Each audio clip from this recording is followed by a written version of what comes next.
So we welcome all our cricket fans from around the world to the Queen's Park Oval to this exciting.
That it's the CG Super 50 tournament, match number 20 between the Barbados Pride, who's currently sitting at number 4 on the table, and they will be playing the Windward Islands Volcanoes, who are currently at the bottom of the table with just one win. With me here this morning is Mr. Tony Gray, and here you see the game in progress thus far.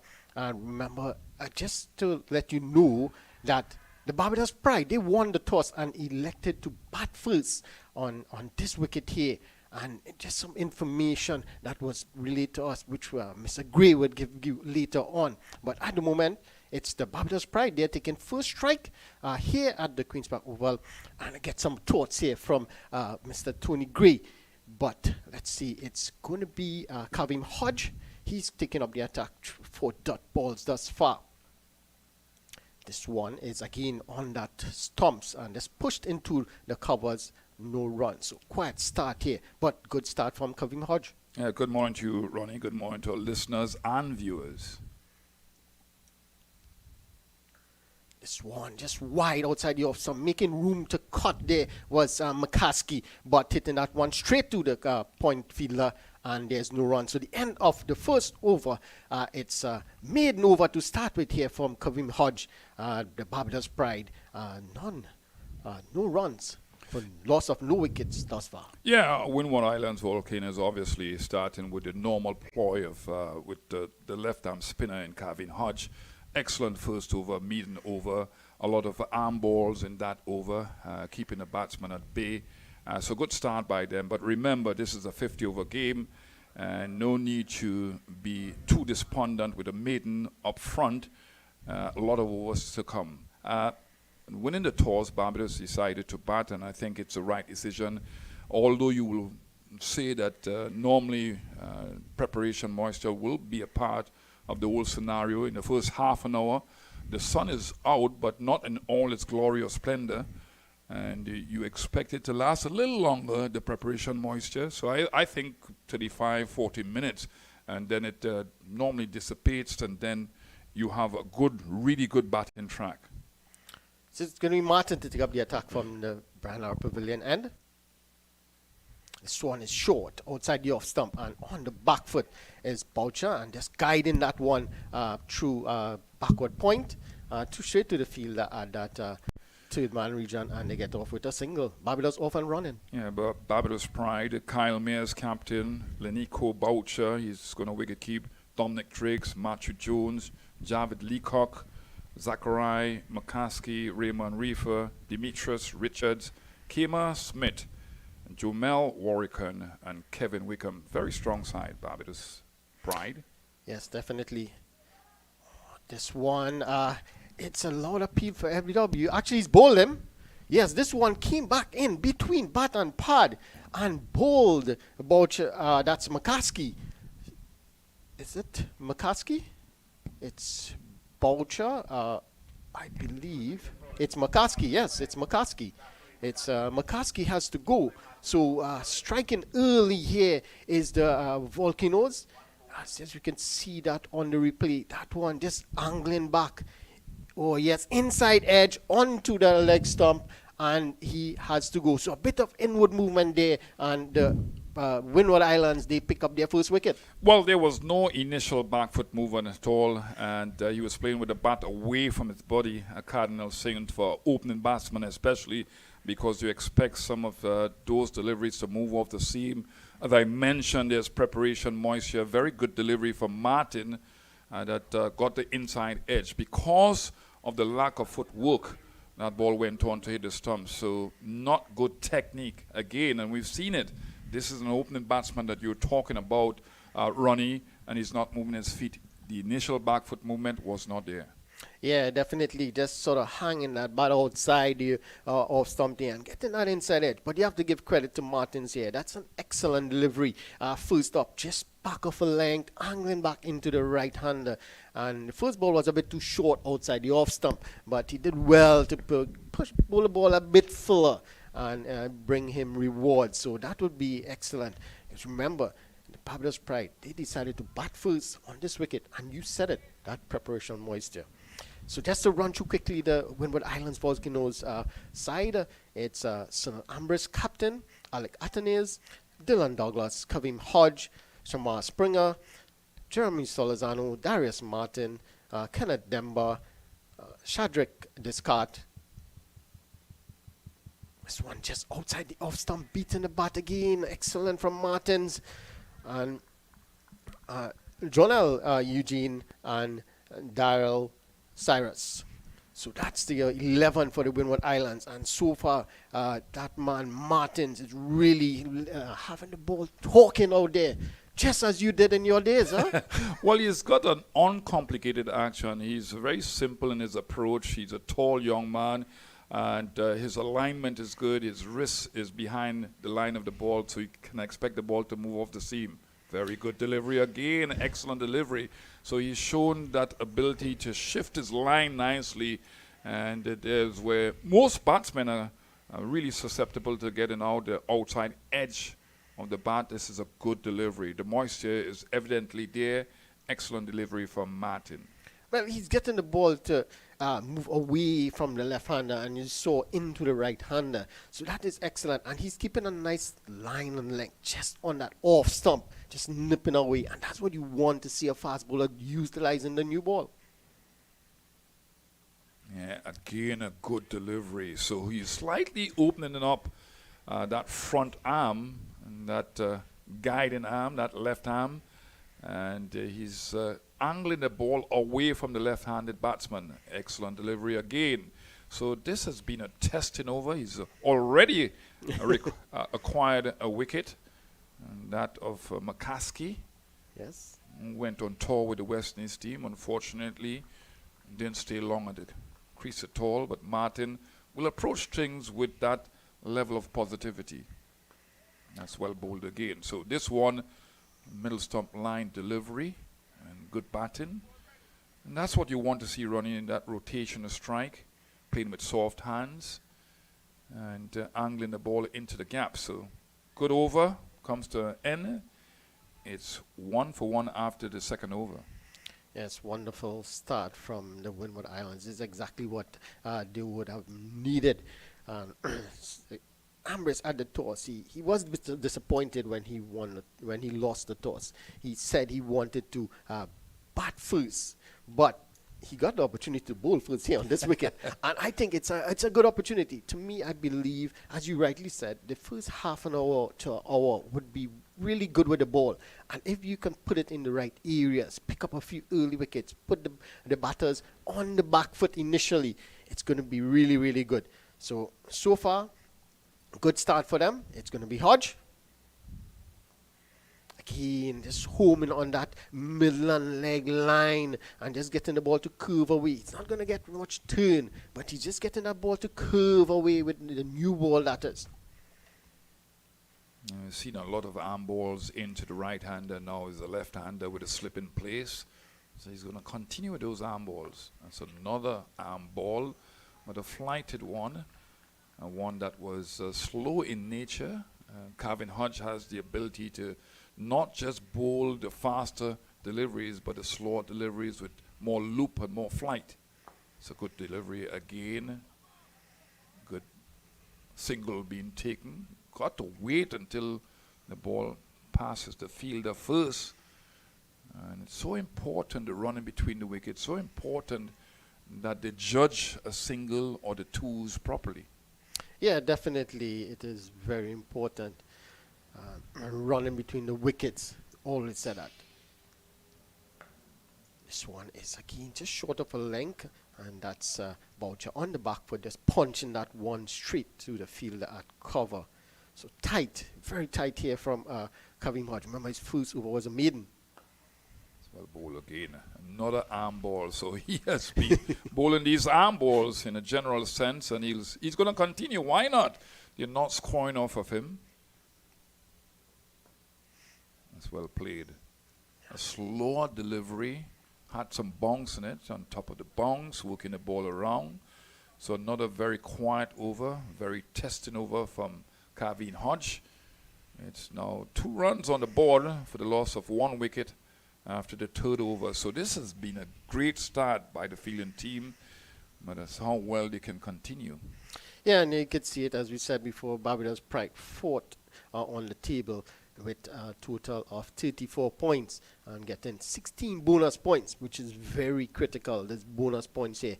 Trinidad and Tobago Red Force on top with that 24 bonus points. They're utilizing the bonus points. And that's what you need. It's really, adds a bit of flavor into the whole mix of this Super 50 tournament here. Where you can play for try to win certain aspects of the game.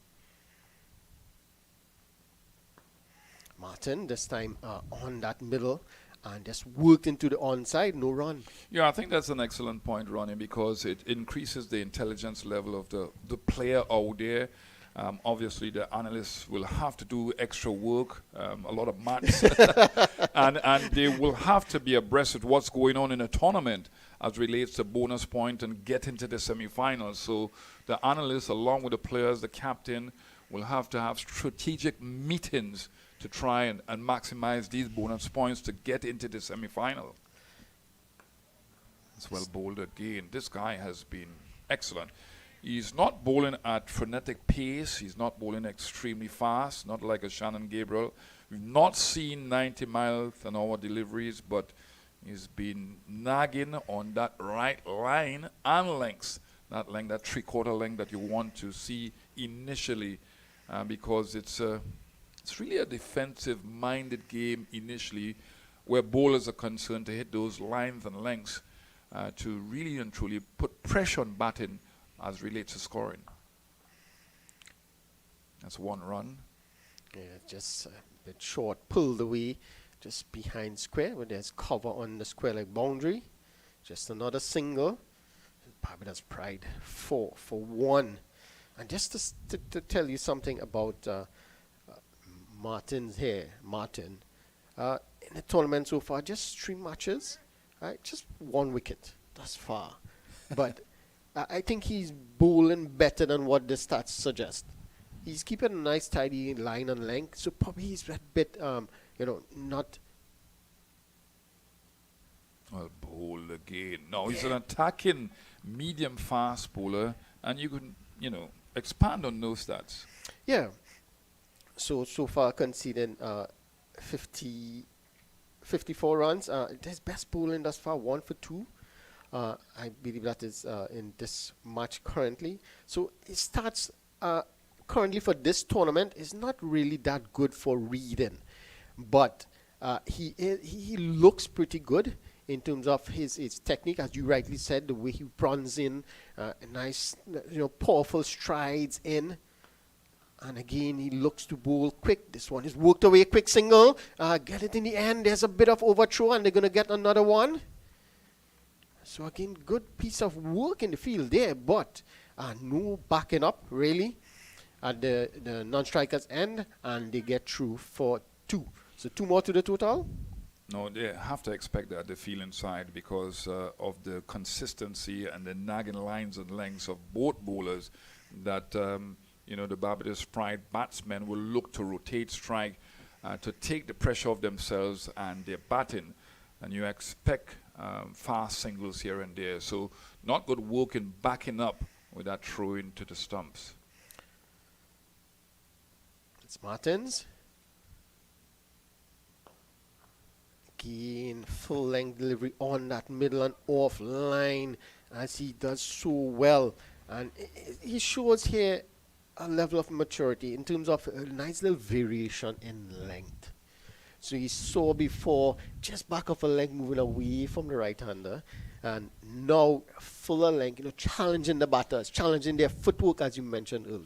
Yeah, and the thing with a bowler like that, although he might not have been getting the wickets, he has kept the pressure up from one end, and perhaps the batting sides, and we're not just talking about Barbados Pride here, we're talking about the other teams in the competition will go after the other bowlers because of the pressure that he puts on the batting from one end. So his portfolio is not to have the batsmen scoring runs. It's another ball again from Hodge. He's bowling well. And Hodge is the type of player that you want in the longer version of the white ball game, the 50-over game, because he can bat. We know that. He's got a test century. A test century recently in England in the second test match in cold climatic conditions. So he's got that aptitude to adjust from condition to condition. That's a lower delivery. Well played. And remember, Boucher could be about 5'7". So he's already low to the ground. and as you mentioned, Boucher, just to give you a little stats here about him. He's in his 5th match of this tournament. 1 not out. Total runs 159, a height of 73, an average of 39.75. Not bad at all for a wicketkeeper batsman. Remember, he had that high score in the early parts. I think it was the first game that Barbados Pride played. And what happens is that wicketkeeper batsmen, you have to check on them to see if the cumulative effect of being behind the stumps and having the bat, he's an opener batsman too, will have an effect on them. This one is driven, pitched up there by Hodge, driven straight to the fielder. That's Ambrose, the captain, and there's no run. 9 for 1 at the moment. That's well played. Opening that front foot and just accessing the ball well, not over-hitting the ball. And you have really good players of the on-drive.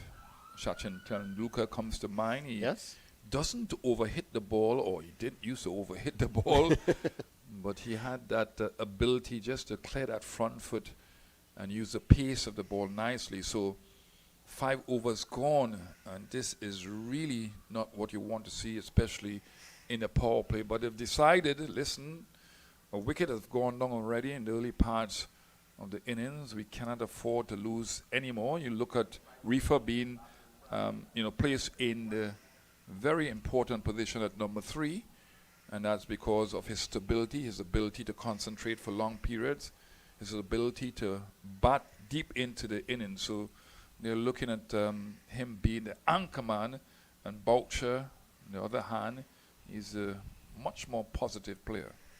Yeah, as you mentioned, Raymond Reefer, in his second match, his third match actually, and just scores of 28. So not much really lighting up the tournament, but it is a perfect opportunity here for him, as you mentioned, Tony. It's a perfect opportunity for him to anchor the innings and bat throughout, get a nice score on his belt. If he could bat as long as possible throughout the 50 overs, he could get to 100. Which would give him a lot of confidence going forward in the tournament. Yeah, I mean, he's lost some form in recent times, but remember, he has played a couple of matches, test matches for the West Indies team. He's had a couple of half centuries, and we know that he can bat for long periods, as mentioned. And remember, he's coming back from injury because he sustained an injury in the early parts of the tournament. So he missed a couple of games, and it should be interesting to see how well he has recuperated, first of all, and if he has regained some form that he had last year. Yeah, definitely. It's going to be Martin to continue. And this time Boucher has a few steps down the wicket, looking to really hog this one. I'm not sure if he wanted to hit it straight down the ground or just flat bat it through mid-wicket. But in the end, it bounced over him. Well, we are commentators, and I can't tell you what happened there because he just went wild at the ball that was, a fair height. Had some very good bonks on that one. So I don't think that he would be able to control any shot like that because it was that high. And if you're bowling a short delivery to a short guy, that's the kind of pace that you want in that delivery. This time it's a bit shorter and straighter. He stood his ground and pulled this one straight to the fielder at deep square leg, and they get through for a single. But you have to give credit to Martin there in that previous delivery. He saw Boucher taking a few steps down early, and he just put it short and just get it to bounce a bit higher than him. And as you rightly said, he's not that tall, so it's not that difficult to get it over him. But the point that you made earlier on about changing his lengths, his lines have been immaculate, but his lengths have been good. And even when he bowled a short delivery, his line was still good. This one is a bit straighter, a bit shorter, pulled away nicely by Reefer, and this one just behind square, and he picks up his first boundary, and that will give him a lot of confidence. Let's look at that. Again, just quickly on the back foot, and just rolling his wrist over that one to keep it down, and to really control it just behind square, and he picks up a boundary. So that will get him going, and the Pride now 11 for 1. Yeah, the bounce wasn't greatly there to trouble Reefer at all, so he just was about waist height, and that's well played again by Reefer, and that's good bowling again. But the previous delivery didn't have bonks on that one, and Reefer was in a wonderful position just to keep the ball down and roll his wrist after playing it. So if you're bowling that short, it has to be at the batsman's head or perhaps chest height. Well, they generally say you look to get shoulder height, to make it difficult for the batters to pull at that height. But if it's around chest height, it can get easily on the back foot, and probably hit it up or get down on it.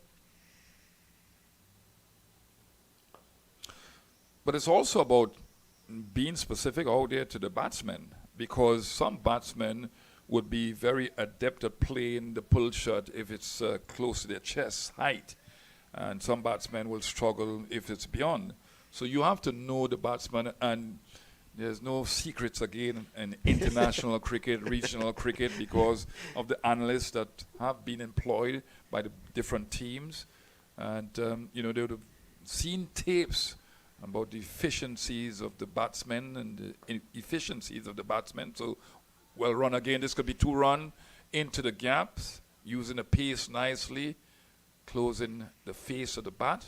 Reefer, excellent batting. Yeah, this one pitched up on that leg stump, and it was worked away nicely. Got in good position and just worked it past that fielder at mid-wicket, picked up 2 runs, and that's the end of the end of 6 overs, the Barbados Pride, a 17 for 1, a slow start here. So they're gonna, if they need to get that bonus point, they're gonna really have to go, because they need to score at 6 runs on over. No, the intent is not there. The intent is obviously to build a foundation and then to get other bonus points, not in the first power play, the first 10 overs, because this has been lethargic going by both batsmen. Of course, as we mentioned and as we've seen, the fall of McCaskey's wicket. Hodge continues from the media center end. Again, good length, just a bit quicker. Hodge, and this one is worked to the fielder at that short mid-on position. This one is again Whitgiven and crashed away just in front of point, and that goes into the boundary for 4. So a bit of Whitgiven here by Hodge, and Boucher was quickly onto that one on the back foot and just crashing it through that point region, and he picks up 4 more. Yeah, that's a good shot because he waited on that ball. It was a slower delivery. It kept low, but he's already low to the ground and hit it nicely between the gap. This is a good shot again. Excellent shot over the top, over mid-off. That's a wonderful shot, full of timing, wonderful positioning, first of all, and timing the ball. I don't think that he overhit that. It was just a wonderful shot, eye-catching type shot for 6 runs. Yeah, well, Hodge was a bit short the previous delivery. He overcompensated this time, a bit fuller, and Boucher was waiting for him. He was waiting. He just stood there, front foot down, and hit it straight over that middle fielder. It's well played. Oh, on the back foot. A bit of miscommunication between both batsmen. And it's a type of situation that can create some problems because the ball went in such a position that both batsmen would be looking at it, and there wasn't a dependency on the guy hitting the ball. That's a good shot again. Excellent feeling by the Barbadian. Yes, Springer. It's a good all-round player. Just recently he represented the West Indies team. Yes. And I think that he has been more and more productive in recent times. That's a good shot again. That's what I mean about playing the front leg or playing with the movement of the ball. They know by now that Kevin Hodge is going to bowl a lot of arm balls because he's been successful in this innings thus far. So they're waiting for the ball to come back into them, and especially, obviously, Boucher because he's right-handed. So the score, 28 for the loss of 1 after 7 overs, so it's 4 runs and over. Yeah, so they're behind if they need to get that bonus point. But as you rightly say, it's not about getting that bonus point for this phase of the game, this power play 1.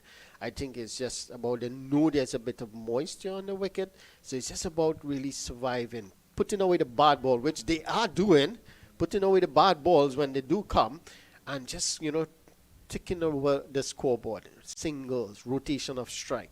It's going to be Martin to continue. This one, it's a short, bad delivery down the leg side. Boucher really missed out there. It was pretty much a free hit for him, but didn't get the connection that he was looking for, and it went straight to the fielder at that short third-man position. Short fine leg, I should say. And in Springer, there's no run. He got away with that one. Yeah, you're looking at Martin. I mean, he's bowled 3 very good overs, just gone for 12 runs, got a wicket, but is his mindset changing now and he's trying a little too hard to get another wicket? He just has to keep doing. He just has to keep doing what he has been doing from the very first over. Just put it on a nice line and length. Let the ball do the rest. You're getting a little help from the surface. So why not utilize that? So I think you are right. He's probably trying a bit too hard here to get another wicket for his team. But you don't need to do that. Just put it in the right areas. He's getting the ball to move. He's putting it in the right areas. He's beating the outside edge. Anytime he tries to go short, he's being punished. Because the ball is just sitting up. So he has to be very careful here. because it could go south very quickly for him.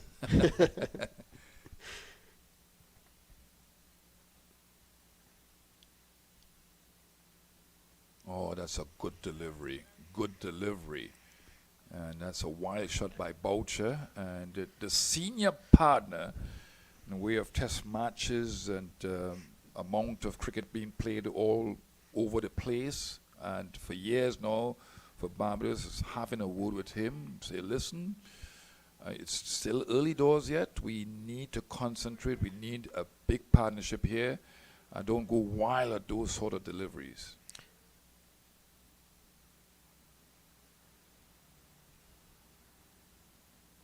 That's a good delivery again. Good pace. Yes. Excellent pace and well lined. So he's been, brought back on track. His mind is better now. He's calmer. He's cooler. Somebody has had a word with him, and that was two good, fast deliveries, well lined deliveries too. But if I pick your brain here or test you a bit here, Tony. You often do that, Ron. Yes. Come on. So, is it that Boucher realized that maybe we can take advantage of this few overs and get that 6 runs per over?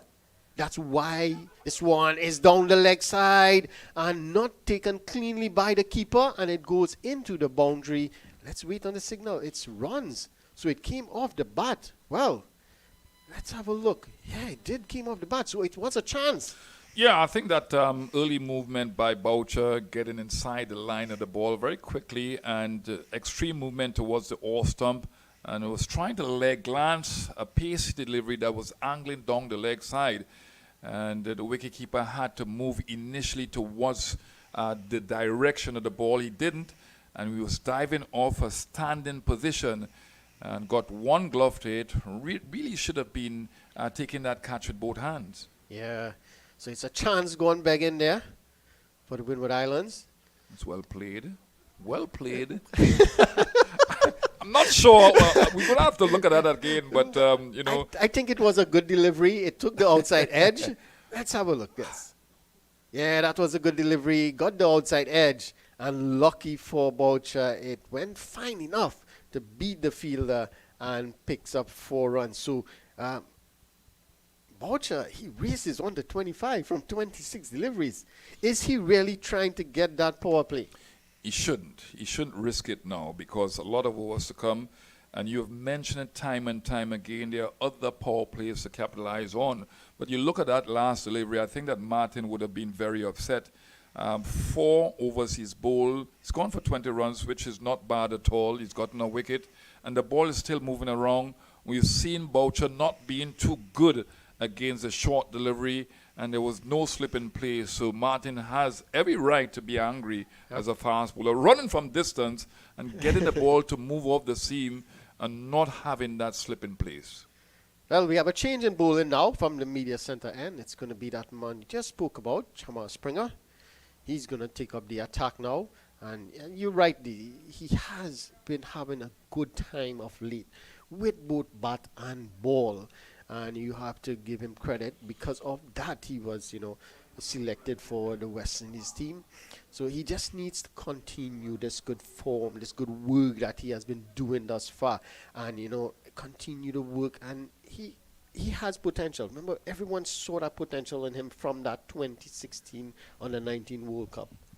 And yes, it took a while for him to realize that potential, but he is showing it now. And I hope they can, follow through and keep with him and see where he can reach.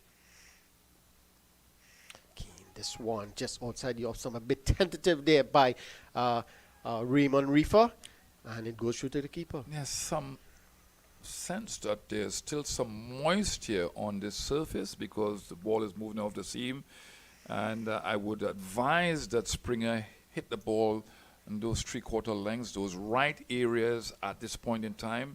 The pitch is not as dry as we thought after about, half an hour. It's a half an hour play, but there's still some moisture there and good delivery. And sometimes, because Springer plays a lot of T20 cricket, initially when he starts his spell, he mixes up his deliveries, which is not, in my opinion, advisable, because he's a tall man. The ball is still hard. The seam is still pronounced, although in the white ball cricket, there's no real seam to talk about, but it's still hard enough, the ball, and you can hit the ball those three-quarter length down into right area against both batsmen, right-hand, left-hand combination. This one is, oh, what's an excellent catch. Well, it looked like a catch, but it bounced, it came off the ground. That was excellent piece of fielding, I should say. Yeah, it's an excellent bit of fielding, and that's Antunes. He's in that key position. That was a well-timed shot. Came off the ground, but stopping a certain 4 runs because it was hit with some degree of power. Yeah, definitely it did. So just to touch on Chamara Springer here, so far in the tournament, 5 matches, just picking up 1 wicket, 1 for 26, his best. And so he hasn't been among the wickets. This time it peeled off the outer half of the bat, but way behind point, away from that man Atenes, and they get through for an easy single. So you can see again, just outside, and you can see Atenes a bit disgusted. It was a bit wider for him. Yeah, what happened there with Reefer, he was dipping the back leg. So the only way you can hit that ball with any degree of control is square of the wicket, but remember the tailed towards the short third man position in the air. So he scooped the ball rather than got on top of the ball by reaching out it. Springer.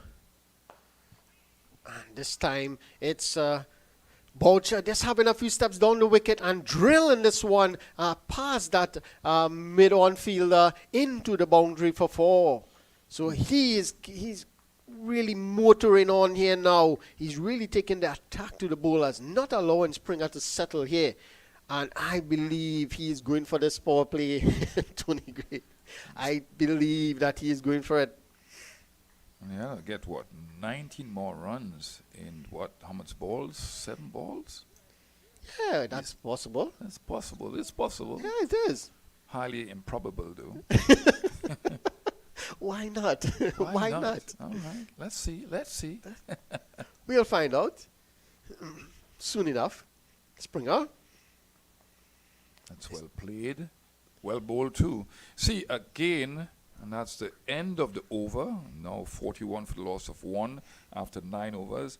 So it's a balanced power play for both batting and bowling teams because they've not gone for a lot of runs in the power play. They've not achieved yet, with 1 over to go, close to 60 runs. But when you have that type of movement by Boucher, it has to be done when the bowler is in his stride rather than too early. Yeah. It's a good delivery from Springer to follow him. Yeah, I think he's moving a bit too early with that, those steps down the wicket. We saw that previously with Martin, a bit too early, and Martin was able to hammer it short, and he wasn't able to make contact. Again here, a bit too early, and Springer was able to follow him and cramp him up, and just able to scoot it for a single. So he has to be careful. Yes, it's good. You want to, be aggressive, take the attack to the bowlers, but you have to be careful when you are making those initial movements. You can't make it too early to allow the bowlers to see what you are doing and, adjust accordingly. So it's going to be a change from the Brian Lara Pavilion end as well. It's going to be the spinner, Kenneth Demba, into the attack.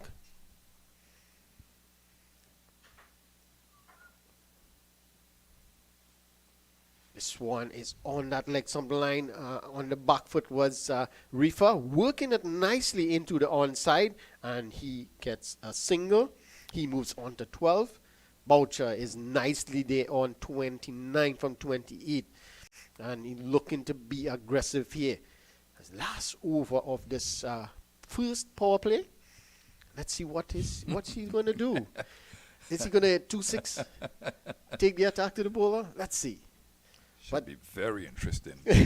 But Demba, he's a very skillful bowler. He's very skillful. He's a bit quicker through the air. Let's see. This one is a bit slower on that leg. So I'm not allowing Boucher to free his arms here. He's bowling at the leg stump line, making it difficult for the batter. So this is good from them, but said he's a smart bowler. He's an experienced bowler. And this time it's pitched up a bit quicker. And I think that's what beats Boucher there. It's a bit quicker, a bit fuller, and he played a bit too early. And lucky for him, it just passed that outside the off stump. Demba again. This time slower and just worked away. A quick single. Reefer is easily in. And another single. It's 42 for 1. Yeah, you mentioned 43, I should say. Yeah, mentioned Demba being a cunning type slide bowler, and that's because he doesn't have the ability to turn the ball. He works hard with his fingers. He's a physically strong guy, so that can come into play when trying to ring the ball, but he doesn't turn the ball a lot. And you look at batsmen having the ability against him to work the ball around because he puts enough pace on the ball. So there's no real change in trajectory or pace through the air. So I think that it depends on accuracy. It's Demba. There you go. Down the wicket is Boucher. And just pushes that one into the offside, and they get no run. So at the end of 10 overs, the first power play completed. The Barbados Pride, remember they won the toss and elected to bat first. They are 44 for 1. Boucher, he's on 30 from 32. Raymond Reefer, he's on 14. Going early was McCaskey. He went for no score. And Tony Gray takes his leave, and I'm joined by former West Indian opening batter, Mr. Adrian Barrett. Thanks. Good morning, Adrian. Good morning, Ronnie. Thanks for having me. Well, it's not me that's having you here, but I will take that. I will take that coming from you any day. Any day. So it's going to be Springer to continue from the media center end. This one is just pitched up outside the off stump, driven straight to the fielder at deep cover. Just one, it's a single. Yeah, so a really nice partnership here developing between Boucher and Reefer. After that fall of that early wicket, McCarthy losing his leg stump there, he played inside edge onto his stump. So we see how important that first or this half an hour here for the Barbados batsman, and we see how easy now it is becoming here for them. This one is a bit slower from Springer, showing his variation here. Slower delivery and pushed down the ground, a bit in the air, but there's no one close enough to really take that catch. And it's another single. So Boucher moves nicely onto 31. So just using your skills, I'm going to tap into your skills here, Adrian. The look of Boucher as an opening bat, was he a bit too aggressive at times, or is he playing a knock that is required by his team? Springer. Oh, short delivery, testing Raymond Reefer there. He let that one go through to the keeper, and the umpire signaled one for the over. Yes, as you mentioned that point, I looked at him a bit for in the first power play, and he really looked aggressive, which is a good intent by him. I mean, he's still there at the moment. Still 31 of 33 deliveries, and they probably had a plan sometimes as an opening pair. There's an aggressor, and there's one who may sometimes try to bat through the innings. This one is on a leg stump, worked away nicely in the onside by Reefer. He gets another single. He moves to 15. Barbados Pride 47 for 1. Yeah, and then also you have this bonus point arrangement, and we see how important it is so far in this tournament. Guyana, they have 20 bonus points. I think they win one game so far in the tournament, and they are 5th at the moment on the table. So this bonus point is very important, and the Barbados team are fully aware of that at the moment, being at number 4 on the table. That's driven there. Yes, that's driven down the ground for an easy single. So one delivery remaining in this over, 4 runs off of it. And the second power play, which allows the captain to have 4 fielders outside the 30-yard circle. So there's a sweeper, third man going back now to the boundary, a fine leg and a deep backward square. Springer. This one is on the leg stump, whipped away behind square, and it's just going to be a single. So you have to give credit here to St. Lambris. He has set the field, and his bowlers are backing him up. At the end of 11 overs, the Barbados Pride, they are 49, I take it, 49 for 1. Boucher, he's on 32, and Reefer on 17. So yeah, coming back to that point, you have to give credit to the bowlers. They have bowled in the right areas. The captain, Ambris, have set the field that is required. And, you know, because of that, it didn't allow the batters to really get off and be, you know, score easy boundaries and all that. So you have to give credit to St. Ambris here. Yeah, definitely so. And it's always nice to see that the bowlers coming out there and executing the plans. They would have, the Windward Islands team would have probably looked to pick up maybe 2 to 3 wickets to get that, obviously to make early inroads, but also to pick up that bonus point. But still, they were able to restrict the Barbados team to, they would have been, after the power play, 44 for 1. So not a bad effort here by the Windward Islands team. Still a big period of play here in the second power play, 30 overs, between over 11 to over 40. So a lot of work here still for them, the Windward Islands team, and also a lot of work still remain here for the batters.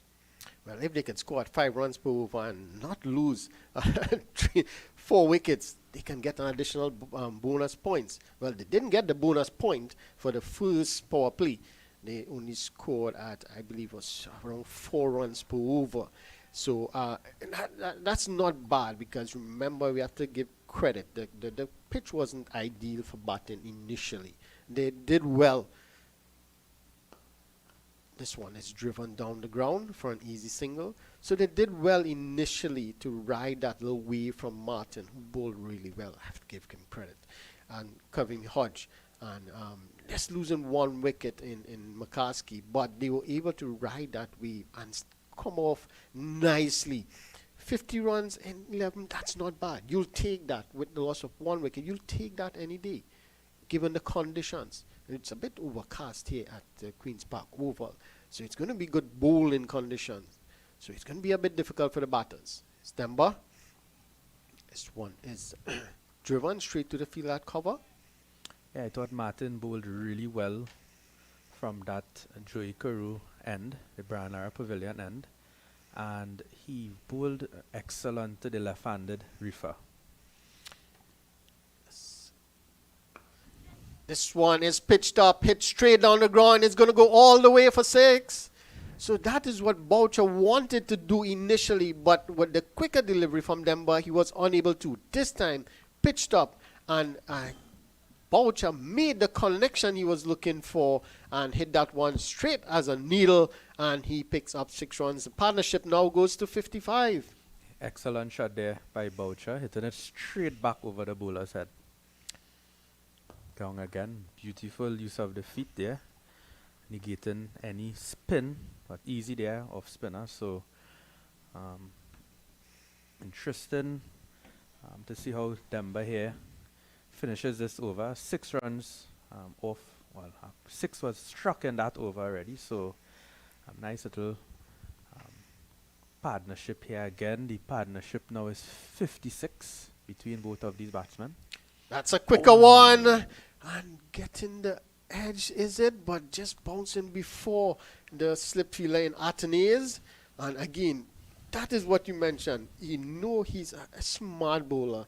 He saw the one, he flighted, went down the ground for 6. He was quicker than the next few deliveries. He was just darting them in full-length deliveries, and they were unable to hit him down the ground. So that is smart from Demba, and we mentioned that before. He is a smart, thinking bowler, using his experience well here. At the end of over number 12, the Barbados Pride, they are 57 for 1. Yeah, and as you mentioned, there it's a bit overcast at the moment. There is some rain schedule based on the forecast. You know, Yeah. it's not 100% predictable in the Caribbean, especially in Trinidad and Tobago, part of the Caribbean, a tropical island. So there's some rain scheduled to be like somewhere around 11, 12 o'clock today. So we'll keep an eye out on that. Springer to continue. This one is short, pulled away straight to that field at deep square, and is just a single. So Boucher looking good here. He's on 40 from 38, and he was a bit ultra aggressive earlier on. And then we saw Raymond Reefer just had a little chat with him. And after that, he played some excellent shots. He left the ball when it's not there to hit. He played it down or pushed it down the ground just to get a single. If it's there to hit, he went through the line. So just that's what Mr. Tony Gray said. You just have that calming influence on the other end, the experience from Reefer, just to talk to the young guy and say, look, just calm down. There's no need for that. Springer to continue from the media center end. Driven straight to the Captain Ambrose at cover, and there's no run. Yeah, really good there by Rifa, as you mentioned. He's a young guy, Boucher, so sometimes you could get excited as a batsman, especially an opening batsman, and you see a good pitch. And we saw that the previous two games that were played here, 280 runs plus was scored. So Right. he's fully aware that there is runs in this pitch. They are batting first, and he will be a bit excited about that. This one is driven through covers. He didn't really get the contact he was looking for. They get one. They're going to come back for two quite easily. Good work by the fielder on that boundary there. And they get two more. So that's two more to the total. It's 60 for one. Yeah. Barbados Pride. Yeah, that was a good shot there by Rifa. Just elevated over that cover region and picked the gap there. Its outfield looked a bit slow, so it may pick up some speed as the day progresses. This one full in length and driven straight to the fielder. And it comes back to that point you just made there. You can see the field, the grass just digging up as the fielders, feel or skate across the outfield. So there's a bit of moisture out there on the field. And even earlier on, I saw the umpires. They were out there looking at certain spots on the field. So there's a bit of some damn spots outside there. And that is a bit of concern for the umpires, and even the fielders have to be very careful out there. And as you mentioned, there's a chance of rain as well. So it is something to monitor as Springer continues to Boucher. This one is down the leg side. Why signal by the umpire? Yeah, and it's important if Barbados is batting first, especially when there's that possibility of rain and the Duckworth-Lewis method comes into play. It's important for them not to lose too many wickets. So that's the thing about when you're batting first. It always tends to trend in favor of the team batting second, but to help the team that's batting first, losing wickets, you don't want to lose too many because it affects the total. So every time you lose wickets, it also reduces the total that the other team. So 20 overs constitutes a 50 over game. Right. And when the Barbados Pride at the moment, they are one wicket down. And if they continue in this trend, not losing too many wickets, if there's an interruption after 20 overs, it will assist them in terms of that Duckworth-Lewis when it comes to the aspect of when the Windward Islands is batting. Yeah, wickets in hand is always important, especially batting first with the conditions not suitable. So this is good for the Barbados Pride, and you are right, quite right in your analysis there, Adrian. And you could see not too nice conditions out there. Hopefully it will stay good. This one is pitched up, driven down the ground. There's that fielder at that long on position, and it's just a single. Yes, so now it's the end of the 13th over. As you can see, the players, they are going to have a bit of drinks. It's going to be a little drinks break here at the Queen's Park Oval at the end of 13 overs. Remember, the Barbados Pride, they won the toss and elected to bat first. They lost McCaskey early in the piece, but Raymond Reefer and Boucher, they have stitched together a wonderful partnership of over, I believe it's around 62, yeah? Partnership of 62, and they have really put Barbados in a decent position thus far. So we will take a break here, and we'll be back in a few minutes when we will join play after the drinks break.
Adrian, it's not getting too good out there. You can see some dark clouds coming in from the east, but we have to monitor that.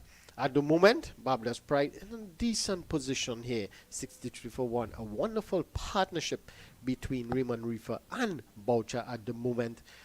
It's 62, and it's really, if these two could continue, Adrian, for at least the next 10 to 20 hours, it's going to make it a lot difficult for the Windward Island Volcanoes. Yeah, definitely so. Denver to continue.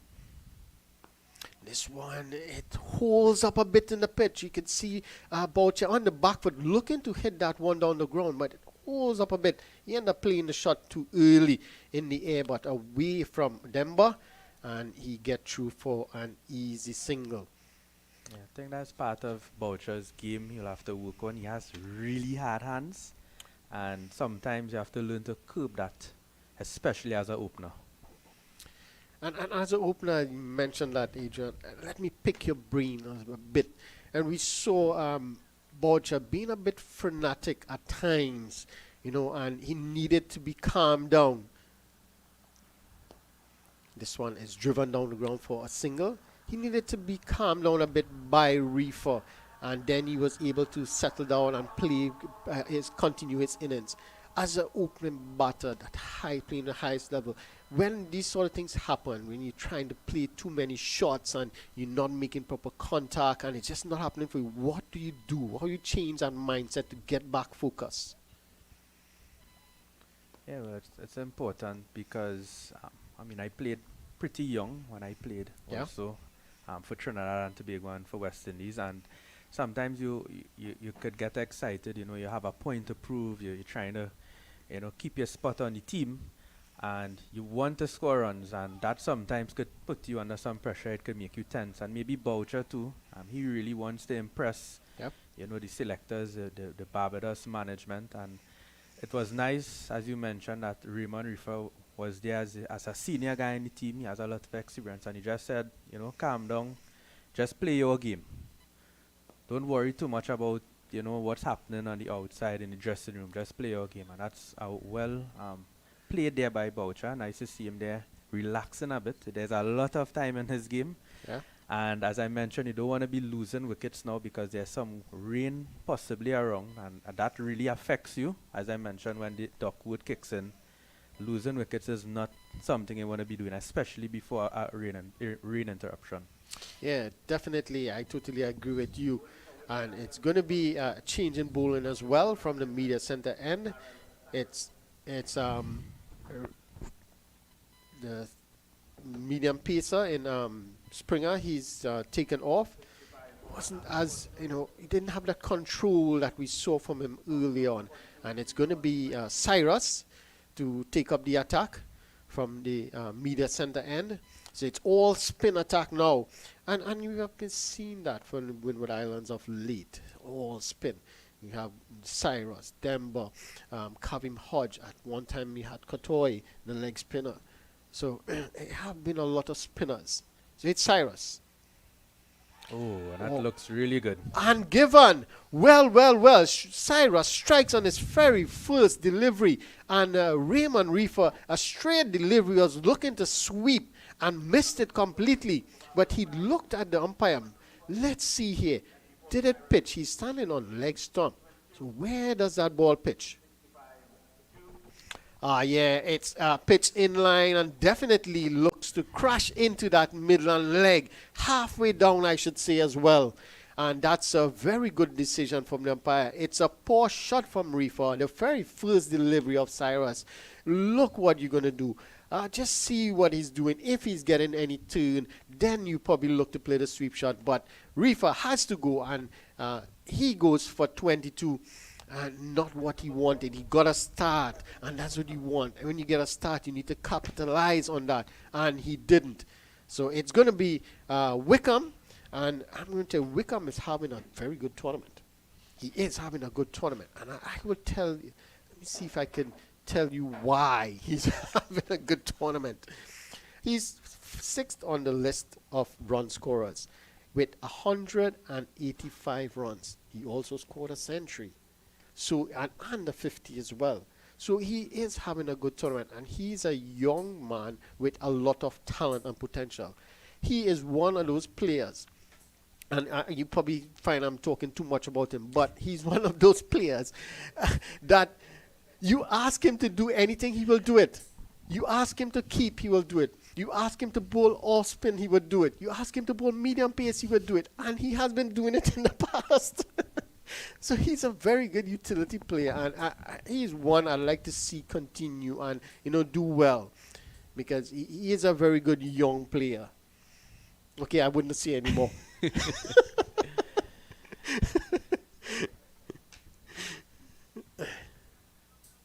So Cyrus here just continue and he'll be bowling his first delivery to the informed Wickham, who is off the mark right away. So very unfortunate there, and they come back for a second. They will have to be quick, and they are home safely. Well, a better throw would have had Wickham in some trouble there. Yes, good effort there by Hodge. He got around quickly, but the throw there not on point. He would have decided to go at the longer end, and they were able to come home safely. This one is driven nicely down the ground for an easy single. Just one more thing I should say, I want to see on, on Wickham. His average is 46 in the tournament thus far. That is good. That is excellent.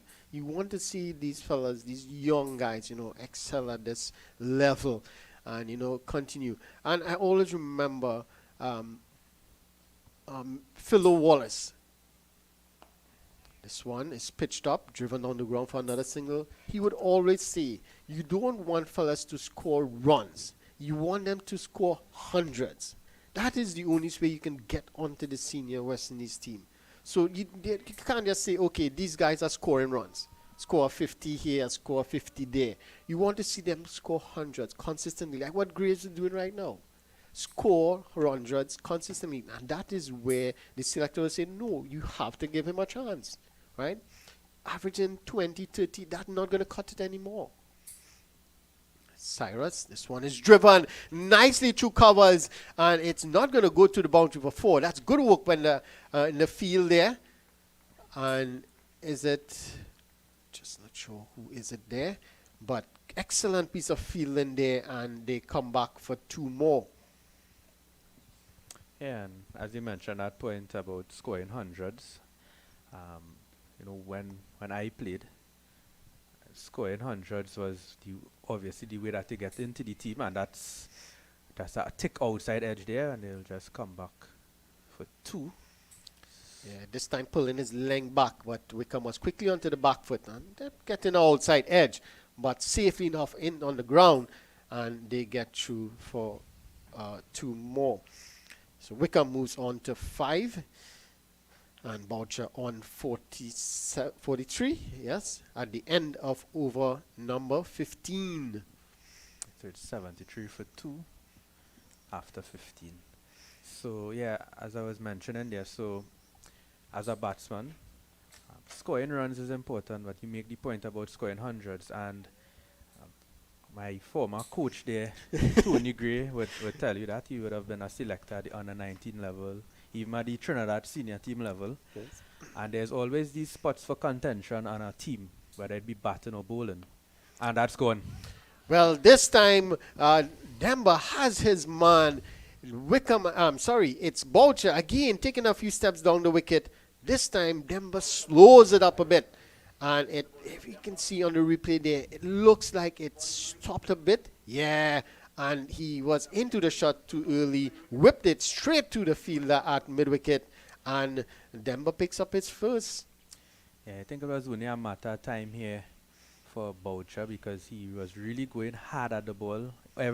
Mostly 90% of his shots, whether it be defensive or attacking, it was always very hard hand. So I think that's one of his part of the game he would have to develop. That sometimes the 2020 format sometimes could creep into this format.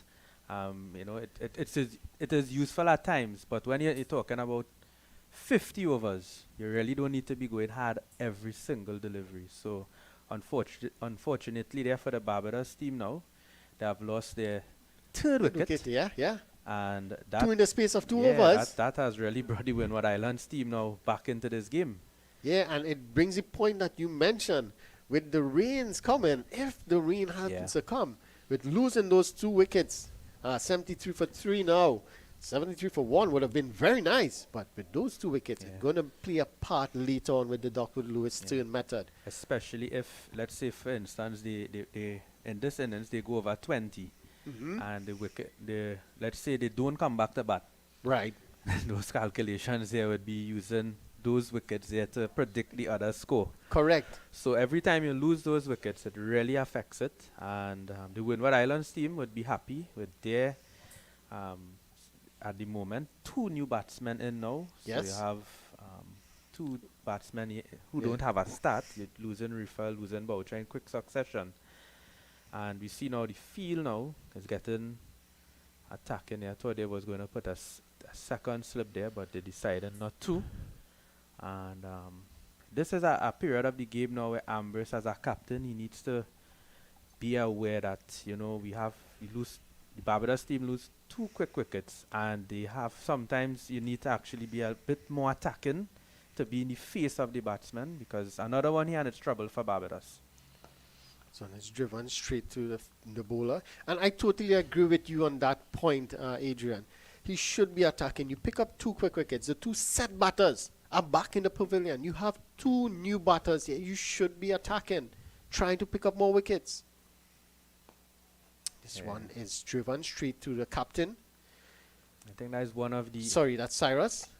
one of the things I've seen so far in this tournament is that the captains need to be in these crucial moments. I'm not saying that you don't need to, at sometimes you need to be a bit on the defensive. Right. But in a situation like this here, where you really need to take wickets and capitalize on this. Well, it's a shout for LBW and given. Well, so it's all falling apart here for the Barbados Pride. That's 3 wickets in a flash. And they are in some trouble now. It's 73 for 4. Demba has his second. Let's see this time. It's a slower one on the front foot. Is it an inside edge? Well, it looked like an inside edge from my vantage point. It looks like an inside edge. If we can just happen to see that one again. And I believe it's an inside edge. That's why the batter was very hesitant in Richards. He was very hesitant to walk off. I thought they were appealing for the catch initially.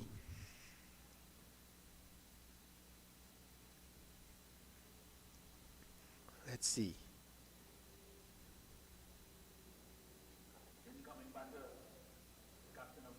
Yeah, there's an inside edge. Yeah, big deflection there. Yeah. It looks like an inside edge. Yeah. Inconclusive. All right, we'll go with the big man, Tony Gray. He says it's inconclusive. But it's a good delivery nonetheless. Good delivery from Demba. And not just a good delivery, but it now put Barbados Pride under some trouble. And the captain, Myers, he walks out here with his team in some trouble. 73 for 4. And with that wicket as well, that's 3 in the space of 2 overs now.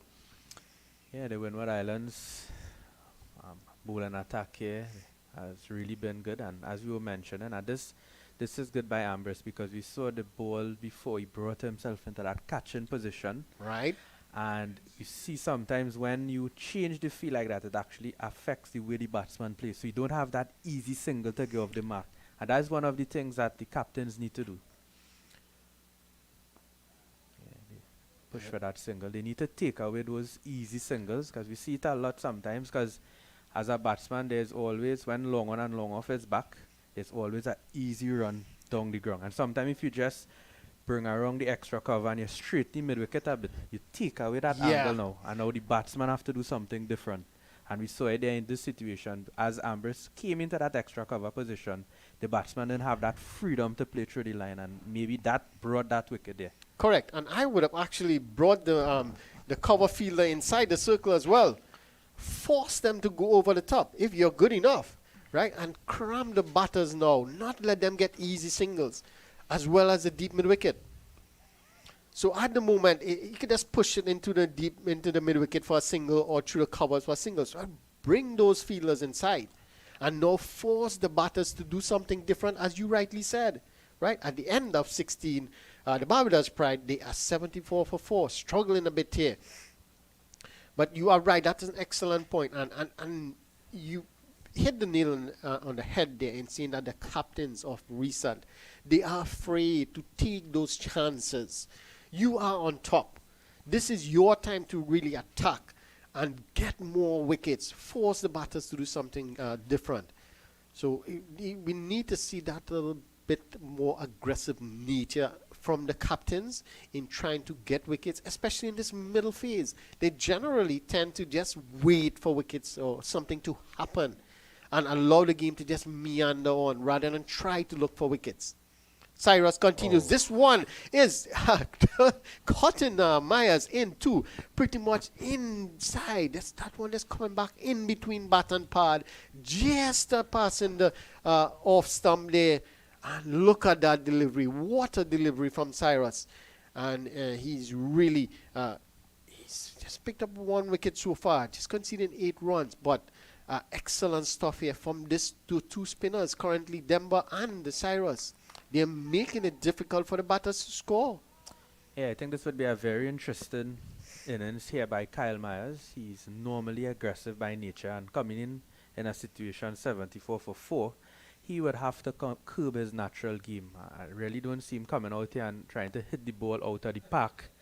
So it will take some work on his part. He's the leader of this team, and he will have to put his hand up here in this situation. Wickham is there with him. And this here would be the most crucial partnership here in this innings here. And the Windward Islands team know that if they get a breakthrough here, and they get an inroad into this partnership, they could start to be looking at those lower order batsmen, those bowling all-rounders, and even the tail in this Barbados innings. Yes, definitely. You are right. It's an important, crucial partnership here. This one is down the leg side, and Wickham, the man who has scored a lot of runs for Barbados Pride, and Kyle Myers as well. 5 matches, 135, a highest of 58, an average of 33. So he would want to rectify that, get some more runs here. This one again, bang on target is Cyrus, and all Wickham could do is just come forward and push that back to the bowler. Excellent stuff here from the Windward Islands Volcanoes, making full use of the conditions and first bowl on this pitch. Yeah, definitely. It's good to know. And that's driven there, and that would be only one, so good fielding there by Springer. Again, good field setting from Ambrose. Springer was a bit wider, especially for that shot driving, because we saw early on Wickham driving a couple of them through covers. So he was a bit wider for that particular shot, and it prevented a boundary. So give credit again to Ambrose for the way he has set his field, and his bowlers have really backed him up. At the end of 17 overs, the Barbados Pride, they are 76 for 4. Yeah, now we're seeing the groundsmen here at the Queen's Park Oval. They are starting to get things in place, because there is some heavy cloud cover coming from the east, some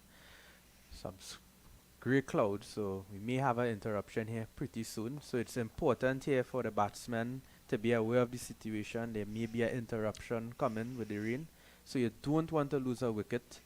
Yeah, that doesn't look too good there at the moment. So important period of time here for the batsman.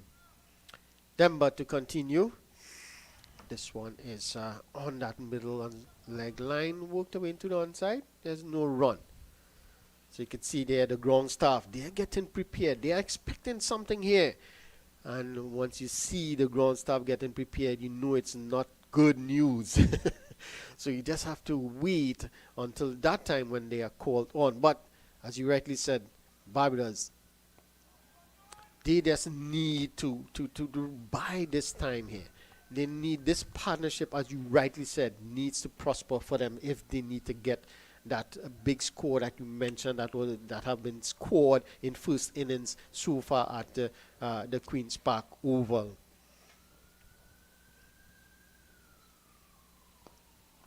This one is nicely pushed down the ground by Wickham, and he picks up a single.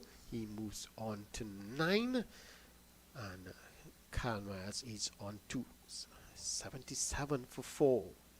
Yeah, so this partnership here, they will need to coming up to that 20 over mark, which is crucial to constitute this particular innings, to even consider what the other innings would be like in terms of what overs, because we know there's going to be rain here. It's only a matter of time. So important for them, as we said, not to lose a wicket here. I hope the Barbados batsmen are fully aware of that, because well, well, Kyle Myers there is the captain, and he will know. He should know that this is a very crucial period here. You don't want to put yourself in a shell, but at the same time, you need to be careful. Oh, that one jumped on him a bit. That one a bit slower from Denver, and it jumped a bit, but Kyle Myers on the back foot was able to ride the bounce and punch it through the covers. No run. So at the end of 18 overs, the Barbados Pride, they are 77 for 4. Wickets 2 for Denver and 1 for Cyrus. Also 1 early on for Martins, who bowled really well up front. Kavim Hodge bowled really well. Also didn't pick up a wicket. The bowler made in the first over of the match as well. So you have to give credit to the bowlers. They have done an excellent job for their captain. Cyrus to continue. Again. And you can see he's just bowling that ball consistently on that middle and off line and just getting it to turn a bit. If there's a bit more turn, and then you can see, you could get the outside edge and all that. Bring all that into play. This one is down the leg side. Good work from the keeper there. You have to give him credit. He got quickly across and taking that one. He would have been blindsided by the batter looking to sweep. But good work from the keeper there.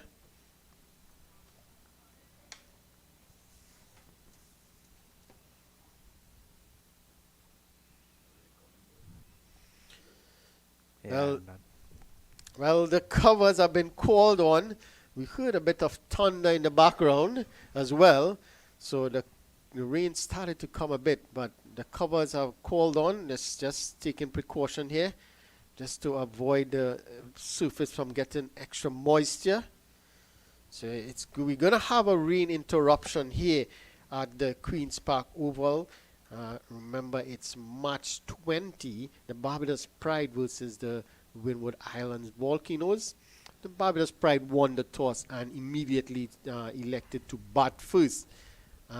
But they didn't have a good start. The second over of the match, losing McCaskey for no score. And they had an excellent partnership between Reefer and Boucher of 65 or so. But then both of them fall in succession, and they had a procession of wickets.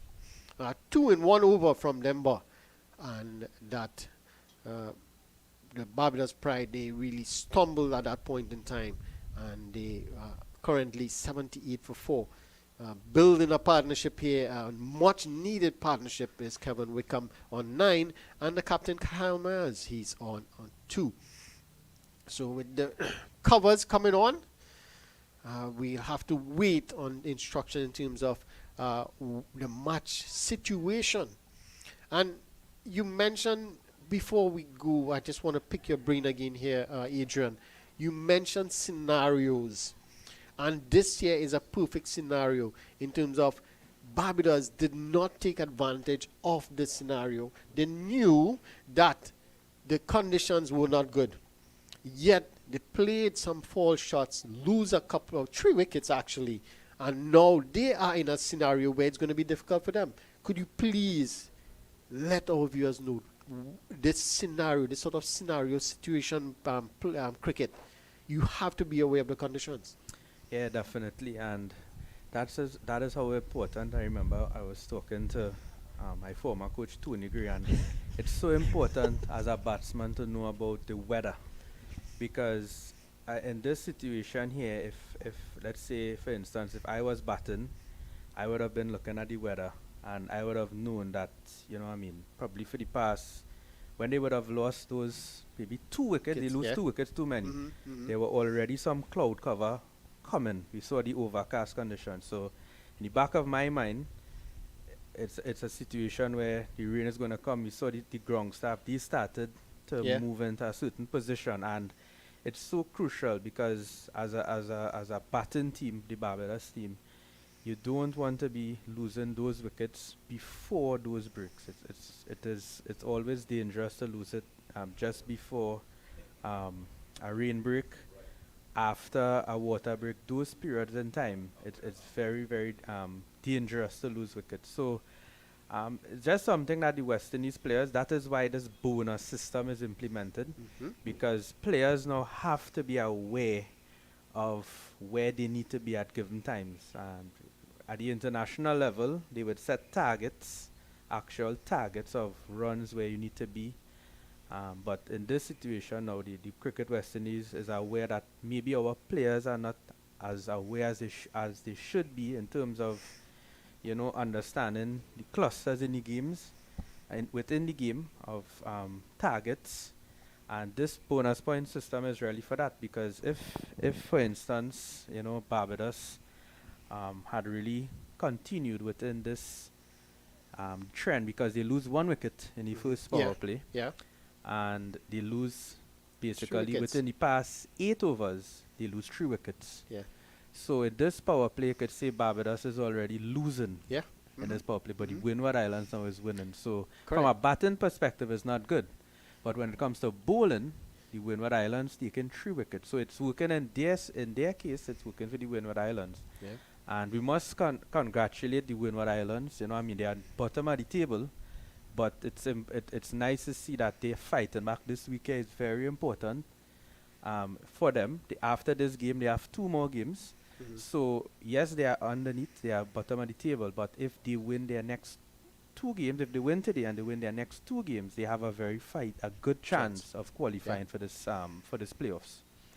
Yeah, and to solidify your point, if the Windward Islands could take 2 more wickets in this power play, they will get a bonus point, huh? Like That's 5 right. wickets. Yes. And So they're on course for that. They are on course. Yes, I agree with you on that. There's still 22 overs in this power play. Yeah, So to get 2 wickets in 22 overs is kind of achievable. correct. So it's as you say, playing the situation. So they are in a position where they can grab a bonus point now, and it's up to them to just continue doing what they have been doing. And the bowlers, in particular, the spinners, Demba and Cyrus, have really put them in a strong position here. I would say, at 18 overs, 18.1 overs, 78 for 4. So that's the current situation here at the Queen's Park Oval in this CG Super 50 match 20 between the Barbados Pride and the Windward Island Volcanoes. Remember, the Barbados Pride, they are 4th on the table, and as you rightly said, the Windward Islands, they are on the bottom of the table, looking to climb their way up, and they are in a good position right now to climb their way up. Remember, Barbados lose their last game against the CCC. So they won 3 and they lost that game. The Windward Island Volcanoes, they lost 3 on the trot, right? They won their first game against the Guyana Happy Eagles. So they could just find their way back into that winning ways. You never know what could happen. So here we have it, rain delay at the Queen's Park Oval. We will take a break and we will be back as soon as we get information in terms of the situation of the game. We will keep you updated. So from the Queen's Park Oval, we say goodbye for now.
Yes, so we're back here at the Queen's Park Oval in Port of Spain, Trinidad and Tobago.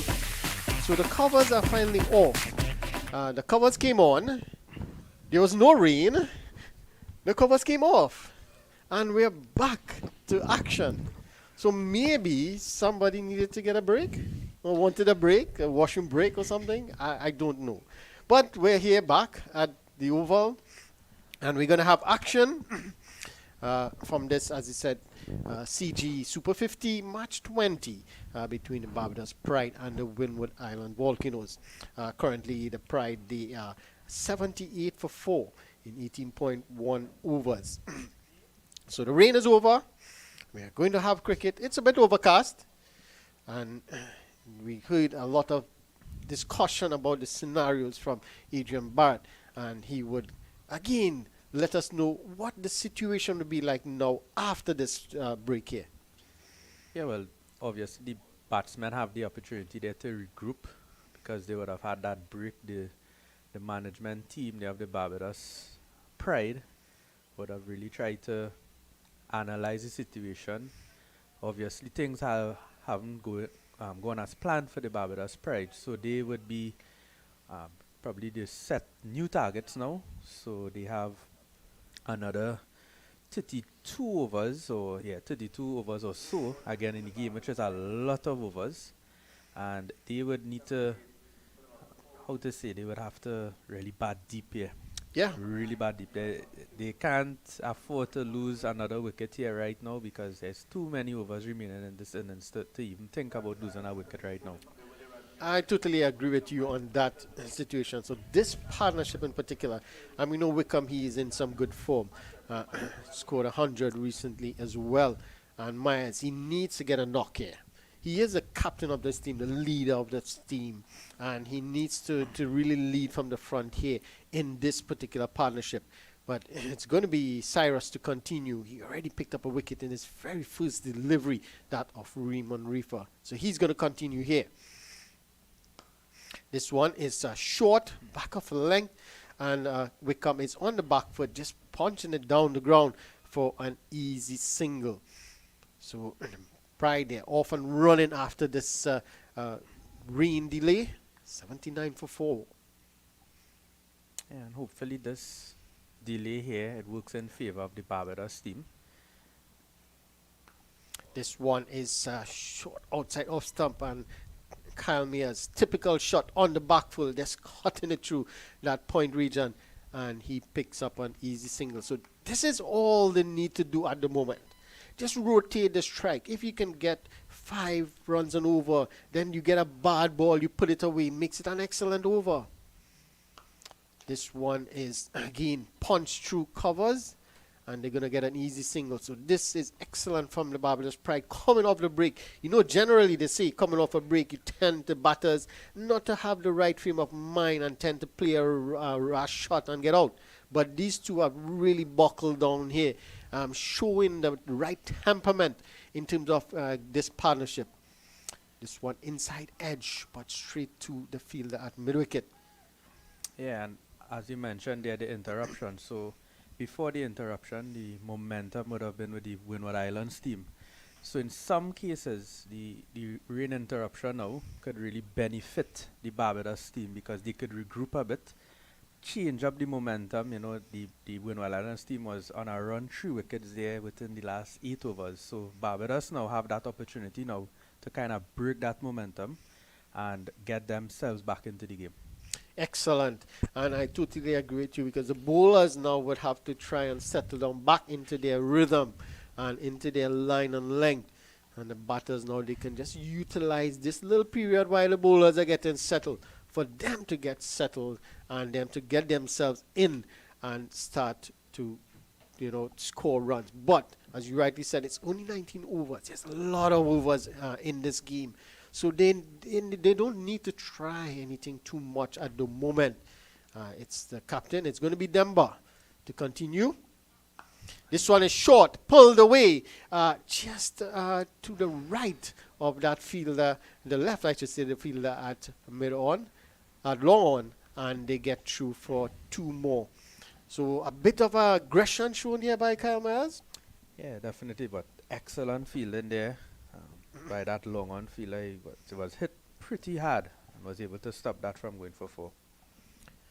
This one again on the back foot, but getting the outer half of the bat and trickled past the slip fielder. Thomas Springer does some good work in restricting them to a single. So we could see here in this few deliveries of Denver's over, Kyle Mayers is tending to stay on the back foot and play the ball. Do you think that's a wise decision? Well, it's not a bad thing on a spin when it's spinning square, but the only thing you need to be careful with that approach is that if it skids on, you need to be able to get the bat down in time. So some players doing it. Sometimes you see, I remember Hashim Amla and A.B. de Villiers. Yeah. They had a partnership at time. I think de Villiers batted 200 and something balls to 20 runs, and he used that back foot, but he were able to get the bat down when it skid on. So Yes. you have to be as skillful as A.B. de Villiers Well, to do that. De Villiers and Duplessis. That's against Australia when they draw the test Yes, match yes. in Australia. And they had to draw that test match. So they batted, I think, almost the entire day and was just blocking.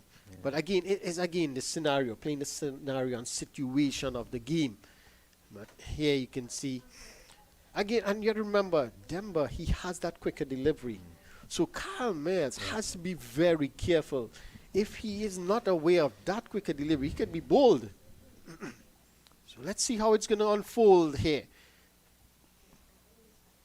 Again, on the back foot, a loud appeal for LBW, but I think he was outside the leg stump. So I think that was really going down. Let's have a look and see. High. Height That's a as bit well. high, Yeah. So, well, good decision by the umpire. At the end of 20 overs, the Barbados Pride, they are 86 for 4. And I will take my leave. And Adrian Barrett will be joined by the how to put it, esteemed Tony Gray. Thank you very much, Ronnie. Esteem. Oh. You're exalted Wickham in so many different ways, and you're saying good things about me. Adrian Barrett, how are you, sir? I'm doing fine. How are you? I'm all right. Nice, interesting game.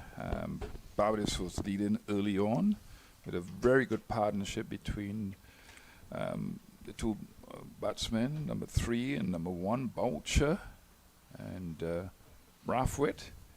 And they struggled after, lost 3 wickets in the process. And I wonder about dressing room focus when those things happen. So that's driven down to that long off boundary. Wickham looks really comfortable, and they would be looking to really develop a partnership now. It's moves on to 15. So how crucial is this partnership here, Tony? Yeah, I think it's important for many different reasons. Of course, they have to change the momentum of the game. The momentum of the game is with Windward Islands Volcanoes now because of those 3 wickets. And they have to put some runs on the board. Obviously, they have to really develop a good partnership here. And this is good bowling because of the fact that Ronnie mentioned it, that Mayers like to play off the back foot a lot. And he's primarily a back-footed player. And the drives is where you want him to come forward and try to drive through cover. Against a spin, that's good bowling again. A faster delivery. And this guy has been well controlled at the wrist spinner. Yeah, I think Myers here, he need to be careful with that front foot. He's kind of half cock, as they would say. He's neither back nor forward. And I think if he's deciding to go forward, he really needs to try to get that bat just in front the pad a bit. So Myers there, well, I know he's 17 deliveries already, 18 deliveries. So he's really getting himself set here at the moment.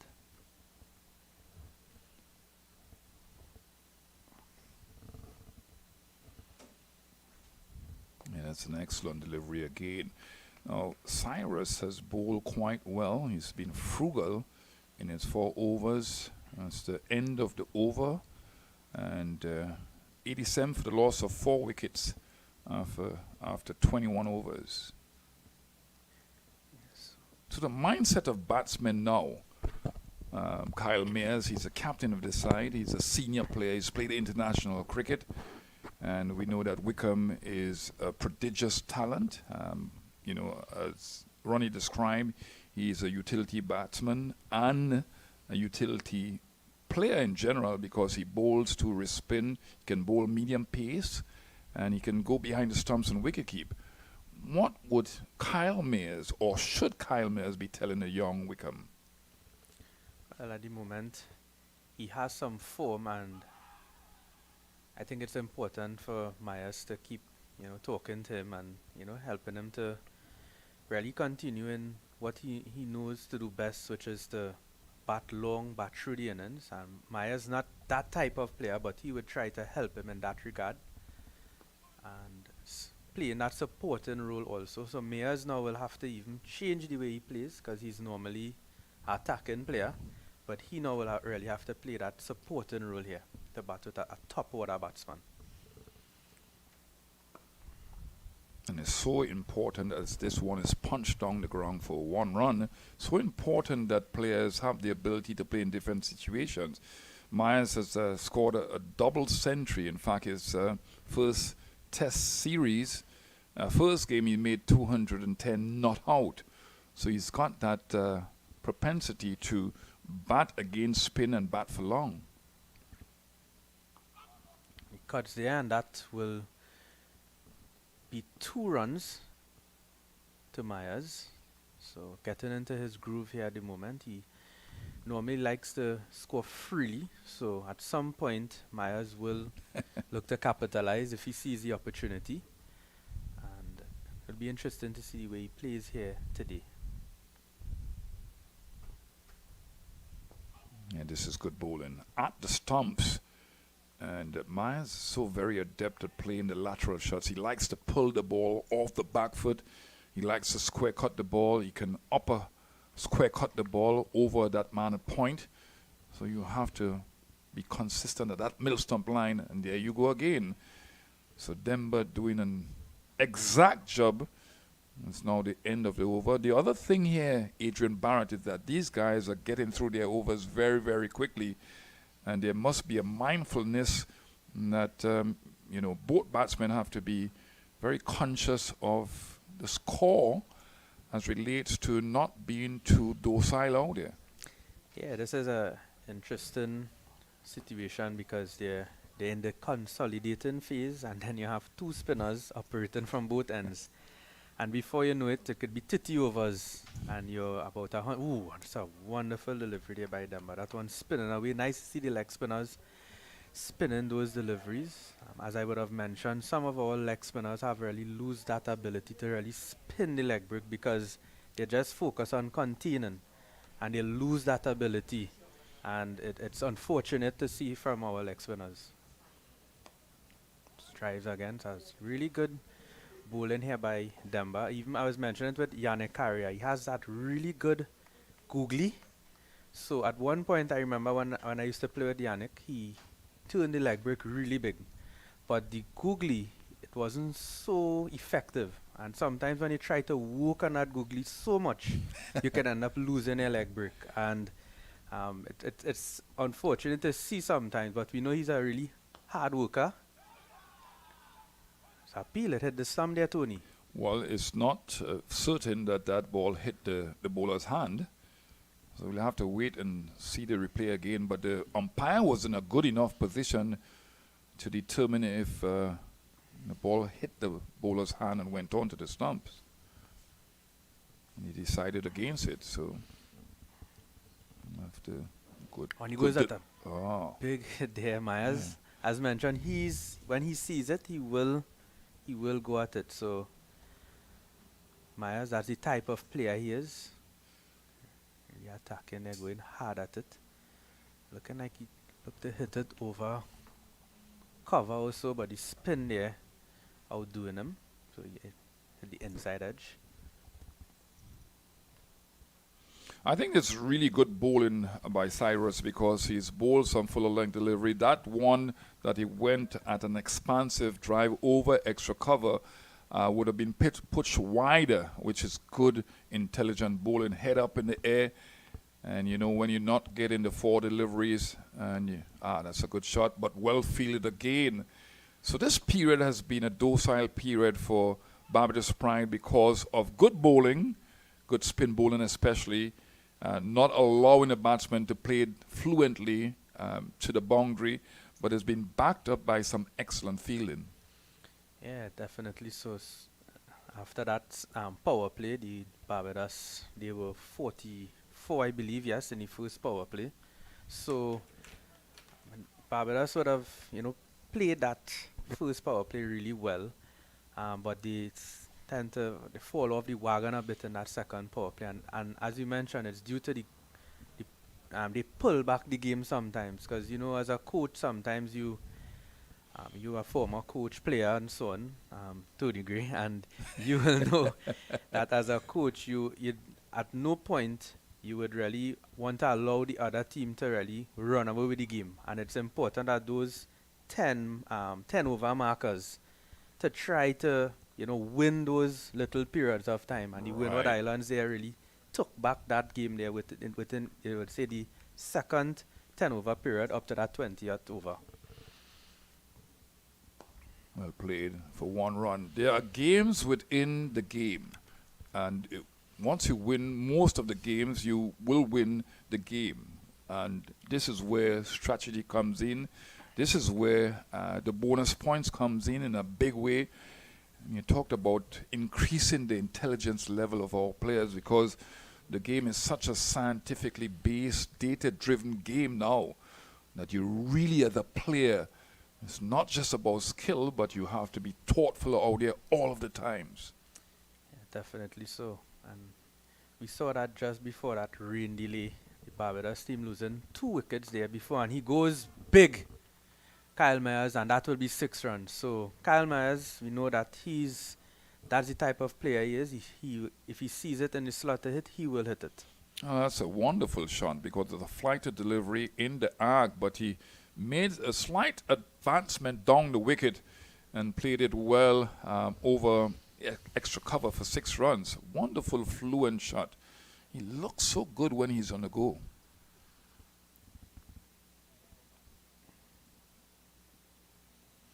So Barbados 98 for 4. That one more flat and skid on to Myers.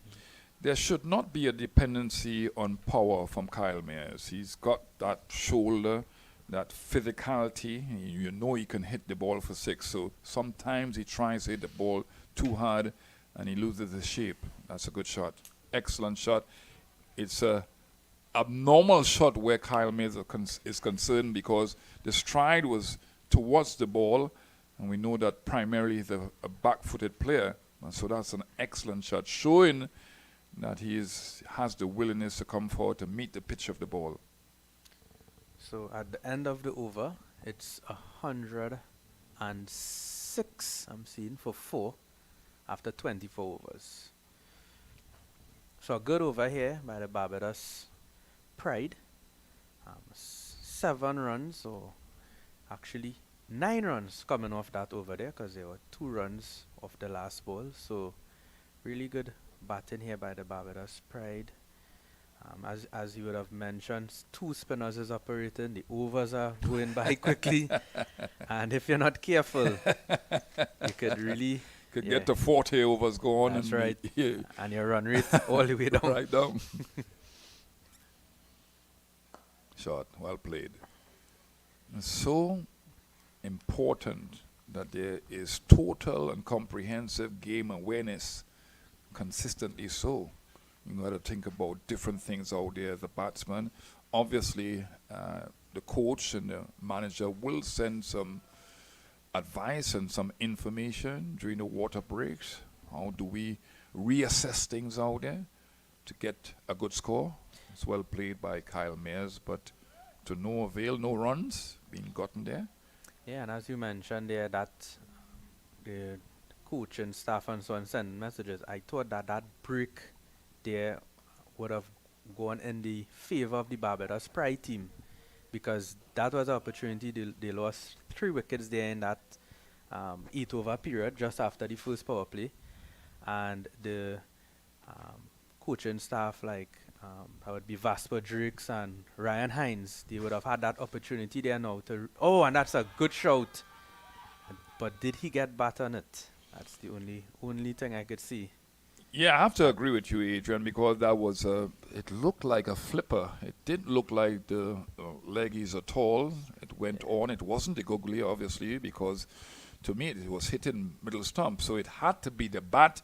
It was not a high delivery. Didn't bounce high.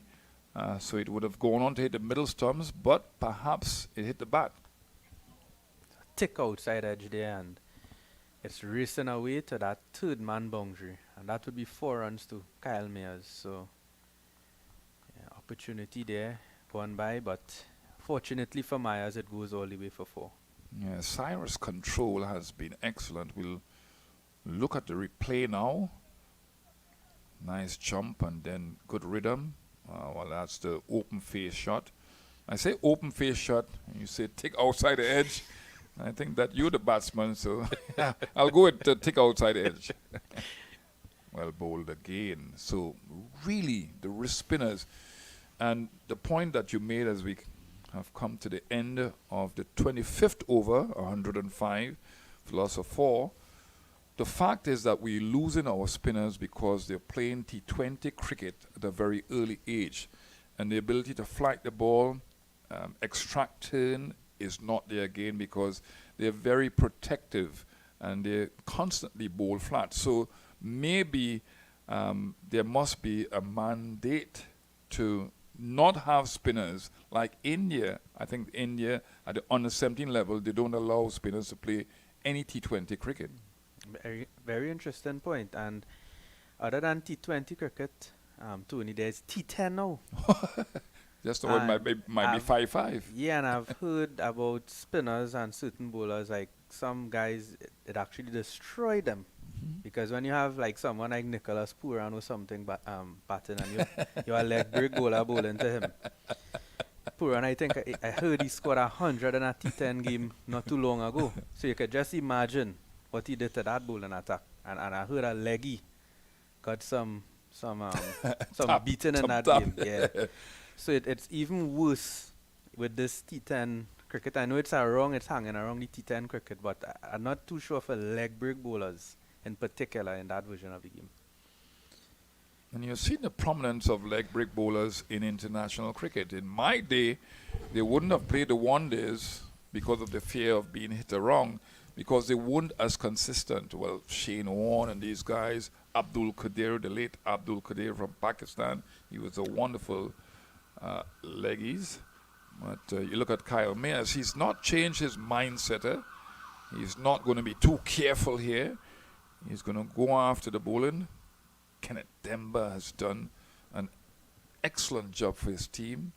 Now in his 9th over. And he's just gone for 32. And don't forget, he's been penetrative too. There's good bowling. So coming wrong the wicket. He's not going to turn the ball prodigiously. Slip in place, and it looks like Antonez. But he's bowling at stumps again. Well bowled again. A hint of turn there. Excellent. And at the end of the 26th over, it's 106 for 4. So Myers there, partnership now 33. So the Barbados team now finally getting that partnership that they need. They have no choice. This would be the partnership that could help them if both of them could bat to that 40th over. Hopefully 14 overs is a lot to ask of them, or maybe the next 10 overs, because Mayers will, as you mentioned, by nature he is attacking, and if he sees it, he'll hit it. And once he has that mindset, there's always a possibility that things could always go south for him because of that natural mindset of him. Yeah, Wickham already getting a century in this tournament, in the early parts of the tournament for Barbados Pride. Myers have not yet achieved that feat. Be thinking about getting a century in this particular game. Yeah, that would be really nice to see Mayors play that type of innings, because the game against the Leeward Islands and Windward Islands, the Leeward Islands, they lost 5 wickets for like 60 runs, but the likes of Jamal Hamilton, he played an excellent innings. He actually made 96 from 128 balls, and Myers is down the wicket there, and that will be 4 runs. A great shot there by Kyle Myers, using his feet, getting out to the pitch of the delivery, and really hitting Cyrus there for a lovely cover drive for Yeah, 4. fantastic shot. Get into the pitch of the ball, and if you get to the pitch of the ball, you can practically hit the ball anywhere. And he decided to go through covers with a wonderful fluent swing of the bat. Oh, he goes big here, and that would be 4 runs to Kyle Myers. So excellent batting here by him, hitting through the offside, now hitting behind square on the leg side. So really versatile player here, Myers. And this one wasn't a bad length to sweep. It wasn't too full, and capitalizing on it and really manipulating the field, because there was no one behind square on the leg side. Excellent shot. Good batting by Myers.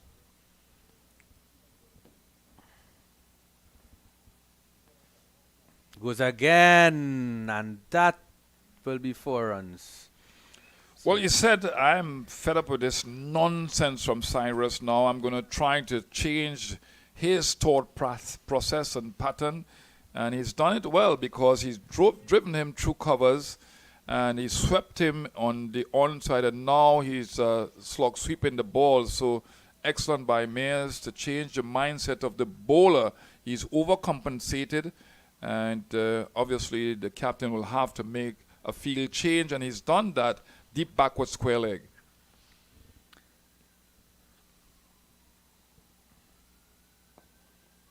Excellent batting here by Mayers. So 13 runs off that over, and the Barbados Pride are 119 for 4 from 27 overs. The partnership now 46. Yeah, they've said it time and time again. Spend some time at the wicket. Stay out there, see what the bowlers is doing, and then you try to play your natural game. It's about intelligence. It's about assessing things out there. And we've seen some really poor batting, some really iffy shots. That's cost 3 wickets. And now you're seeing some excellent batting by Captain Mayers. Yes, and Wickham there wouldn't mind that, because it gives him that opportunity now not to do anything out of the ordinary, because the run rate is going, and an excellent sweep shot there by him. Shows that that's a batsman in form to play a shot like that. It wasn't like, would they come back for a second? Bit of a overthrow, but a really nice shot there by Wickham. So Demba now would be bowling to Mayers. He's bowling from the members and here at the Queen's Park Oval. Overcast conditions, so really nice for fielding. Yesterday was a totally different story at the Oval. It was really hot. Really hot. I'm laughing because I'm chuckling because, it's really nice for fielding. I mean, out on the field there, the fans will see us running about and that sort of thing, but it can be testing sometimes with the hot, humid conditions that can prevail.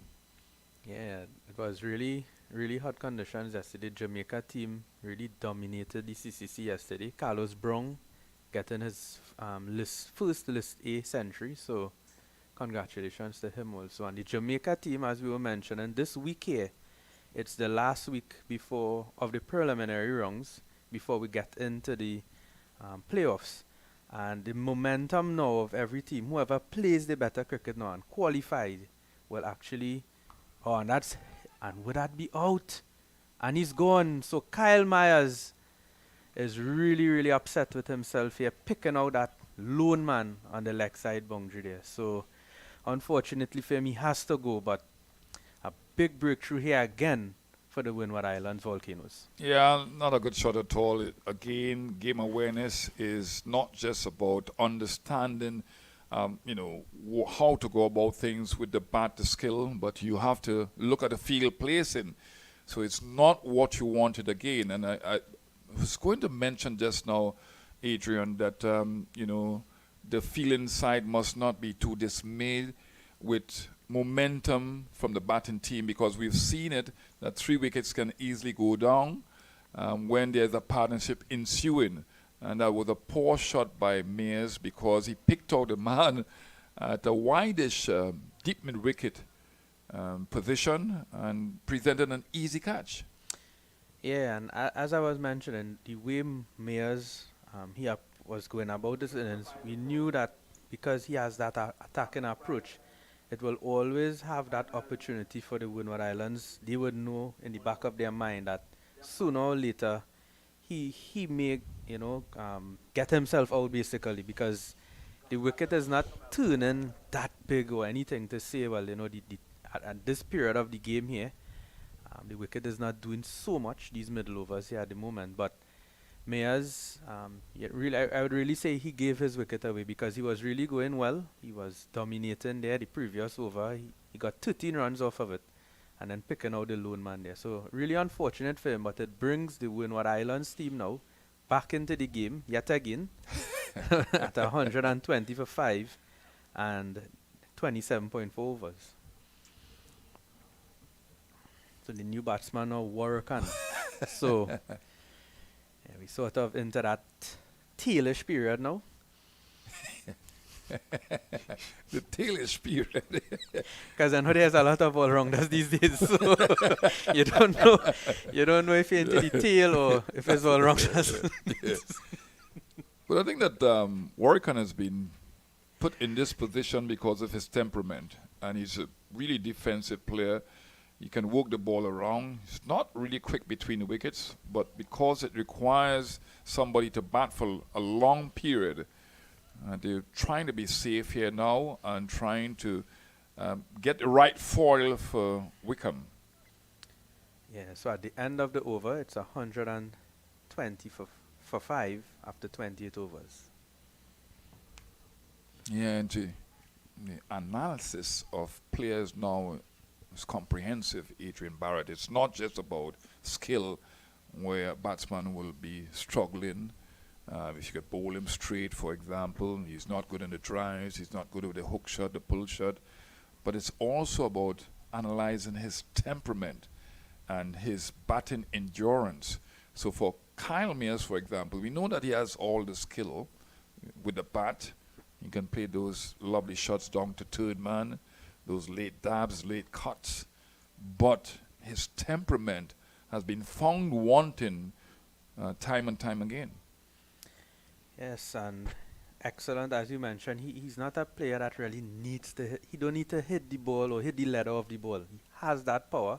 So all he needs to do is really place the ball, and it goes. So, and that hit there, a lovely shot, and it will be 4 runs. So a good shot here by Wickham. Full toss, not a good delivery by any means, and he placed it really well and brings himself 4 runs. Yeah, I love the way he just brings that front foot forward and places the ball quite well with the full face of the bat. His balance was excellent there. It's just a class player, and it's about eye candy too. These guys will bring crowds to the ground. Love this young player in Kevin Wickham. Oh, good delivery there. He pulled back the length right away. He's aware that Wickham is an excellent driver of the ball, so he's deciding to really pull it back and make him try to dab it down to third man. Excellent delivery again. He's getting close to the stump, and he's aiming those deliveries, flighted deliveries, and there's no Kyle Mayers again. So there's 2 right-handed batsmen at the wicket. So he's predominantly bowling the leggies. It's a faster delivery, and Wickham looks agitated, slightly angry with himself, because It was in the arc for him to try straight. And it was a faster delivery, so he came down slow on that one.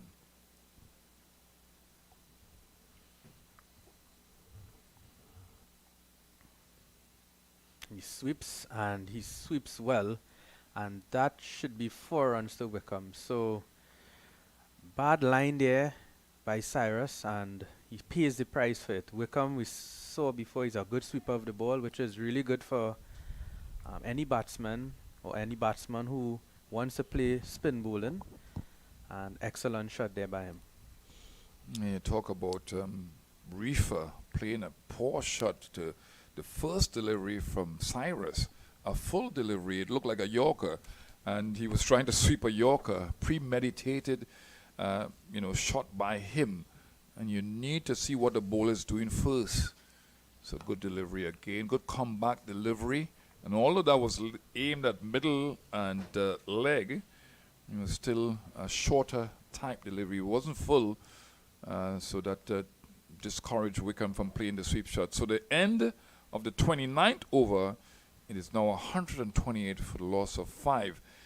And your thought process now, Adrian Barrett, about how they should go about recuperating this innings, because you have, 21 more overs to go, and a lot of batting. What should they be thinking about? How do they get up to, I would think, 230 at least? Yeah, they would need to, these both batsmen here, they will need to bat to the 40th over without losing a wicket. That's the ideal situation here for them. And they should be able now to really try to, unfortunately, because they lose so many wickets, they have to wait till probably the last 5 overs. If they continue, they may lose a wicket or two. That's the game of cricket. A wicket may fall. So with, let's say, 4 wickets in hand, with 5 overs to go, they could definitely push themselves close, maybe to a 250 mark, if they continue with this same, 5 wickets, 6 wickets to that 45th over. That's why we pay you the big bucks. You are excellent at analyzing things. I don't know about the big bucks, but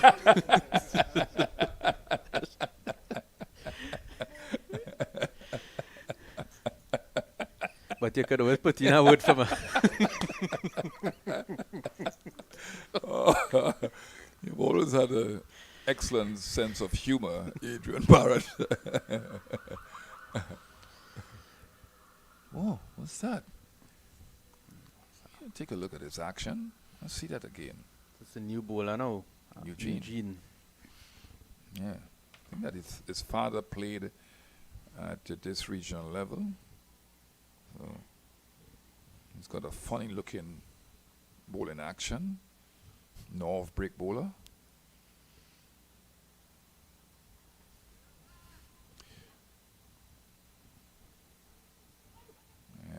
Reverse sweep. Looking for 3. But Oregon, as I mentioned, not too fast between the sticks. And this is where you want that fitness level, that speed between, because you're trying to build a partnership to alleviate the pressure on your team.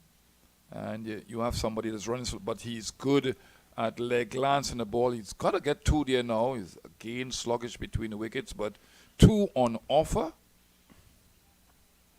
Yeah, so Wickham here really, he's scoring at a really good rate. He's one of those batsmen where you don't notice runs as, he's moved on to 28 and no big set of flair, but he's on 28 of 37. So one of those batsmen that the Windward Islands, if he continues to bat, the runs will keep scoring. So good go in here by Kevin Wickham. You talk about these batsmen who have the ability to score quickly without any noticeable flair and power. Javed Mianda, the former Pakistan middle order batsman, comes to mind. He is absolutely excellent, or was excellent at doing that. And when he came to the wicket, he would just nudge the ball around, get the 1s and 2s, and all of a sudden You know, you look at the score, it's 30 off of 5 overs, or 5 overs, but not a lot of forceful type batting. Just have that ability to work the ball, and it could be frustrating for captains. Captains need to be tactically strong, and bowlers need to be very, very, direct and discipline against these type of batsmen, because they can score not just on both sides of the wicket but behind the wicket. They could score in front of the wicket. Excellent manipulators of the ball, Ronnie. Yes, definitely. And they're the ones you have to watch out for. Before you know it, there's 50 runs on the board. You want to know where that came from.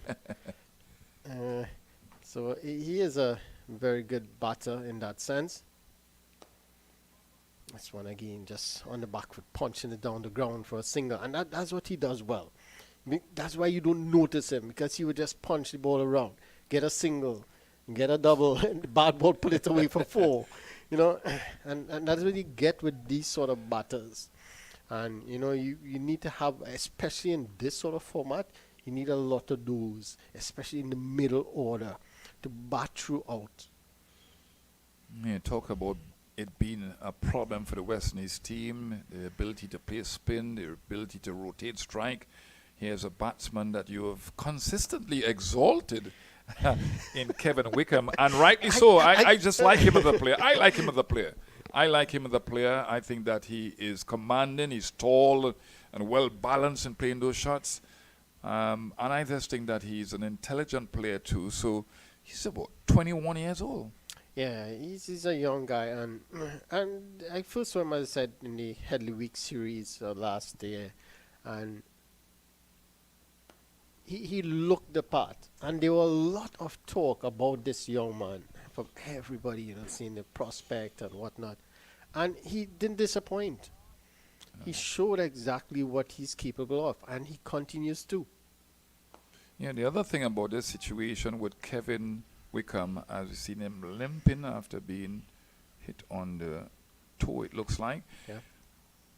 As we come to the end of the over, 31st over, and he had an unfortunate situation when he lost his father last year during the 48 tournament, and was able to come back. And you look at these little things. Yeah. Springer had the same situation coming back from the World Cup, and you look at these little things that, I mean, at that point in time, going through that adversity and that serious predicament, losing a loved one, and being able to refocus, that will mature a player. Yeah, definitely. And it's not just come back; it's how you come back from a situation like that. And a lot of them, they bounce back really well, shows their maturity and the level of commitment and all of that to the cause. So you have to give them full credit, and you have to give credit to the support staff. That's right. For giving them the opportunity, even though they had this sort of situation, give them the time that they need. But yet you show support on them, bring them back, and give them the opportunity that they deserve. And talking about that level of adversity, look at Vary Joseph lost his mother, and he still played a test match. I showed that commitment to West Indies cricket. We couldn't talk about the negative parts of what happened the other evening, but he has been committed to West Indies cricket in all formats of the game. Yes, definitely. He's one have to be looked after as well. Looked after? What do you mean, Ronnie? Come on. I'll put you on the spot. Looked after. Well, remember, you have the mental aspect of the game, playing in all 3 formats. There's that, mental aspect, the physical aspect, and it can take a toll on you. That's right. Right, and you have to, these sort of players, you have to give them a little break in between, right, to just get that mental aspect back on point, if you wish. So these sort of things, that's what I mean by you have to look after these sort of players because you want them to play all formats as long as possible. And being an athlete, you're prone to incidents, you're prone to injury. And so you have to nurture them in such a way that, you avoid these sort of situations because you see some of these players, as soon as they get injured, some of them, that's it. Yeah, the 22nd over has been completed, and 18 more overs to come. We're looking at the dark clouds coming from the easterly direction, and there's rain about. We look to see if there is any movement from the ground staff. They've been excellent. They've been very efficient. Just now they covered the ground. Not a sprinkle of rain fell. You had to bring that up, right? You had to bring that up. Yes. Well, they were really proactive. They're doing their job. They're doing a job. Yeah, and they're doing it efficiently and effectively. So you have to give them credit where it's due. Yes. This one, it's Hodge, is it? Yeah, Hodge. Continue. Ball a very good first spell. I must say that first over maiden as well. This one is a full toss driven down the ground by Warakan for an easy single. So Warakan here doing the job with the bat. But he's also the joint leading wicket taker in the tournament. How much wickets? 12? 12. Yeah, yes, 12, yeah. 12, yeah. So he has to do a job both with bat and ball for his team. That's well played. Excellent shot. Excellent shot by Wickham, the favorite player of Ronnie. Excellent That's the shot. favorite player. Come on. Playing with the angle, angling down the leg side, and look at that. Clearing that front pad, but he didn't need to because that ball was going down the leg side, so he helped it around with some aggression and played it well, kept it on the floor. That's another thing with him. He plays some aerial shots too, but he plays a lot of balls to the boundary on the floor. There's a good comeback here from Gavin Hodge after being hit for that boundary, and he keep the pose to show the bowler. Really good, positive, defensive shot there by Wickham. And again, so that's what I like. Although you're not getting runs, and they talk about rotational strike on the front foot, could close the face of the bat or open the face of the bat, and play with soft hands to get the ones. But that's what I like. He is really understanding his role now. His role can change because of the situation. 5 wickets going down, 142 after 33 overs. And he just needs to stay there long. And he's going to be the main man because you have all-rounders to come. And I like the fact that Warwican, who is primarily, as you mentioned, a wicket taker and a container with the ball, left-arm spin, but he's playing a role here now just to change the momentum of the game and secure the wickets there. They don't want to lose another wicket. Yeah, and also, as Hodge continues, also you have to remember with Warwican, he's generally a dasher. He generally looks to hit the ball to the boundaries. He's very ultra aggressive.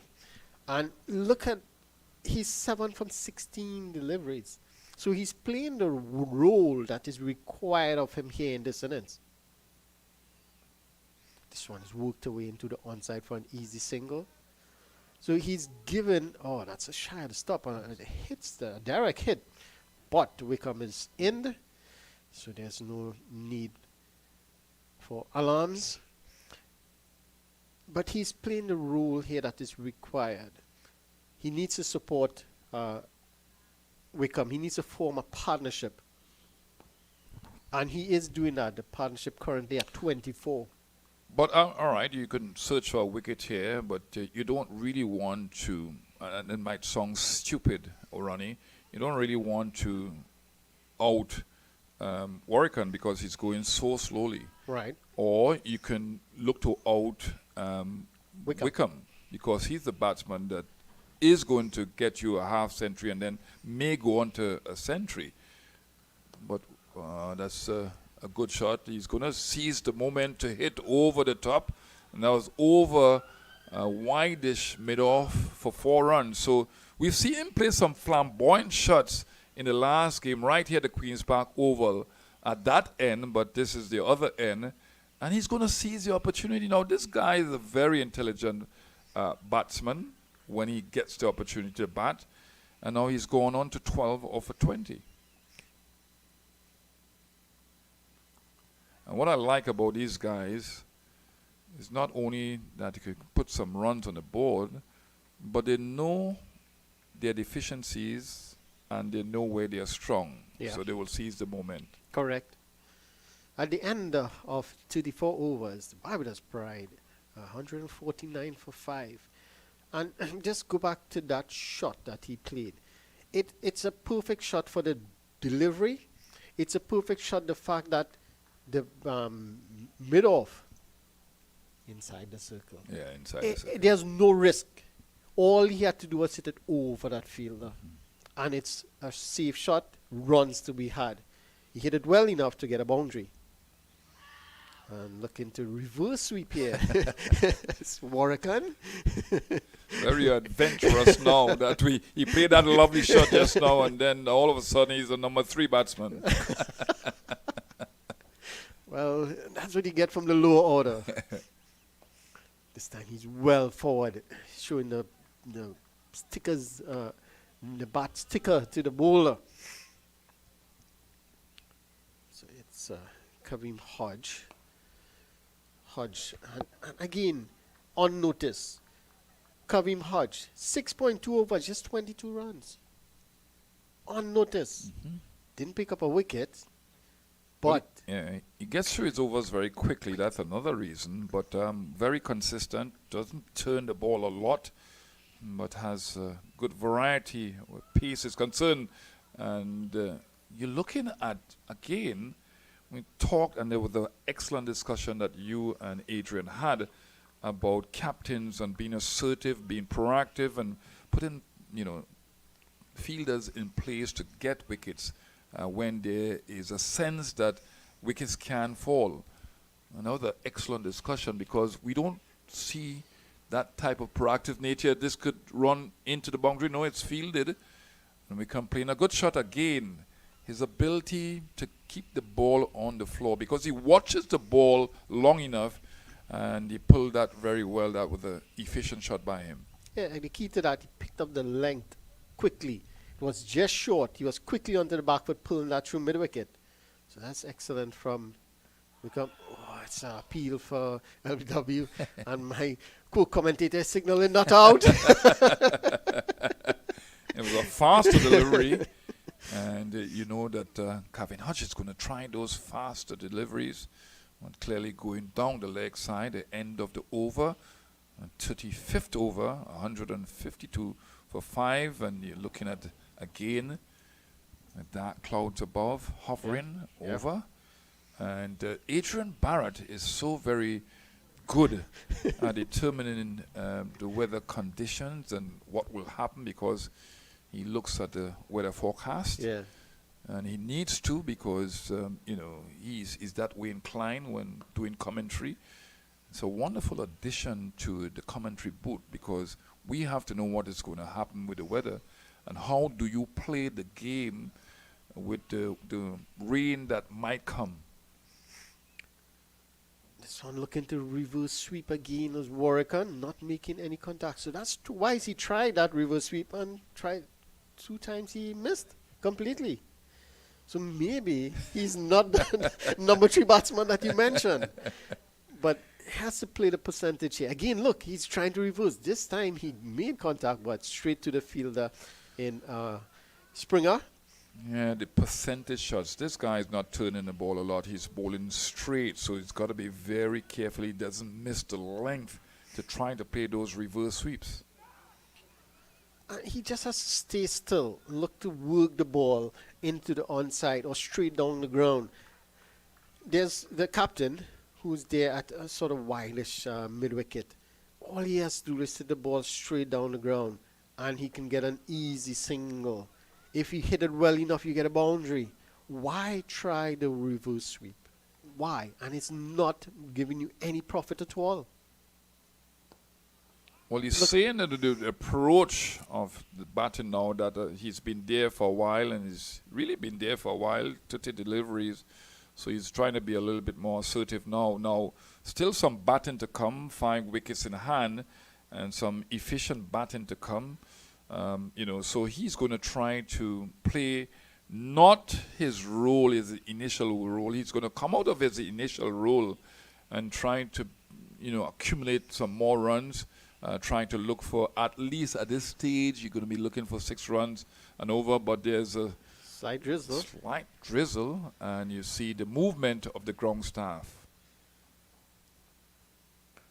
Hodge, this one short and wide cutaway, but you have to remember what Adrian Barrett said when he was on air in terms of playing the situation with the rain. Mm-hmm. Excellent points. Yeah, you can see the weather condition. Why play those shots? Why try to get out now and put your team under more pressure? Well, that seems like the rain is a bit heavier, and the umpire has called for the covers. So we're going to have another rain delay here. This time the rain is here. So we are going to have a rain delay. The covers are coming on. And while the covers are being covered, I could just, go back to that point. You are seeing the weather condition. With the weather condition, and if you lose wickets, it's going to affect you with the Duckworth Lewis when it's time for the Windward Islands to bat. Why try these things? Why try to be ultra aggressive and probably cost your wicket when all you could do is play for the weather now? You can't. It's coming. You can't do anything about it. Yeah, there's a lot of things that need to be put into the equation where that is concerned. The bonus points also. Giving the other team an additional bonus points, it might be a factor later on in deciding the semi-finalists. And in addition to that, you can lose your wicket. So you talk about the percentage shots. But Warwickon, in my mind, has practiced the reverse sweep. And the perception is that you need to play the reverse sweeps against, or the sweeps, the conventional sweep shots, against the spinners. You don't need to do that all of the time. So if the spinners are flighting the ball, if there's enough pace in the ball to work the ball around. So it's when you play the reverse sweep is important, or the conventional sweep shots. Yeah, definitely. I totally agree with you on that. And not only that, had he played the shot and got out, he would have given the Windward Islands that extra wicket. They would have needed to get that extra bonus point as well. Because they would have gotten that 5 wickets in that power play to get the bonus point. That's right. So it's about, the mental toughness or ability of the batters to recognize certain situation and play accordingly. And the bonus point system will impact players that way. It, in my opinion, Ronnie, and this could be a source of a discussion now, when do you really implement it in our cricket? I mean, it's at the senior team level, the list A's, senior team level. But do we implement it at the under-17s, for example? Or do we implement it from the under-15s, but strategically do so? It would not be as complicated or as detailed as the bonus point system at the senior team level, but you can still implement it to give players that habit, make it habitual, so when they get up to this level, that it's easier for them to make the transition where that specific system is concerned. Yeah, I agree.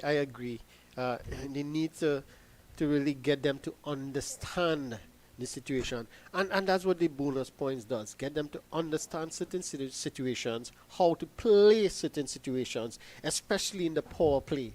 And it have been said by numerous commentators, analysts out there, that from 10 to 40, that second power play, a lot of teams lose the match or win the match in that power play. And how you play there would determine what happens in the end.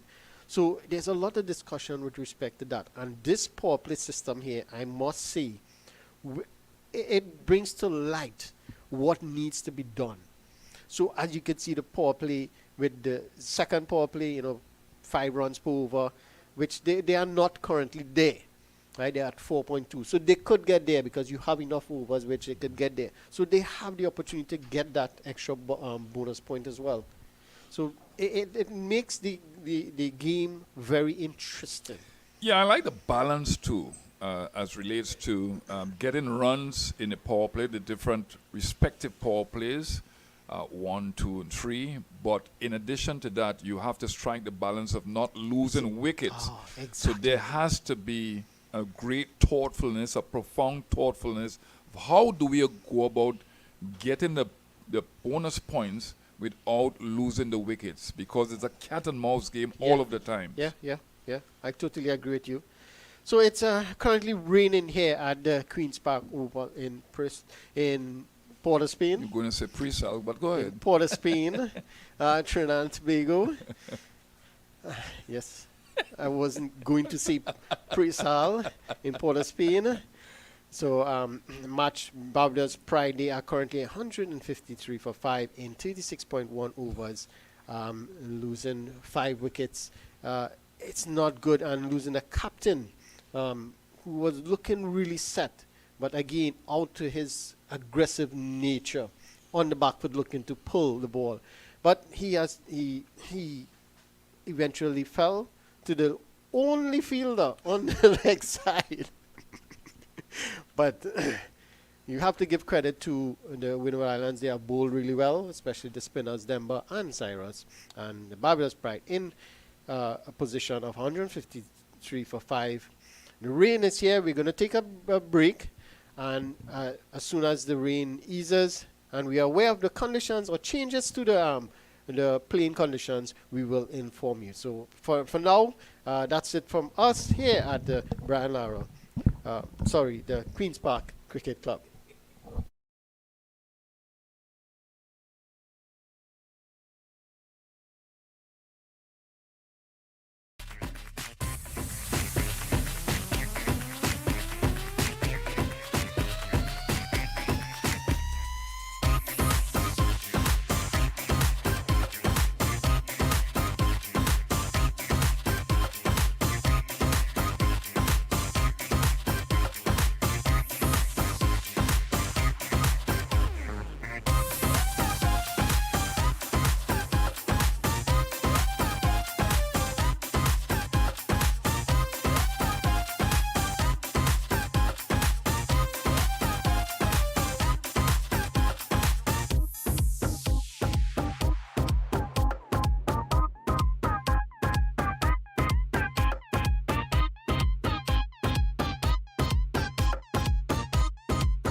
Yes, good afternoon, everyone, and welcome back to the Queen's Park Oval here in Port of Spain, Trinidad. So the rain has passed us, the covers have been removed, the lines have been repainted, and the umpires are back out, and we are here to resume the match 20 here in the CG Super 50 between the Barbados Pride and the Windward Island Volcanoes. At the current status of the match, the Barbados Pride, they are 153 for 5 in 36.1 overs. Remember, they won the toss and elected to bat first, losing wickets early, Wickham, and losing 3 wickets in a clump in space of 2 overs. And a bit of a partnership between Wickham and the captain Myers, but Myers, he fell just before the rain break, and now we have Warrican stitching a little partnership here of 33 with Wickham, who is on 38, as I'm joined by Tony Gray. Yes, good afternoon to you, Ronnie. Good afternoon to our listeners and viewers out there. Now, it's a seesaw battle, obviously. You mentioned the permutations, and then you mentioned what transpired before this rain break. Obviously, Barbados started well, built a partnership, and then all of a sudden 3 wickets fell, and now the rain came. So it's been a seesaw battle with not just both teams, but obviously the weather. Yes, so news coming out from the middle is that the match has been reduced to 46 overs. So it's 46 overs to be bowled. So it's going to be Hodge to continue. This one is hammered down the ground by Warrican. Only get a single. Went straight to Springer. Yeah, I think that a lot of players will welcome a reduced amount of overs. It's 46 rather than the 50 overs. So truncated situation here. They can be a little bit more freer, but there's still some time, a lot of overs in this innings. This one is pulled away in the gap. 1 bounce, 4 runs. Lovely shot there from Wickham. Again, just a touch short, and he was quickly on the back foot. Look at that.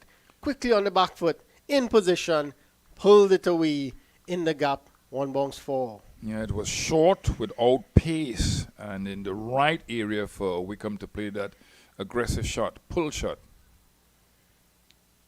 Again, short, pulled away, same result, same area.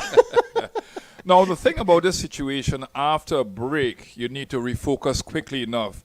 Kevin Hodge, having some experience of playing at this level, has not refocused. He's normally very consistent and can be frugal at times, but 2 short deliveries, loose deliveries, will again build momentum for the batting side. Well, that moves Wickham on to 46, just 4 away from another half century for him.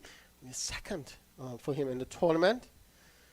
So he's really having a good tournament at the moment. But again, as you mentioned, Hodge not focusing after that break and 2 really long hop that was punished nicely by Wickham. That would get him going. 162 now. This time short and wide, cut away. But there's cover down at that cover boundary. You're going to get 2. That's excellent running. But is he short? Yes, he is. Well. So there was a near collision in the second run. Both batters running down the same way. Let's have a look at it. It's a lovely shot to begin with. A bit of misfield, which prompted the second run. But look at that.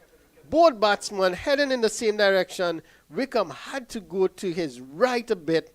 And because of that, he was well short. Let's see. Look at it. Yes, just short there.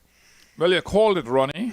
When you teach running between the wickets, you tell the youngsters to run in a straight line. If he had to go away from his intended direction, then he's running at a further distance.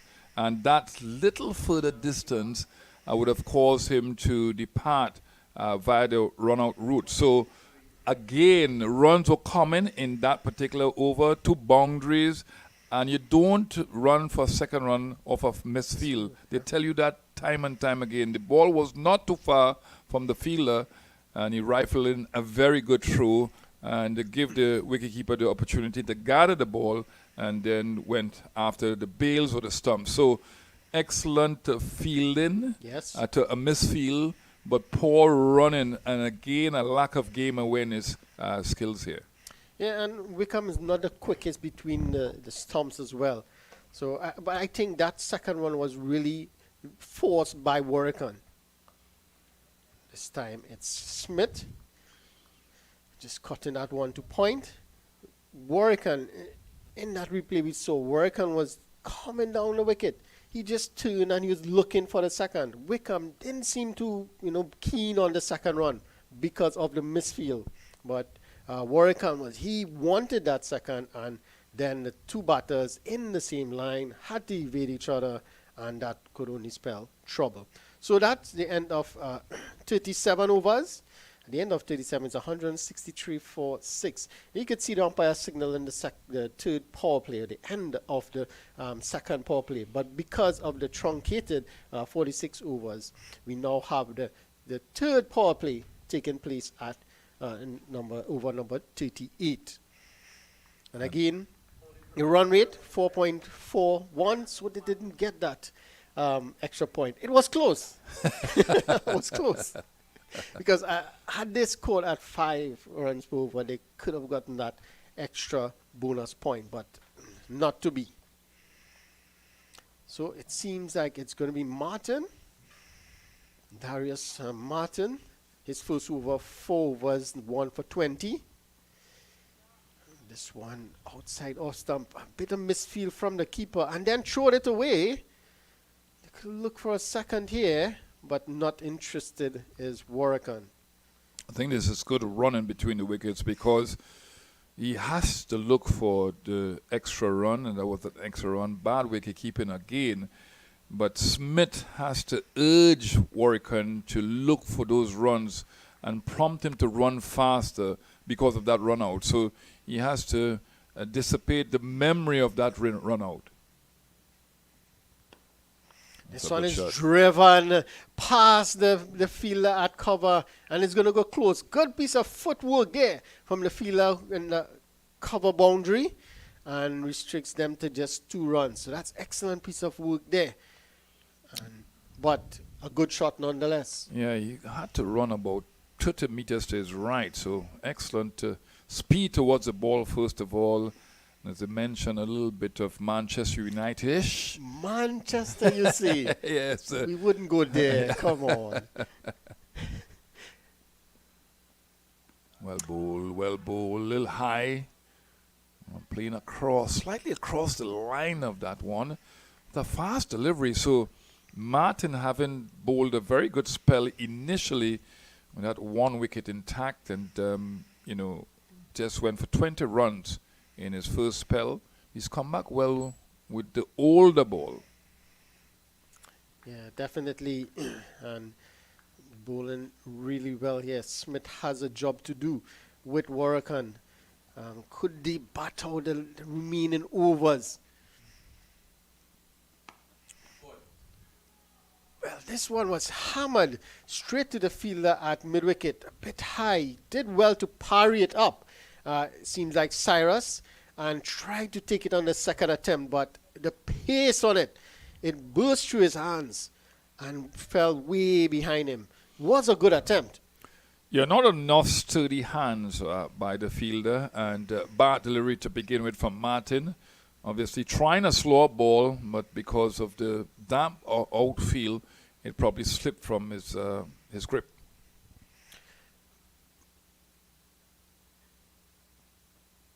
Going down the leg side, signaler wide. In this situation, they don't want any extra deliveries, and especially those free hits and that sort of thing. But this was an extra run and an extra delivery. Those things can be telling at the end of the game. Well, you could see clear intent from both batters now, knowing just a few more overs remaining, just about 8 overs, I take it, after this one. So the clear intent to try. The projected score is 207. If they could get there, that would be excellent. This one is driven through extra cover, and that's 4. Not a man move as the fielder at mid-off just trots to the boundary to collect it. Look at this. Not much foot movement, but good hand-eye coordination. Wonderful hand-eye coordination, an exquisite cover drive for 4 runs. And he seems to be a no-nonsense man. He's now gone up to 6 in 4 deliveries, Kemar Smith. Well, sure intent here. Want to maximize this last 8 overs and 1 delivery. Trying to get as much as possible, 173. And if they can really get to 200, 210, that would be a good total for them to work with, considering what happened in that middle phase of the game. Martin. Short, attempted pull shot, but didn't bounce as expected and went through to the keeper. And the end of a very good over here for the Barbados Pride. They are 173 for 6 after 38. Well, they must think highly of Kemar Smith, because you have Dominic Drakes, who is also a very good hitter of the ball. One of the earlier games, they strategically used him nicely. I think Warwickon left the field. He was batting at the time, and because he was batting too slow, he came out and they decided to say, come. He didn't get out. And they used Dominic Drakes, and it paid off really well. So really good strategy. And as a coach, and, you know, having dealt with teams, when you strategize, really good, and you have the players executing a game plan, it really makes you feel nice. Yeah, Shamar Springer, he's going to take up the attack from the media center end. His full spell 3 overs for 16, a bit expensive by his margin, but he will want to make amends for that. This one is short, attempted pull again. It seemed to be a slower delivery from Springer, and Warwickon not making much contact.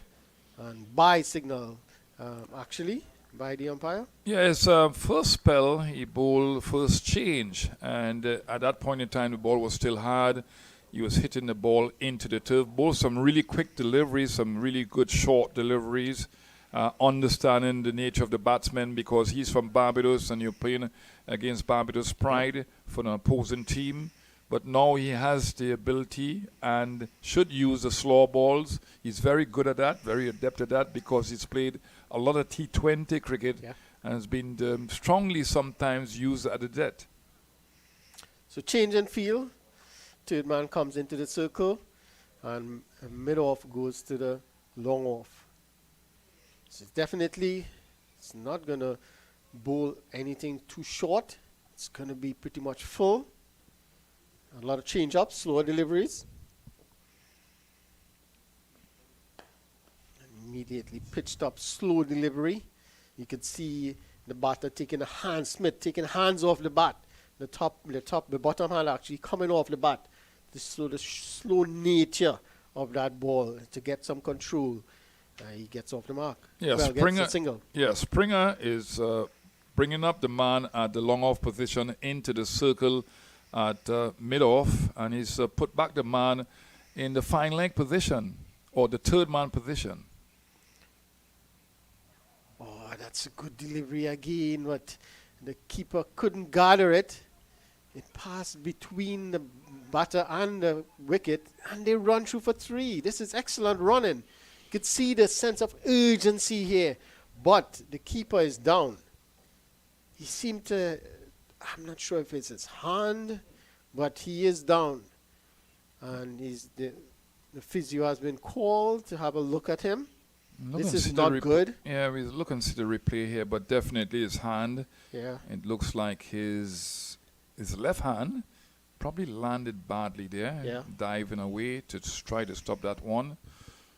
And he's been assisted there by the physio. And the magic spray. We have all these things that can work very quickly. And a good effort to stop that ball.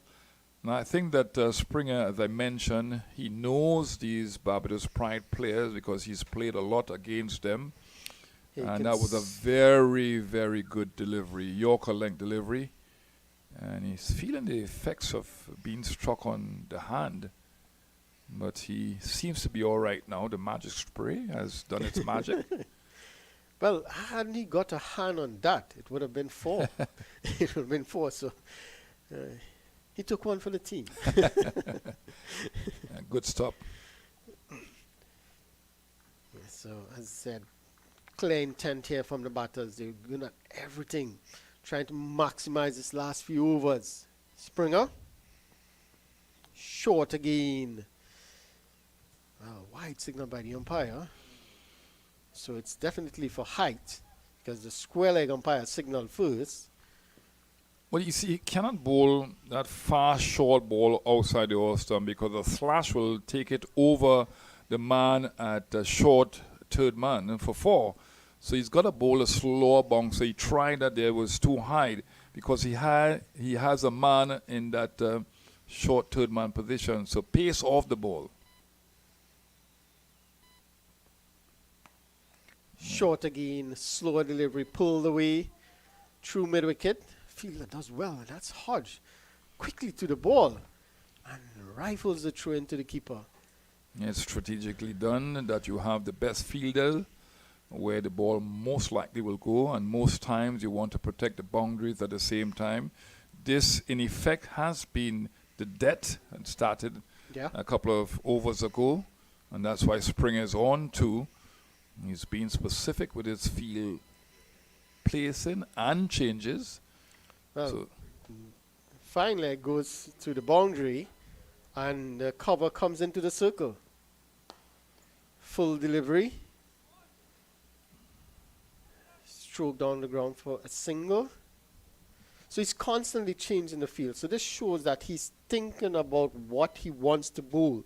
At the end of 39 overs, the Barbados Pride, 181 for 6. So he's thinking of every delivery, what am I going to bowl? What field do I need for this particular delivery? It sort of telegraphs exactly what he's going to bowl, but nevertheless, it's clear plans that he have for each batter, not just for the scenario, but for each batter. That's an excellent point. Excellent point. Specific to each batter and the strengths and weaknesses of each batter. Now, it's 39 overs gone. The projected score 213. They would want more. The outfield has changed significantly. It's more of a heavy outfield. It was lighter and faster. So that has to be factored into account when you're looking at a good score, good enough score to defend.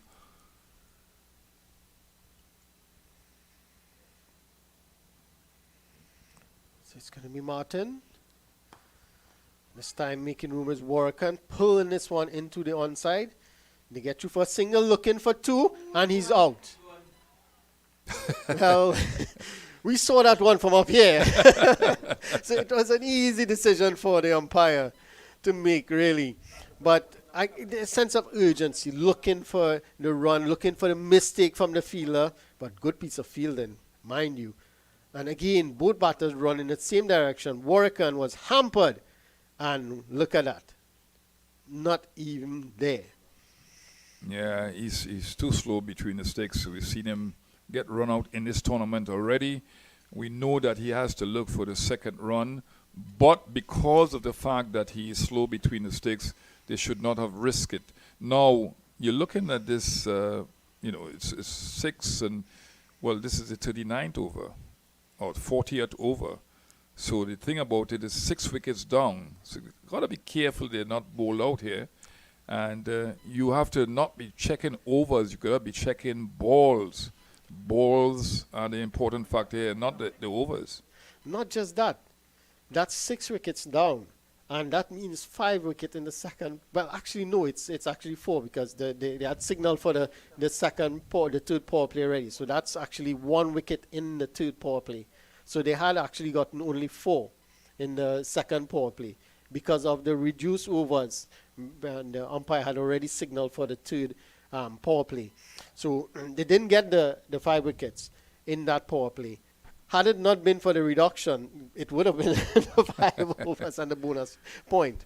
But you are right. It's all about really trying to maximize these remaining deliveries here, trying to get as much runs as possible. But the thing is, they have already lost 7 wickets. So now it's up to Dominic Drakes to see what he can do with Smith. This one, again, slow delivery outside off stumps, played into the onside to Atenes, and there's no run. So mixing their pace up nicely, the pacers here. Yeah, these guys played a lot of T20 cricket, so they would have had the experience, that specific experience of using their fingers nicely to roll their fingers over the ball in an off-break way. A lot of faster bowlers use that ploy because they have more control of the ball.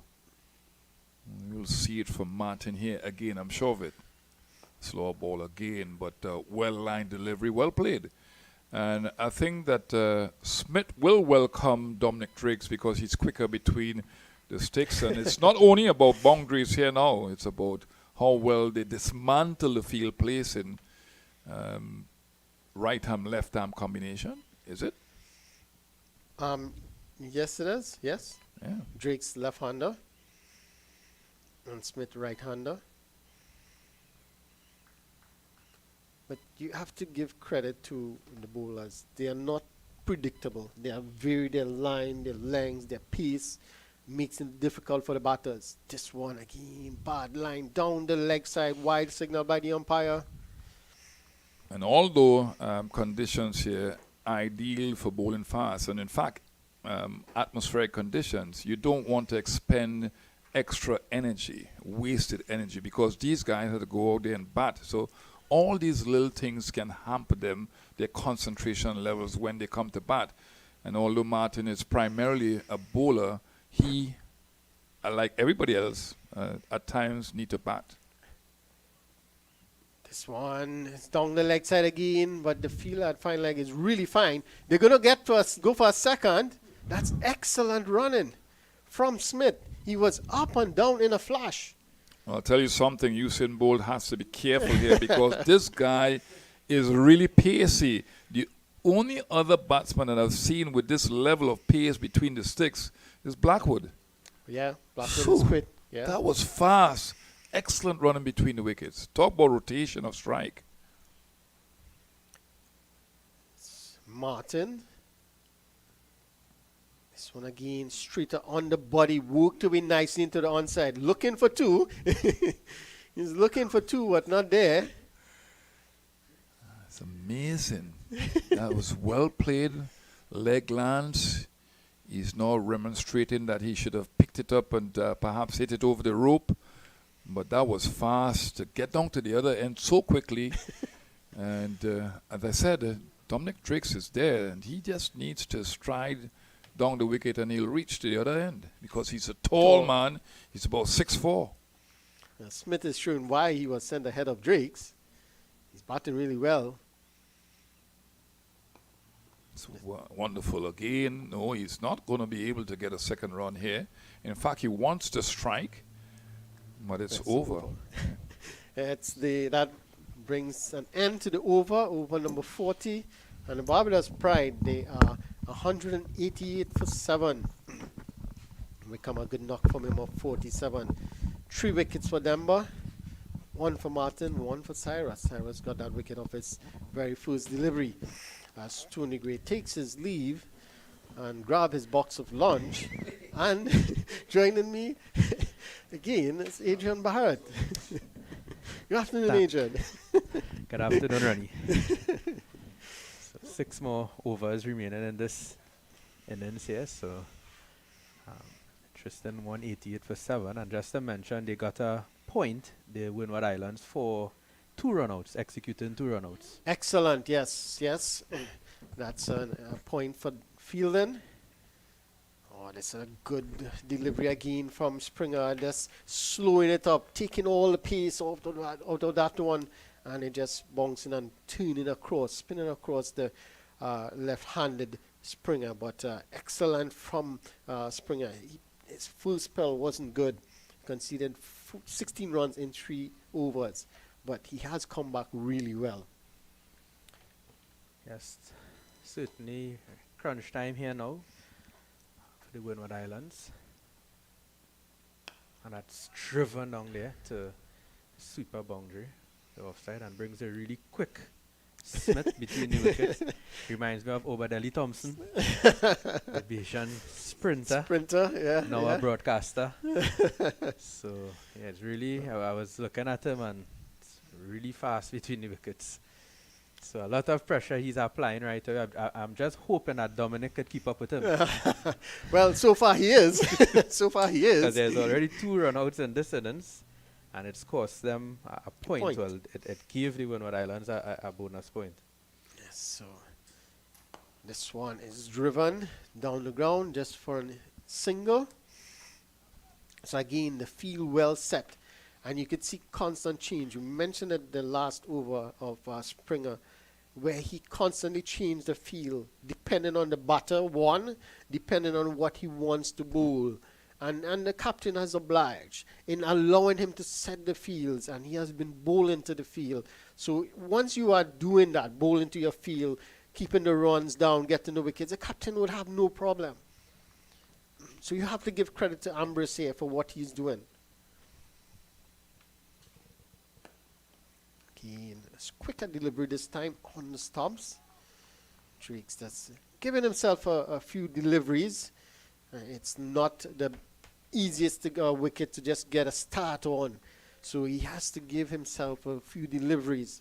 But you have to give credit to Smith, who's doing well, 11 from 11, who's allowing him that time to settle in.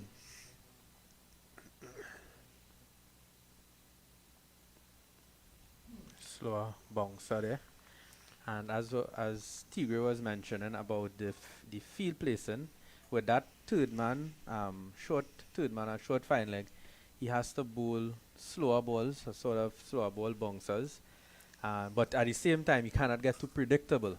Correct. So, because with that field placing there as a batsman, you know the slower ball is going to come. So he has to be a step ahead and maybe look the ball full and straight hit also. And that's hit to the boundary there, and that's 4 runs. So that slower bouncer there, as I said, it could become a bit predictable for the batsman because of the field placing.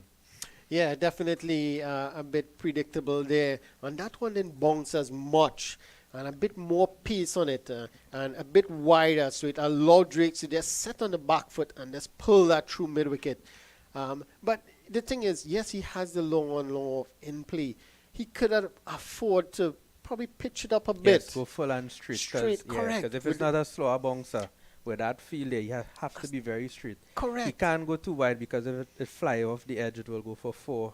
If it's down the leg side, a little bat on it, and it goes for 4 past fine leg. So it's either a short, a slower ball bouncer or a full straight delivery. Correct. And I thought he would have been able to go that route because he did that in the previous over.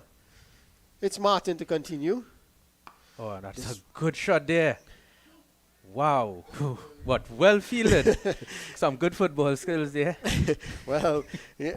So first thing, excellent shot from Smith. The short ball pulled away nicely, but you have to give credit to the fielder. He had about 10, 20 yards to run, and he did very well to nice football skills. Not Manchester United, Mr. Gray. He looked to that he didn't want to do it to his clothes. Look at that. Excellent. He ain't going to do it to his clothes, yeah. This time a wild swing from Smith there. Very uncharacteristic. He seemed to be batting really well. That one was full and wide outside the off stump. Clear plan to bowl that one there. There is cover at the deep cover boundary, but they also he has that protection, deep square leg and deep mid wicket for the short delivery. So he has that option to bowl that short delivery, or he can pitch it up wide outside the off stump. So let's see. Short, pulled away, short of the fielder at deep mid wicket, and they're going to come through for 2. He is so quick, he trots the 2 runs.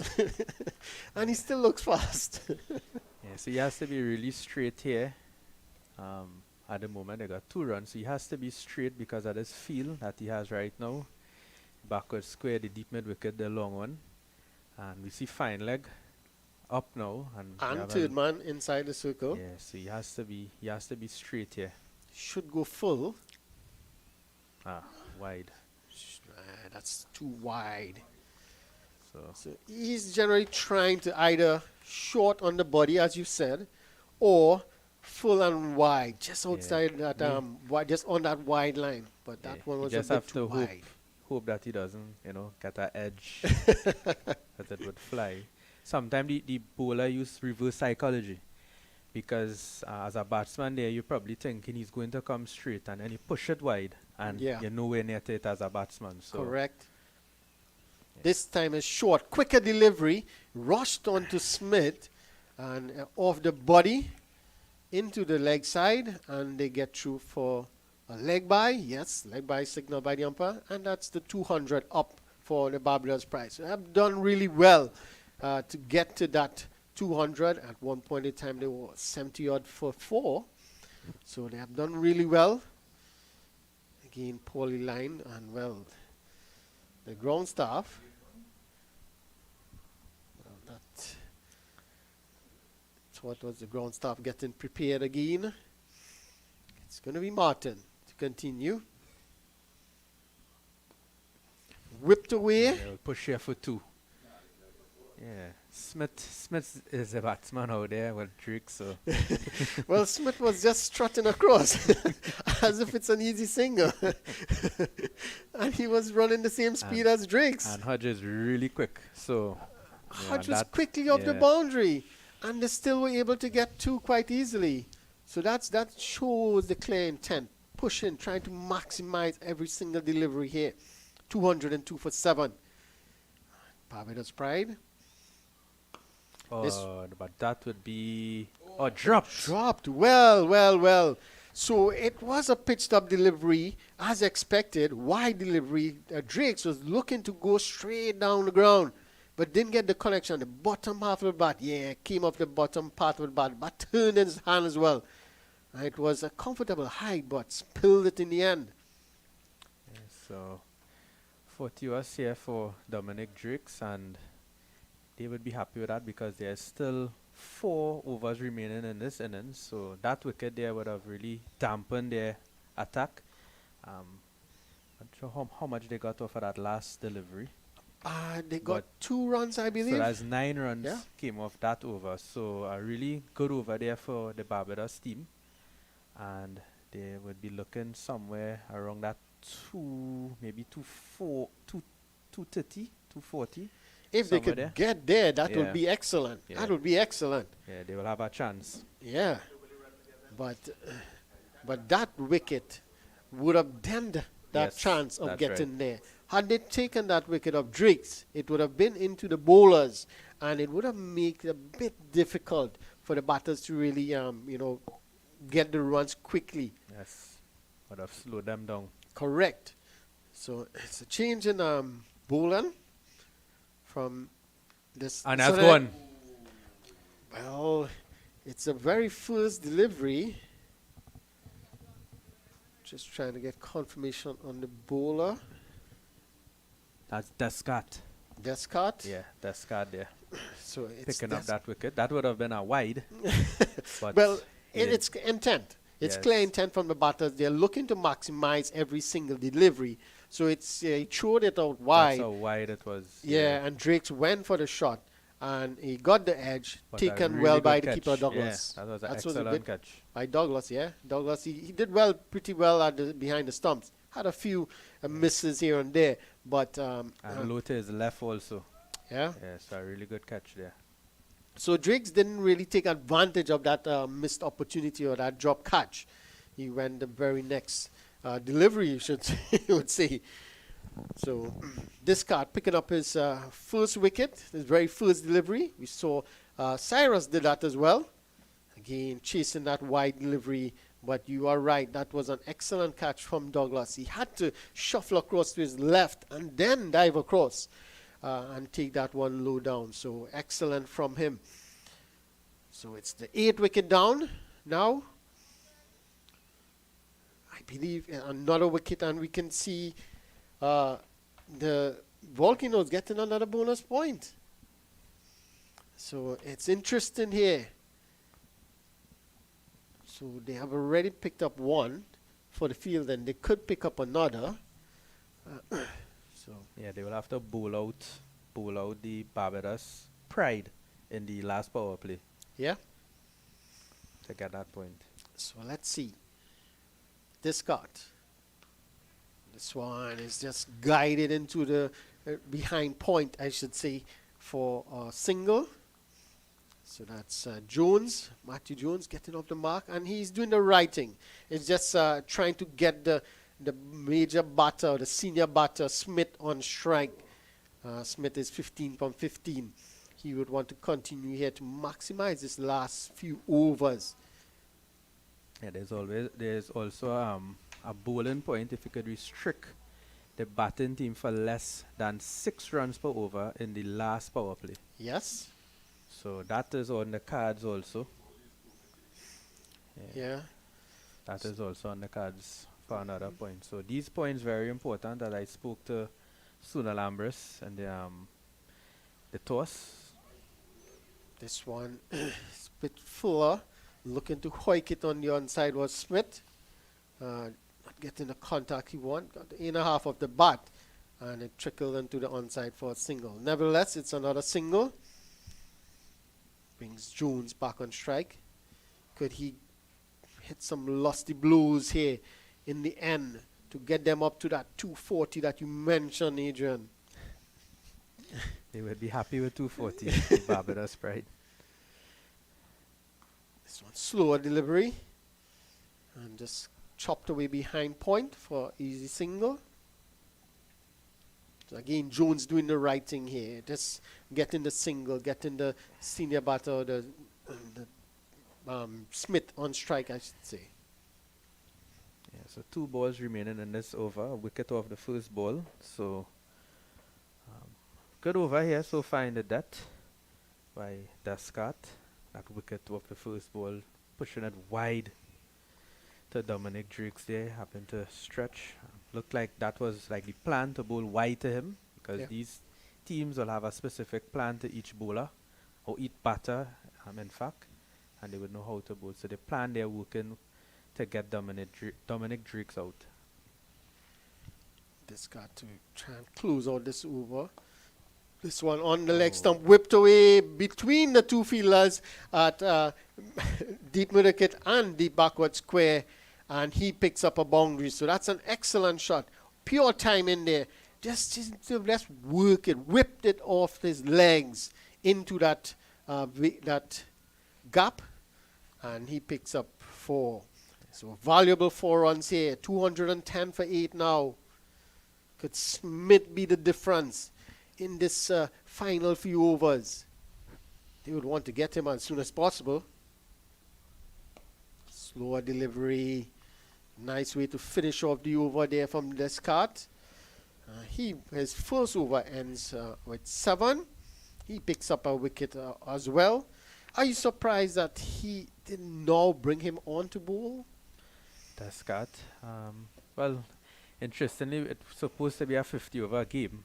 But now, yes, it's probably the way that the spinners were operating at a time, to really change it up. The bowlers were really taking the wicket, the spin bowlers, in fact. So, but in this death now, because after the rain, the death overs came quicker. Yeah. So they're using him here, and he's a very intelligent bowler. The way he was able to get that wicket with Dominic Drakes, it showed that he's aware of his weaknesses, because there's some batsmen they struggle to play on the offside. Some players are better hitters on the leg side, but Descart seems to be a death bowler, handles the situations well. Correct. So Springer has changed ends. Big hit. Well, Wow. a change of end didn't work for Springer. His first delivery was hammered over deep middle wicket for a huge maximum by Matthew Jones. Look at that. Fetch it from outside, off stump, and pull it over deep middle wicket boundary for 6. What a shot. And it seemed effortless to him. It seemed effortless. What a shot. That's the power of the man Jones. Well, we said that earlier, they need some big hits from Jones, and he started. Yeah, they will need that. If they need to get anywhere close to that 240 mark, they will need some big hit in here. So after this over, it's still 2 overs after this, still 5 deliveries remaining. So a lot of deliveries here still. And if Jones continue in this fashion, they could get close to 240, maybe even 245. 5 runs and over thus far. So could they get, if they could continue in this power play score, well, they're not going to score at probably 10 runs and over now. It's going to be difficult. But if they could score around their 10 to 12 runs per over, they could get an extra point. But it's going to be difficult considering they have lost 8 wickets as well. But the way Jones has started this over, they could get that. So how is going to Springer reply? Full outside off stump, Fielded. driven and well fielded. It seems that that's the captain. Ambrose. Yeah. Ambrose. He saved an extra run there because that sweeper would have had to run around. So good stop there by him. And each run now is very crucial in these moments. And the effort here by the fieldsman would be very crucial. Those extra ones here and extra 2s here and even a boundary, saving a boundary would really add up to the end of this inning. Correct. Because they started really well, the Windward Islands Volcanoes, and they would want to finish good on a high note. It's Springer. Oh, great delivery. Yorker then delivery squeezed out by Smith, and he's going to get a single. But what a delivery there. Really good delivery. Look at that. And that's tailed in as well. Tailed into the right-hander. And that's where you need to bowl. When you have this this short fine leg and short third man, that is the other delivery other than the slower ball. That is where you need to be. So small margin for error here in these death overs, but fast bowlers, they have to have the skill to bowl at this period of the game. Correct. Short, slower bouncer. And that's exactly what we said. We were talking about that in the previous over he bowled. That's the option. With this feel that he has here, the long and long off, and the third man and fine leg in the circle, he has to bowl either the short, slower bouncer or Yorkers or full-length deliveries. So he's sticking to what he has to bowl. Well, he's changing the field now. So it's the deep square leg is coming into the circle. So he may be trying to go wide now. Right, that's it. Excellent. So he's going to try for the wide Yorker now. Let's see if he can execute. Reverse psychology and go straight. Well, options. No sure. Well, he has a mind of his own. And that's good because if we cannot predict it, the batter. The batter wouldn't be able to predict. Well, he wouldn't have, it wouldn't be as good, it wouldn't be as obvious for him to know exactly what's happening. So, but he's given himself options with this field in the type of deliveries he can bowl. So this is excellent from him. And as we said, Ambrose, the captain, is really facilitating them, the bowlers. Yeah, wide as wide. That's what we expected. Full wide deliveries, but a bit too wide this time, signal wide by the umpire. So 9 runs now coming off this over. Still a delivery remaining. So if they get a boundary here, it would prove to be an expensive over for the Windward Islands. So if not, it would be a somewhat decent over in the scheme of things in this particular situation. Yeah, definitely. Springer. Wide again. Clear plans to bowl that full, that Yorker on the wide line. The point at wideish point on the boundary, a sweeper and a long off. So, but he would have to probably come a bit straight, and that's where it will get interesting now. Because if he gets too straight, there's no one on the backward square boundary. and also there's a short fine leg. So it's he But- has to be careful here because he's already bowled 2 wides. Yeah. So does he go straight or go wide here now? Well, wide again. But could you, to negate that, could he bring that fielder at sort of wideish mid-wicket to a more straighter mid-wicket, just in case? So it will be easier for him to cover that ground rather than at his current position. And it will give him a little more option, a little leeway to bowl straighter. Yeah, I guess he's... Oh, and hit that there. So better line there, straighter. And they'll come back for 2. Well, it's going to be a mix-up. Oh, and he's gone. So let's see who is this deciding to go here. Well, it seems like Jones has to go because he broke his crease. He broke his crease and was running down only to realize, look at it. And Yeah, so Smith. yes, Smith got back in time. So, So that's 9 wickets now. yeah. So that's the 3rd run out. Yeah, there's no extra point for Yeah. it, but if there was an extra point, they would have gotten it for sure. Yeah. But that's 3 runouts, so really, and runouts is always such a disappointing thing because you feel the bowlers, yeah, they didn't, yeah. So it's like if they give them 3 Well, wickets basically. Correct. And yeah. top and very good batsmen too because Wickham got run out. Mm-hmm. So yeah, really disappointing there with the running between the wickets. Something they will have to work on going forward in this tournament. Yeah.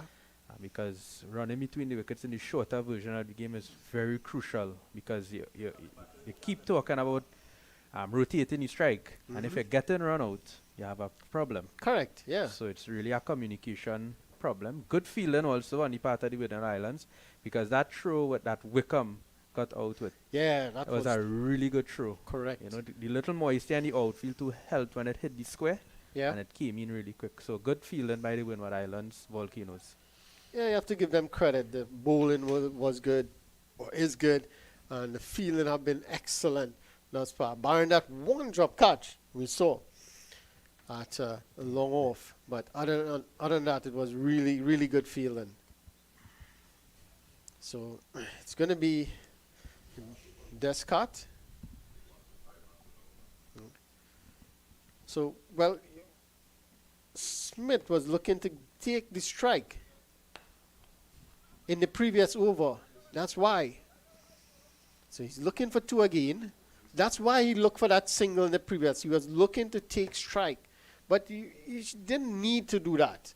Jones was hitting the ball really well. Give him the opportunity. So and because of that now, that little lapse there in trying to get on strike, he lost the wicket of Jones. Now it's up to him. And the first delivery now in the next over, he gets a single.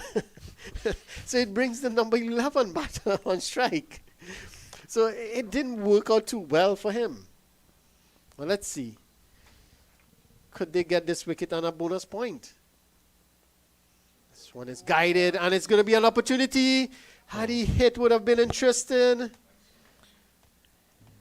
Well, it went straight to... Smith probably look comfortable there because he's really quick.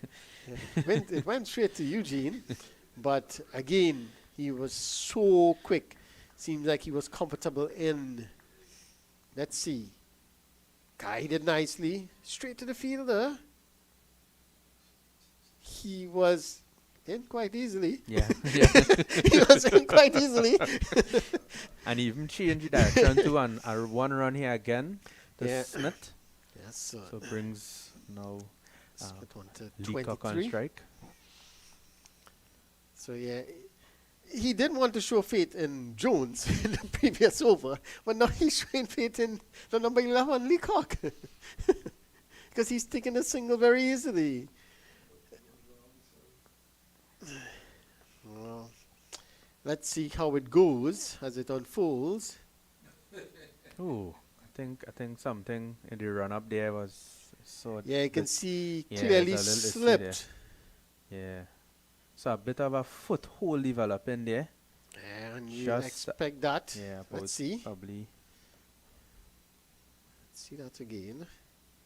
So we are looking at that spot right next to the umpire. Yeah, you This can one. see, yeah, clearly when he looked to jump, you can see his foot clearly slid away.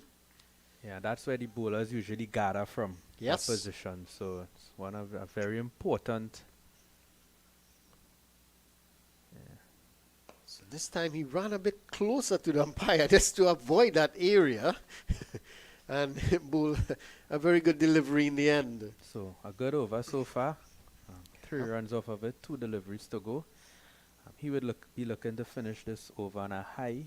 Things could change rapidly here if a boundary comes off this delivery. So would he be able to maintain this here now would be very important.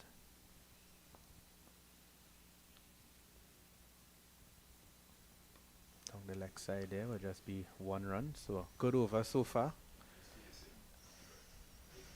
Yeah, just 1 delivery to come in this the 45th over. So would Smith decide to go for a single or a boundary? This would be interesting here now. Well, Maybe he should be looking for the single to Yeah, get think that the should be- last to face from the very first delivery or to face the entire that should be- final over. But we'll have to wait to see what will his thinking be.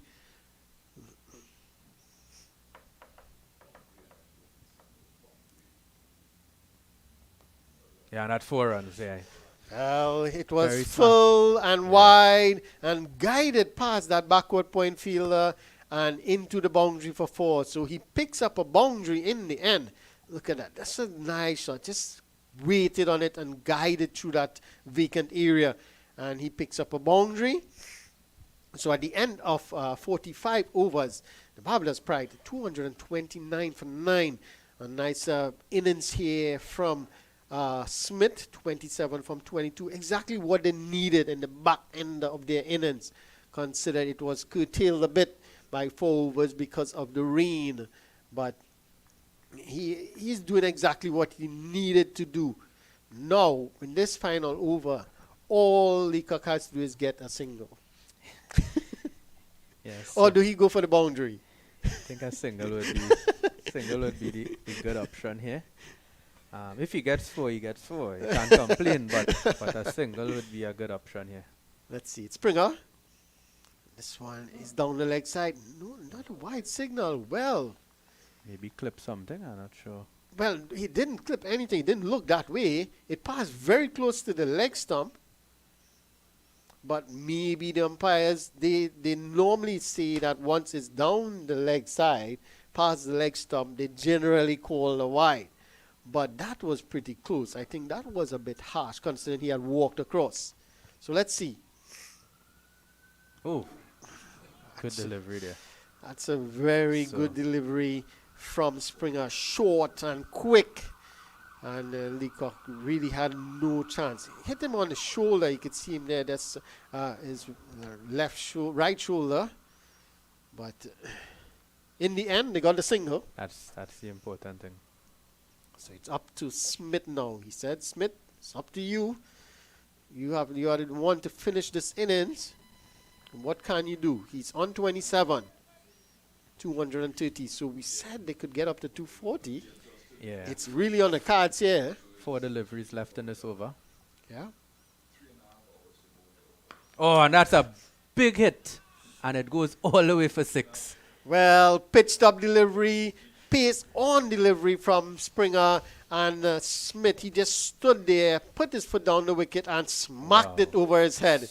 What a shot. Straight as you like, over the fence, into the side screen.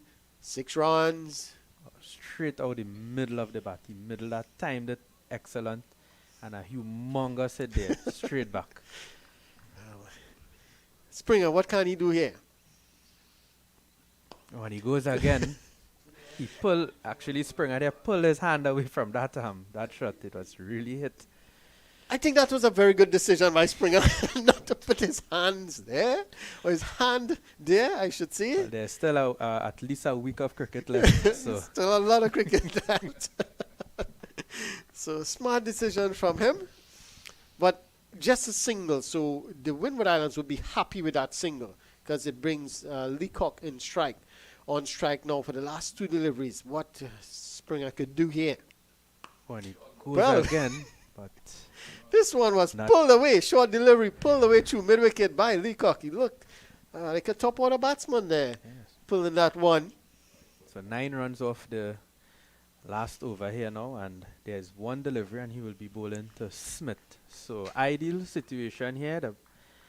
The batsman into the 4 of 24 balls will be facing the last delivery of this innings, legitimate delivery from Springer. All or nothing here. He's going to go for it. Springer, what can he do? Full outside the off stump. Short. And That's a good delivery. well, what an bit of a anticlimax here. anti-climax. Everyone But- looking for a boundary, but But a very good delivery there. smart by bowling Springer. from Springer there. You would be happy about that. Correct. So that brings an end to the innings here for the Barbados Pride. They ended on 238 for 9 from their 46 overs. And remember, it was curtailed. We had a rain interruption, so 4 overs was cut off. Remember, Barbados Pride, they won the toss initially and decided to bat first. And just to run through the batting card a bit, McCaskey, he was bowled Martin for no score.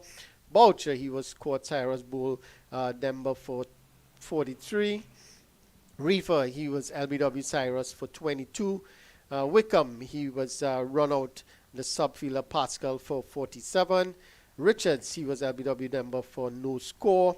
The captain Myers played on a good knock, looked good at point in time, and he was caught Salazar bowled Denver for 33. Warrican, he was run out Eugene for 22. Smith, he remained not out on 34. Good knock from him. Dominic Drakes, he was caught Douglas bowled Descartes for 10. And Jones, the man to run out, the last wicket to fall, he was run out Springer for 9. Leacock not out on 4. Extras, 14 extras. That's a lot of extras. And wides, 9 9 wides actually, 9 wides. Yeah.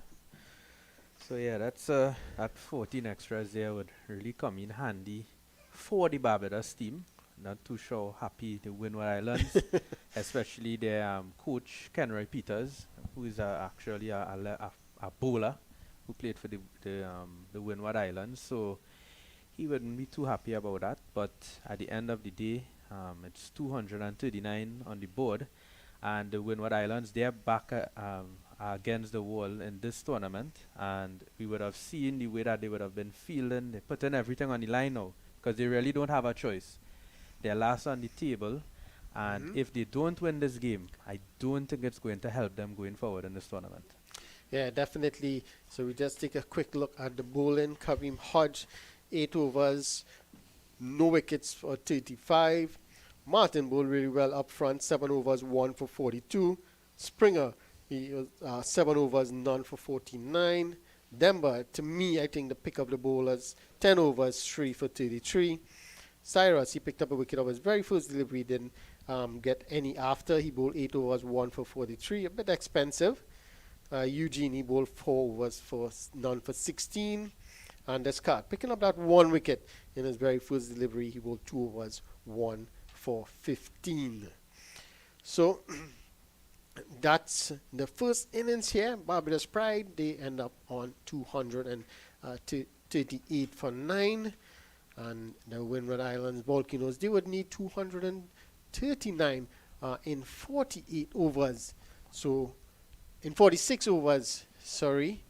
And so, your analysis here, Adrian, what do you think that's a good score? You think it's gettable given the situation, the conditions?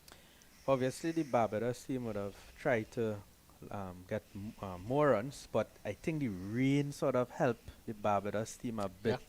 So it shortened it, and they were able to go one time. So the Windward Islands team have 4 overs left to bat now, and they haven't had they had one good game against Guyana, the opening game, and since that, they haven't really seemed to really come together as a batting unit.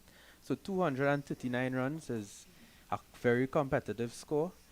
I think if the Barbados Pride bowlers, if they really come out and get early wickets, and that's always the case here. Once they get early wickets in this form of the game, it kind of, how to say it, it pushes back and puts a spoke in the wheel of the way that the batsmen play. Sometimes they have to play out of character now because most of the players now, they love to play shots. And Yeah. when they have early wickets fall, sometimes they don't know how to bat basically. So it's those situations there that would really call for the players to play situational cricket, understand that when wickets fall, that they sometimes need to curtail their natural game and bat really in terms of how the situation calls at the time. Because 46 overs is a lot of overs to Yeah. get 239 runs. Yes. And sometimes, if you don't go about it the right way, you can end up, losing early wickets, and then you have to bat a lot of dot balls. So it's not about being rash at the start of the innings. Play out the first power play. Try to get as much as you can. Maybe the bonus point is an option. Yeah. If not, you could always catch up. If you scored 5 runs and you don't lose 5 additional wickets in the second power play, you can get a extra bonus point. So very good game here. It's balanced at the moment. I don't think it's a runaway here for any team. And I think that when we come back out, or when the players come back out, we're in for a good game. Yes, thank you very much. You heard it there from the former West Indies opener. So it's going to be an interesting chase here for the Windward Islands Volcanoes, needing 239 for victory in 46 overs. So join us in a few minutes as we see the Windward Islands chase down this runs to try and get their second victory in this tournament. So from us for now, we'll join us back in a few minutes as we get the reply, the second innings of the Volcanoes.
So we're back here. We resume the innings, the Windward Islands innings, as they are about to chase 239 runs in a reduced match, just about 4 overs. So they have to score 239 in 46 overs, the Windward Islands Volcanoes.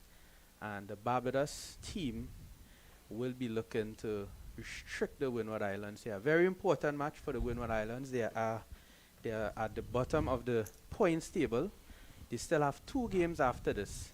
But if they win here and they continue winning, they will continue maybe to get into that 4th place position in this CG Super 50 tournament.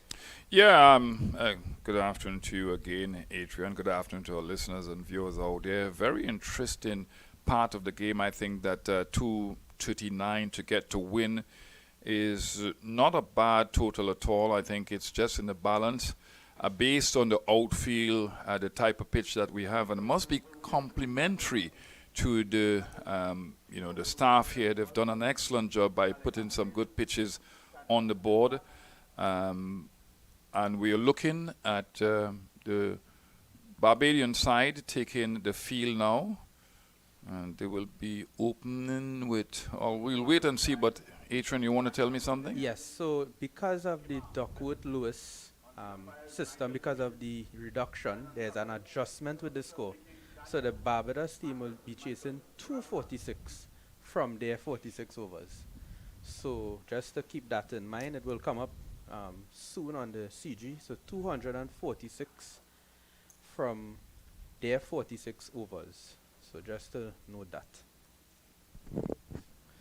So to pick up the bowling, a spinner right away from the Brian Lara Pavilion end will be Kima Smith. And he will be bowling to Descat. Good delivery, and we've seen that being a tactical ploy to start with a spinner. And in this case, you have a left-hand batsman faced in, and Anthony also is a left-hand batsman. So they've gone with the logical choice, a type of bowler to get the ball to turn away from them, and it's good to see. Yeah, definitely so. And he would be asking questions right away because he's bowling around the wicket and he will be angling it in to Atenes pads.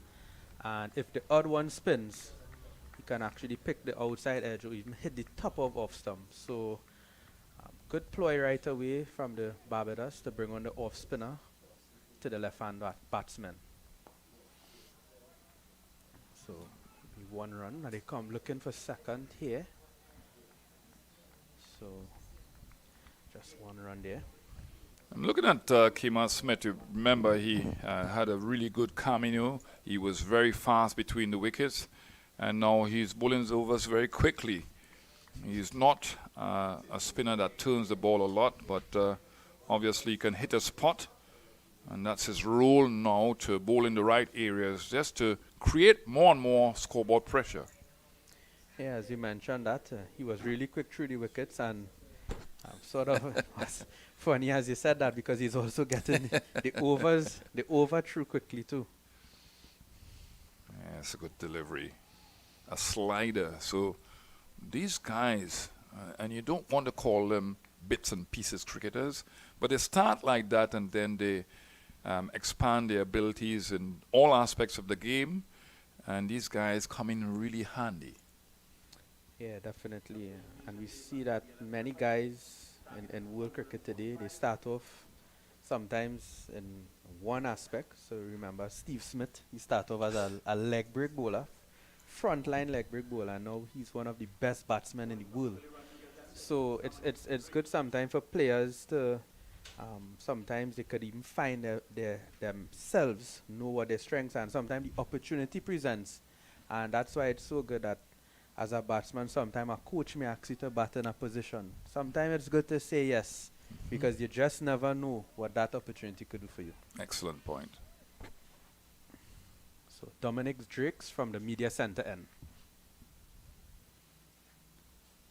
Yeah, I was saying that Dominic Drakes has improved immensely in his alignment. He's a tall guy, and once you can have that physical control especially in a delivery stride, and then you can release the ball properly from the highest point. That will bring about some bunks. And we'll want to see him continue with that wonderful alignment, because he's not a complicated bowler by any means. He attacks his stumps nicely. His run-up is graceful and well-controlled, and that's a good delivery, but it's a good shot. It's a wonderful shot down the wicket for 4 runs. It was a valiant attempt to stop that one by, it looks like, Leacock. Diving full length, but he's not a tall man. And although he was close to getting to that ball, couldn't reach it at all. 4 runs. Yeah, perfect straight drive there by Descartes. So he opened in the last game against the Leeward Islands. Now he's opening again. They're deciding to apparently the opener from Trinidad and Tobago. Solozano. That is Solozano, yeah, batting down the order. So interesting. And that's wide. So another wide there. So Dominic Drake's yet to really settle in. He looks to be falling away slightly. You would be able to see it there. Tony, a former fast bowler yourself, so you know how important it is to stay upright as a fast bowler. Yeah, the thing about it is that you want all your body parts to be going in one direction, and that's normally straight down the wicket at the batsman. So he's got to look at that front arm. That's a well bowled, and it's gone. A wide delivery, and Descartes chasing a wide delivery. Should have left that one alone.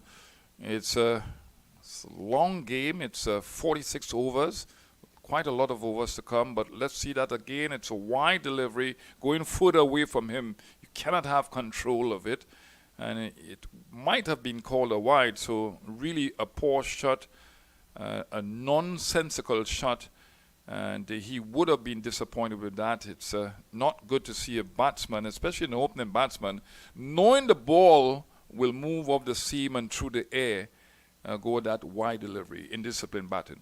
Yeah, so this Descartes here again, falling cheaply in the last game. He scored 10 from 11 deliveries. And now in this innings here, 5 from 5 deliveries. So I'm not too sure what is the plan here with batting Solozano down the order, because he batted 5 in that last game, and they lost the game really badly. They lost by 100 and I believe it was 128 runs. So it was a really bad effort. Sorry, they lost that game there by 100 runs. Sorry, against the Leeward Islands. Right, I saw that game at UE, and the thing with that situation is that I think that you're right. Solozano is a known opening batsman. If you decide to capitalize on the bonus point, then you have to bat Solozano strategically as somebody that can bat through the course of the innings and allow the other batsman to be a slightly freer. And when I say slightly freer, I'm very apprehensive in saying slightly freer, because it doesn't mean wild. No. It means free with some intelligence and logic out there, and obviously understanding how to go about getting the runs in the 6 overs or the 10 overs. So Hodge, a new batsman, and he's off the mark right away. He will be looking for 2, and he gets 2 runs here. And that's a problem, Adrian Barrett. The position last on the table, it maybe prompt them to think differently now. They have to collect additional bonus points. And that's why they've made adjustments to their batting order. But Solozano is a normal opening batsman. He's done well in the 4-day game. And, it's sometimes too much of the extreme adjustments. Yeah, definitely. And that's the thing, because Descartes normally, he did well. He scored, I believe, was a 90 or something in the first game. And he bats, I think, number 6 in that game. So I know they're probably trying to, as you mentioned, they're probably trying to maximize the power play, trying to get that bonus point. But at the same time, you don't want to be reckless. You still have a game to win. The ultimate thing, yes, you have the bonus points, but the ultimate thing is to win the game. And the Windward Islands really need to win here. It's a wide delivery again. So that is the 3rd wide by Drix. 3 wides and 1 over. I complimented him initially for his alignment. And with the alignment and the release point comes consistency, but his alignment has not been good. You talk about him leaning towards, and that would be the right side, because he's a left-handed medium fast bowler. And see if you can get it right. That's better. So I've noticed a really good delivery there by Dominic, better on the spot. I've noticed looking at the games and the fast bowlers, I also observe fast bowlers as a former opening batsman. I look at fast bowlers because it's something that I had to do all the time. And I've noticed that our fast bowlers struggle to the left-hand, right-hand combination. Could you explain that to the viewers and what the fast bowlers need to do?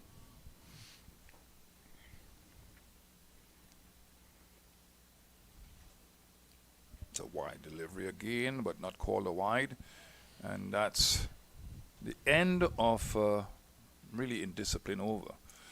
Well, the thing about it is that you have to know about your biomechanics as relates to bowling to the right hander and then the left hander. There are subtle changes that you can make to your release points, and obviously that front arm. As a right-handed fast bowler, I could get closer to the stumps to get the right perception of where I want to release the ball against the right-handers, and then complete your action, or generally speaking, the fast bowlers complete your action. Really work hard to get that ball to swing away from the right-handed batsman. It's different with the left-handers.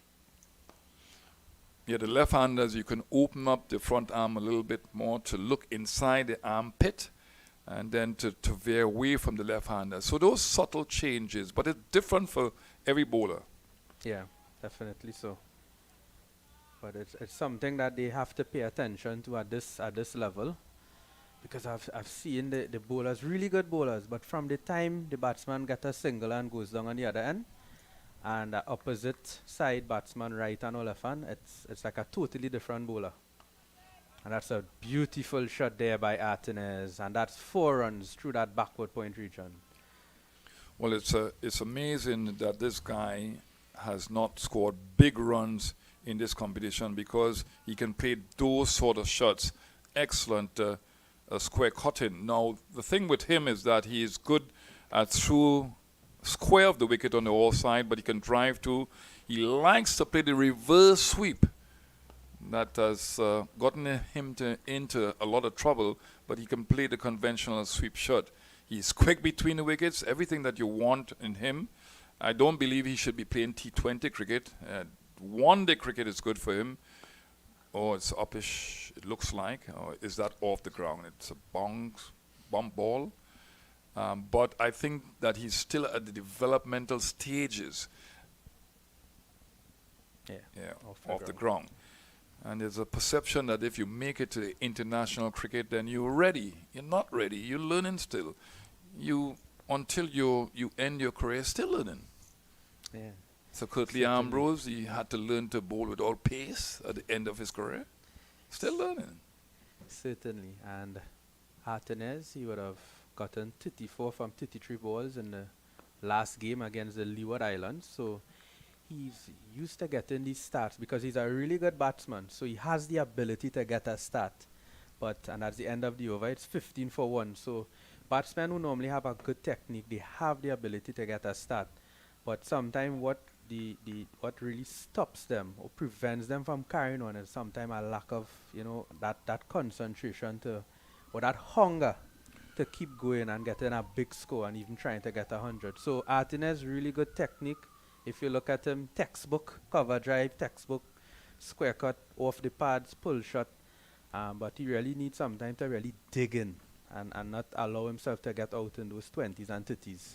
Well, I think that he has, the same Puran, the same mistake that Puran makes is that they get too relaxed. These guys who are elite batsmen, things get so easy for them, and they can get so relaxed by playing injudicious shots. That's well bowled. So you're actually saying that sometimes you could get bored as a batsman. You can because get it's bored, so, yeah. They make things look too easy. Well, something, that came to mind where you're concerned. when I had you as a 14-year-old boy at first and then a 15-year-old, and you are the elite batsman, what we used to do is create challenges for you, because that is what has to happen when you have the elite player. You have to create more and more challenge so that they don't get bored, but at the same time, you develop them.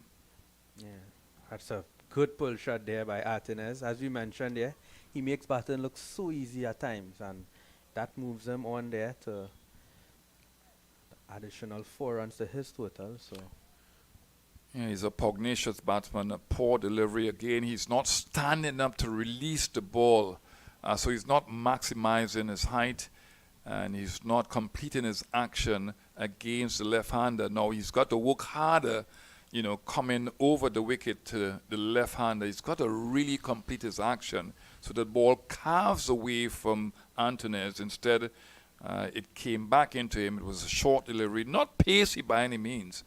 And Antunes is so quick on his feet, getting inside the line and pulling it down for 4. that's a wide delivery there, hitting the two end of the bat. So Artinez there really looking to capitalize. There's no one sweeping on the offside, so there's a deep third man, a square leg on behind square, and it actually shook his hand. Look, he's actually shaking it there, Artinez, because it hit the toe. So sometimes it kind of vibrates and creates some discomfort. So The other thing about this field placing, does it put pressure on the bowlers to keep things so tight, because there's no sweeper in place, and we've seen some inconsistent lines by Dominic Drakes. So is it that because of the tactical part of the field placing here now, it will put some pressure on the bowler to really and truly be disciplined? yeah, well, definitely so. And when we look at the field placement, sometimes your field placing as a bowler, you would know you need to be clear exactly what you need to do. And if the field is not a clear field, it could actually confuse you as a bowler. So you're not sure exactly what you need to do, and that's why that communication between, we saw it in the West Indies game against England, that communication needs to be key between the bowler and the captain as to what field. They should have some common ground as to what the field should be at any given delivery. Right, excellent point, because you want to have a clarity of mind at the top of your mark. You don't want to be running and taking it, maybe if I drop short or if I go wide. But because you're seeing some inconsistent, bowling from Dominic Drakes, I think that he should be looking to bowl the off-stump line where most batsmen, in fact, 99.9% of the batsmen are susceptible to getting out in that area. That's right. What you call the proper area. And it could shift, because you can only talk about just short of a length outside the off stump. If there's a definite weakness of a particular batsman, you can bowl in that area, and that's the right area to bowl in. But if you look at the field placing, no sweeper in place, right? And you look at Yeah, there's a backward square. backward square. Yeah. So what you bowling for? The pull shot, the hook shot? This is confusing in my opinion. So Mayers need to be very clear of what he wants the bowler to do. And see, that is bad bowling. It's bad bowling. They will get 2 runs because Antunes is very quick. Only he's running wide, longer distance, but he's very quick between the sticks. And this is bad bowling because it doesn't bring the slip in. Well, there's no slip now. So it's defensive-minded bowling this early. So it's really telling the bowler the wrong thing. You got to slant the ball into Antunes. And Antunes is very adept at getting inside the line of the ball. So this is not good. And you want to use the new ball properly. And that's 4 runs. Yeah. So clearly the plan here, What plan? yeah. What plan? There's no Plan here plan is here. not really working, as I was going to say, because they take out the slip. So definitely now, the plan has to be to bowl straight. And Artenes, yes, he likes a drive, so they really need to think about what what feel they want to really, what deliveries or what plan they should have to Artenez. Yeah, and reverse psychology, you mentioned it earlier, I thought was an excellent discussion.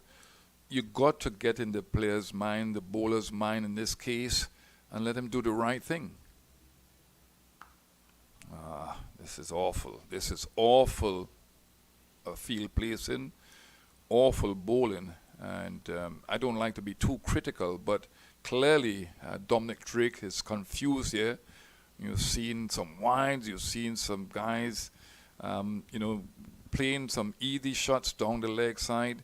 You've seen short outside the off stump. You've seen inconsistent lines and lengths.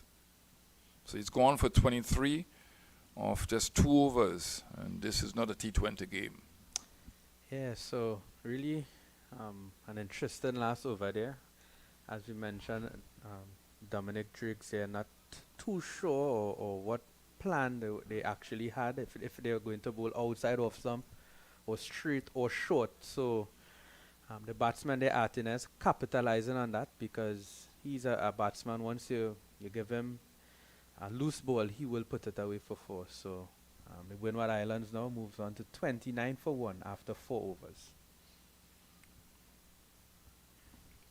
So a fine leg in place, a deep backward square. So Mayers now picks up the attack from the Brian Lara Pavilion end.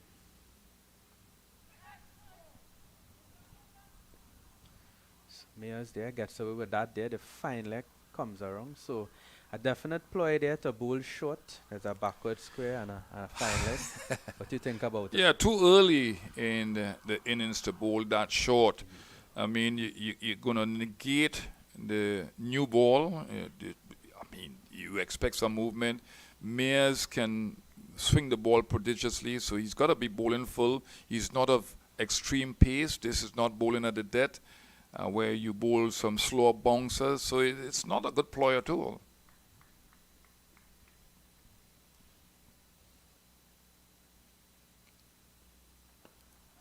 So backward square on the boundary and a deep point on the boundary. So probably looking to bowl back of a length here to Artenez because the protection is on both sides, square of the wicket, offside and leg side. So hopefully he surprises Artenez, trying to push him back, and he pitches it up.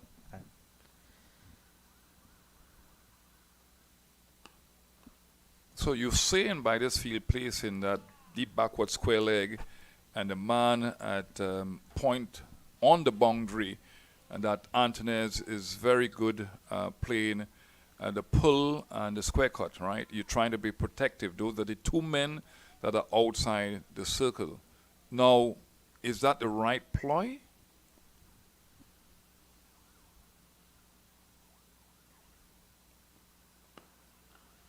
Yeah, well, definitely not a attacking. It's not an attacking field. It's more of a defensive field.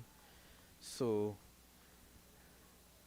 Mayers probably trying to stop the boundaries because you're looking for answers, Adrian, because it's confusing to us too.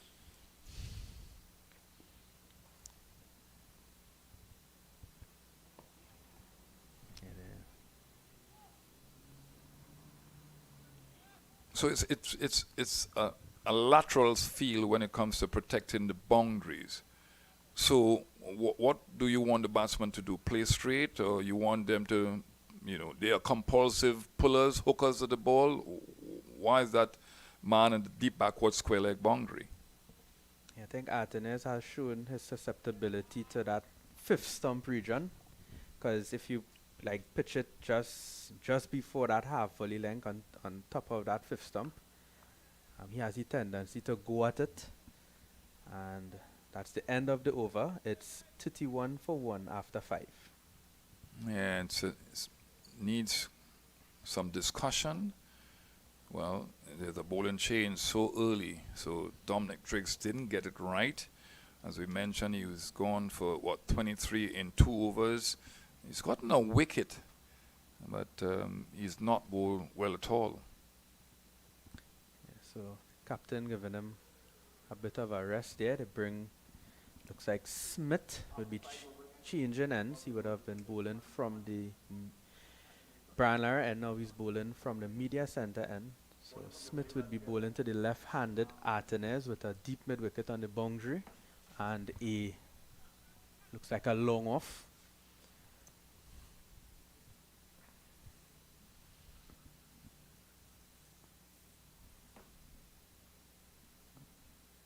That's well bowled. It's well bowled because there's a slip in place. There's a man at a backward point position, a man at a cover point position. And you know Antones is very good between, those two fielders. You've got to be very meticulous in line and length here. Yeah, he needs to be pretty straighter. Yeah. That's well bowled again. And remember, he could also cut really well too. Yeah. So anything is a back pitch outside off stump, it's almost guaranteed 4 runs. Yeah, so that's the line he needs to be bowling because he has that long off here. So he has the protection on the long off boundary. And if he wants to go over the mid one, he will have to actually go against the turn. Mid one, sorry. And that will be 4 runs there. 4 wides. Will it go all the way? Yes, and that's 4 leg buys. You look at that ball angle down the leg side, and the wicketkeeper moving a little sluggishly there. Didn't collect it at all. Got close to it, and what we've seen now is that there's a release of the pressure because the pressure was on the batter to score runs. Smith doing a good job here. So now when it's third over, he's just gone for 6 runs. Well, bowl again, just 1 run. Protection coming off the long off boundary. That's Dominic Drakes. Yeah, I think sometimes the bowlers these days they lose their patience quick because he would have been bowling that line straight and looked like he tried to actually angle it into Artenes' pad and it cost him that 4 runs there. But I guess that bowlers now they have to feel like if they're looking like they're taking a wicket, but nothing is wrong with getting dot balls, because that brings a wicket. That's a good delivery there. So unfortunately there, that one goes to 4, but keeper there missing that one completely. Yeah, not good keeping by Boucher at all. This ball was a ball that went away from the right-handed batsman.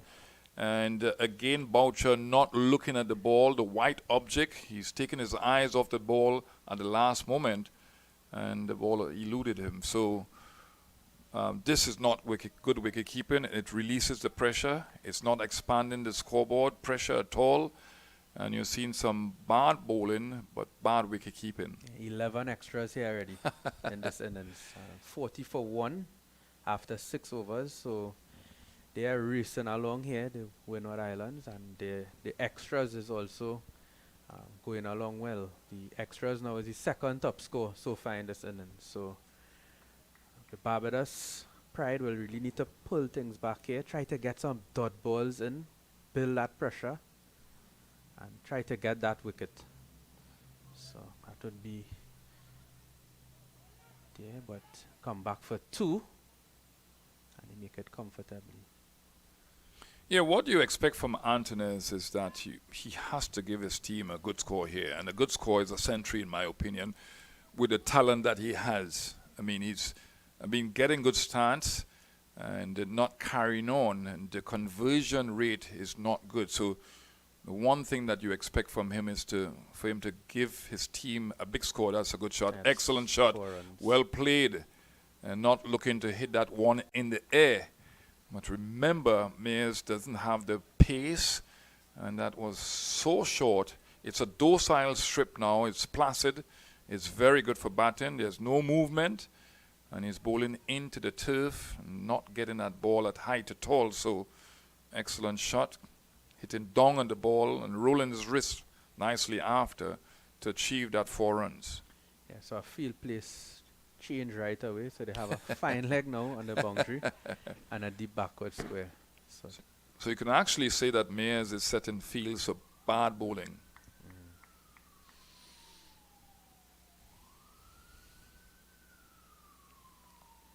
So he top edges and he's taken and he's gone.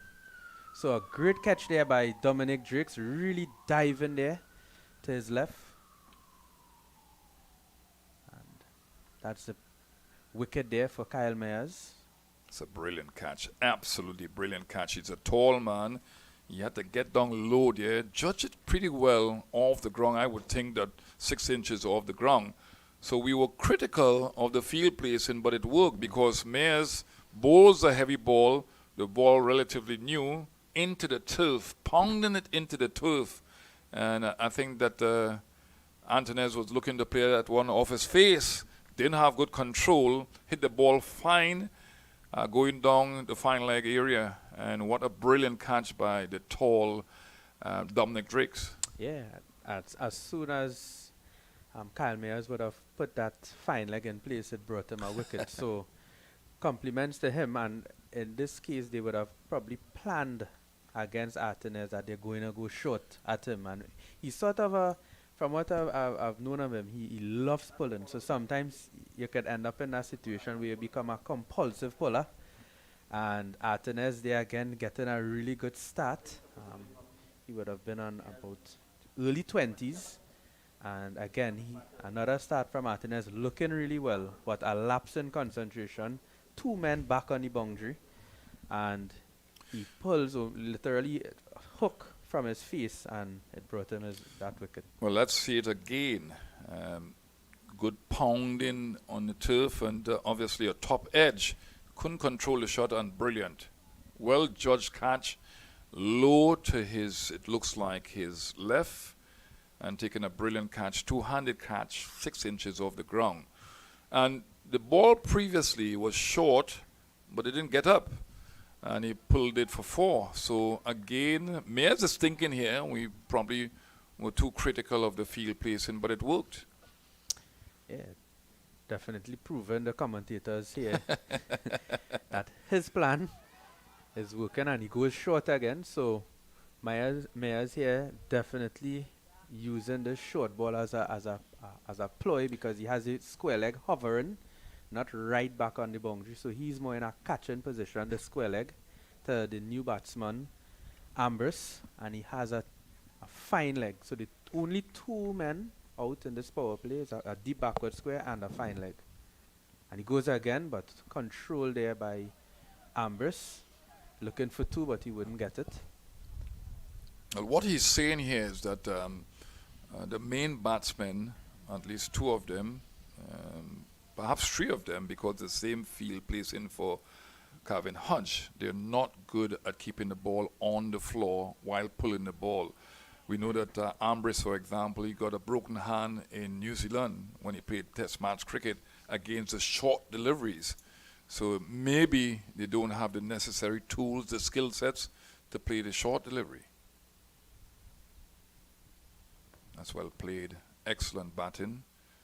I'd like to see Kevin Hodge when he's in a go. He showed a lot of discipline in England. It's great to see him be elevated and then perform well in front of thousands of people, in front of millions of people. That's the world stage, playing cricket against England, Test match cricket. That's the end of the over. But to get a century under pressure, still new to the Test arena, was excellent, because I've worked with him already at the CCC level, and to see him develop like that, very early on in his career, he was a nervous starter, but he seemed to play with that confidence, and you saw it in his body language, the way he approached the game in England, and he really needs to get a good score here. Yeah, definitely. He has a really nice setup. He plays straight, he plays through the covers, and scoring 100 in England and really shows his class. So a lot will depend on him here now, because he starts off, he's just on 4, Kavim Hodge, so he would be really looking to get a start. These Windward Islands batsmen, they really have a lot of work to do, not a lot of big scores so far in the tournament, and they would be looking to get those scores, because they need They need those partnership. They need those batsmen to bat through the innings. To win any tournament, batsmen have to score runs and bowlers have to take wickets. That's the only how you could win this tournament. It's simple. That's simple, logical, and that's right. If your batsmen are not making runs, you will end up being at the bottom of the table. And they are at the bottom of the table. Excellent delivery by Jones. Another left-arm orthodox spinner. Well bowled again. Lovely flight. Lovely arc too, because he's releasing the ball with the bowling arm wide of his head. So he's coming in and he's hoping that ball, when it pitches, turns away from the right-hander.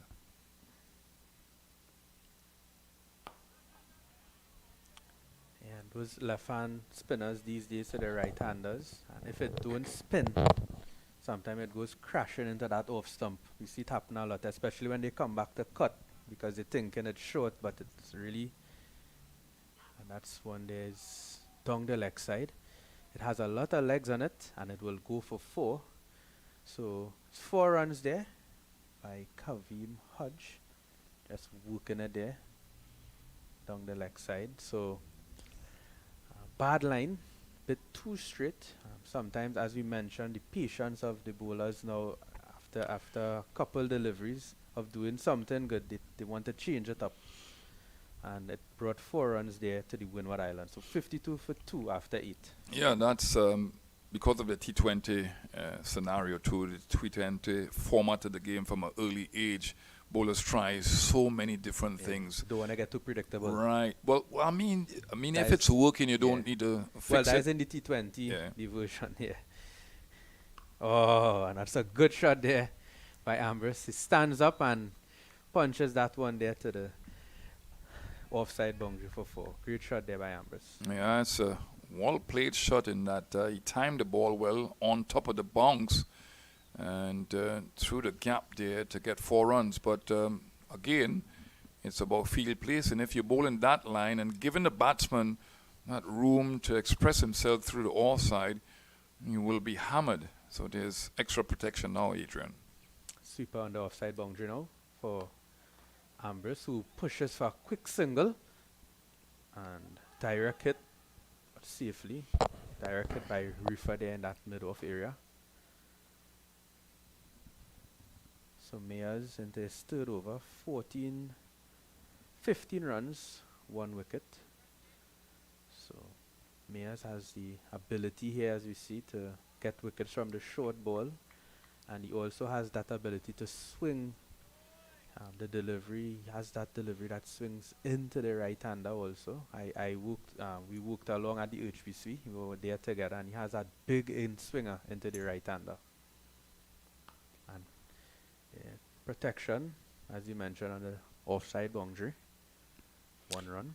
Yeah, Mayers doesn't swing the new ball as he used to again. I don't know if his bowling action has changed, but it's a wonderful asset to have. In Test match cricket, he got wickets against England, 5 for 8 or something like that. They're swinging the ball prodigiously. Short delivery, well played. Hooking down, pulling on the ball, and well played. But yeah, when you have an ability to swing the ball like that, we saw Shepherd, Romario Shepherd. He is not as good as he used to be bowling at the death because he doesn't swing the ball again, and he doesn't have the pace. So these guys are losing their ability to swing the ball, and swinging the ball, especially on these placid pitches, is a fantastic asset to have. Maybe the new ball, the new white ball is different, obviously, than the red ball, but you still expect some degree of swing there. But he's hammering the ball into the turf rather than looking for swing. Yeah, you make an excellent point there, because I was really looking out for that big in-swinger to the right-hander, and I haven't seen it so far. So you're right, there probably is, and that one is a short one there, and it will be a wide. Yeah, and didn't realize that there maybe was a change of his action. What do you think could be the reason for that? I know you mentioned playing the shorter version of the game, sometime you could lose the ability to swing the ball, but in terms of his action, his wrist, because I know swinging the ball comes a lot from the wrist also. What do you think could happen there? That's well pull, played. yeah. That could go for 4 runs, and it will go for 4 runs. So, again, they're expecting it now, or should expect it. The short delivery, 1 or 2 in every over. But Calvin Hodge, excellent at getting inside the line of the ball and not looking to hit that too hard, because normally the pull shots are aggressive type shots. But I think that it works differently with different bowlers. I mean, Waka Yunis, for example, is semi-wrong number action, created that inward movement at pace at 90 miles an hour, which made it very difficult to play. And he was very good exponent at bowling the Yorkers, the leg stump Yorkers, toe-crushing Yorkers. And you have, different bowlers doing different things with their hands. But you talked about the wrist. Bernard Julian, for example, a former all-rounder that represented the West Indies team back in the 70s and the early 80s. He was excellent at using his wrist nicely because he had this perhaps a curvature of the wrist. Yeah, I worked with him also when I used to be in Queen's Park here. And he used to swing the ball in and out at will. I actually saw him when Darren Ganga used to play for Trinidad at the time. That's one run. And he actually bowled Ganga down in the nets. I remember that. He bowled outswinger, outswinger, outswinger, in swinger, and bowled him down. It was amazing to see as a 10-year-old to see that type of ball. And he wasn't even running in much. Just, he had some age behind him. But amazing bowler, Bernard Julian. Yeah, some bowlers can go wide of the crease with a wrong numb action, or come close to the stumps with a wrong numb action. So they're different bowling actions, and but the loss of ability to swing the ball has to be reviewed by the coach, the player, or the bowler, and looking at the videos to determine why you used to swing the ball, first of all, and what has happened when there's a loss of that skill. It's worked out there, and they should get 2 runs here. Kavim Hodge, so the score moves on to 67 for 2. And if they don't lose a wicket here, Tony Gray, they will get a batting point, the Windward Islands. So they just need to not lose a wicket here, and they will get a batting point. Last delivery. Yeah, so that's 1 batting point there for the Windward Islands. So 67 for 2 after 10, and I will be taking a short break, and Ronnie Bikram Das would be joining you, Tony. Yeah, thank you very much, Adrian Barrett. Excellent analysis. It's great to know that he's back in cricket as a commentator. Really an affable young man, knows that he's settled down now, married and everything, so just met his wife and she's doing an excellent job with him. He's always well prepared and a really nice guy. So looks like Warwican will take it up from the Brian Lara Pavilion end, and he has done well in this tournament. I think that he has 12 wickets, and we know that he's going to be very tight and frugal. So it's an excellent bowler to have now with senior batsmen at the wicket. So the matchups have come from Mears. Very good delivery to start with. You can see so Lammer's planting that front foot, but it was not in the arc. It wasn't a full length delivery, it was a fast delivery. You have to be careful here with the slip in place. That's a good shot. He's playing on top of the bounce of the ball. Oh, this is bad. This is bad cricket. Ronnie, this is awful cricket. And they're going to get 2. They can push for 3 as well. Yeah, there was no need for him to throw that ball there. And he's the captain too. And what example are you setting by throwing that one away? It results in 2 more. In total, it's 69 for 2 now. And you mentioned Warwican. Yes, he's the leading wicket getter in the tournament with Cornwall, Raheem Cornwall. Both of them have 12 thus far. This one again sneaking through another single. So this is excellent from this pair here. Look into every little mistakes being made and taking full advantage of it. And that's just putting pressure on the fielders. Yeah, slightly risky now. They don't want to lose a wicket via the run-out route. What you've seen, the Barbados Pride of, 3 run-outs? 3 run-outs. In their Yes. innings. Yeah, yeah. Cost them a bonus point as well. And that's another good thing about the bonus points. It initiates or it encourages really intense feeling, the intensity level and throwing at the stumps and that sort of thing. That's a good shot. Yeah, this one is a bit short and pulled away through mid-wicket. Good fielding by the fielder down at the deep mid-wicket boundary and they get through for a single. So Warrican, remember, his best so far, 4 for 25. Yeah, and you don't want him to settle long here. The key is to nudge the ball around. You don't want to be too risky against him because he bowls most of the deliveries in the right areas. Hence the reason why he is the main wicket taker, one of the main wicket takers, and he's always going to be frugal. So you don't want him to settle long. His comfort zone is to bowl at the batsman, repeat good deliveries time and time again. So you want to put him off by nudging the ball around. If you do that with a bowler who's as consistent as he is, then he looks to try different things. Yeah, correct. And as you want with him, he would pretty much tie down an end. That's right. Yeah, that's pretty much it. And that's what mayors want. Him to just tie down one end, be tight, pick up wickets. Yeah. Jones continued. This one again driven straight back to him. But the alignment with pressure bowling and wicket taking is quite evident. Yes, definitely. This one is a bit shorter, worked away into the onside, and they jogged through for a single. So the runs are coming. They're rotating the strike nicely. They're taking advantage of the bad deliveries, putting them away, and taking advantage of any sort of misfeel by the Barbados Pride.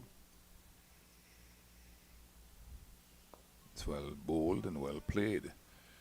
So these guys like Matthew Jones, you've seen him with the bat, not too bad. Yeah. Remember, he got run out. Correct. But he's also a very good bowler, good all-round player, very good talent. We saw Smith as well. Yeah. Open the bowler. Yeah. Bowling quick. Well, I think it's fast twitch muscles. He does everything quickly.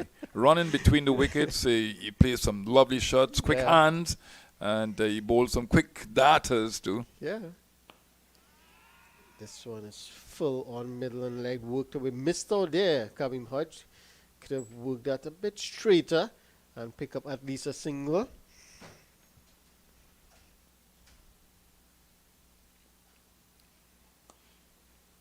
That's exactly what he should have done in the previous delivery.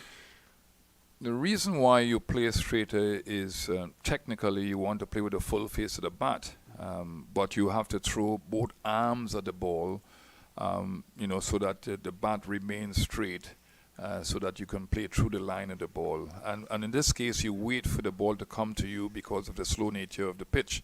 Now, this is the end of the over, so it wasn't a bad over at all by Jones. Definitely not. No, it was a pretty good over from him. But you know what you're going to get from Warrican now. 74 for 2 after 12. So this is a good start here from the Volcanoes in terms of just losing 2 wickets, yes. But the run rate is really good. That's 6.1 runs per over. And that puts initial pressure on the bowlers and the captain as well, because he now has to try and find a way to not just take wickets but limit run scoring. Good delivery. I think that he's waiting on that ball, Kevin Hodge. The ball was in the air for a while. He should have advanced down the wicket. We know that Warrican is not a big turn of the ball, but there's still a slip in place. That's reaching for that one. So a good delivery that was caught off of getting that single. And look at this important part of the game, because the game is in the balance. I like to say in the balance, 75 on the board and 2 wickets, but going along quite well. Another wicket here can shift the balance towards the Barbados Pride. Not a good delivery. So this is where Warrican is exceptional, and he would have had the recent success here at this venue in a test match against the South Africans. Bowled really, really well. There was some issues before he played that test match because people were surprised that he was selected. Yeah. But it showed unequivocally that he was deserving of that position because he got the wickets. So, ideal type of player on this surface, with the surface not being as pacey. There's some brownness about it now, and it might be slightly drier than it was early on. But the thing with Mayers as well is that he swings the ball. He swings the ball both ways. He's not pacey, as you already said, but that's what you want. Just someone to just nip the ball around a bit. And you don't want it to swing 2 or 3 degrees. Just probably like a degree or less, just to get that outside edge. You know, yeah, we talk about prodigious swing and extreme swing and that sort of thing, but Glenn McGrath, for example, seamed the ball, but just enough to get the outside edge. You mentioned that point, and it's a valid point. Yeah.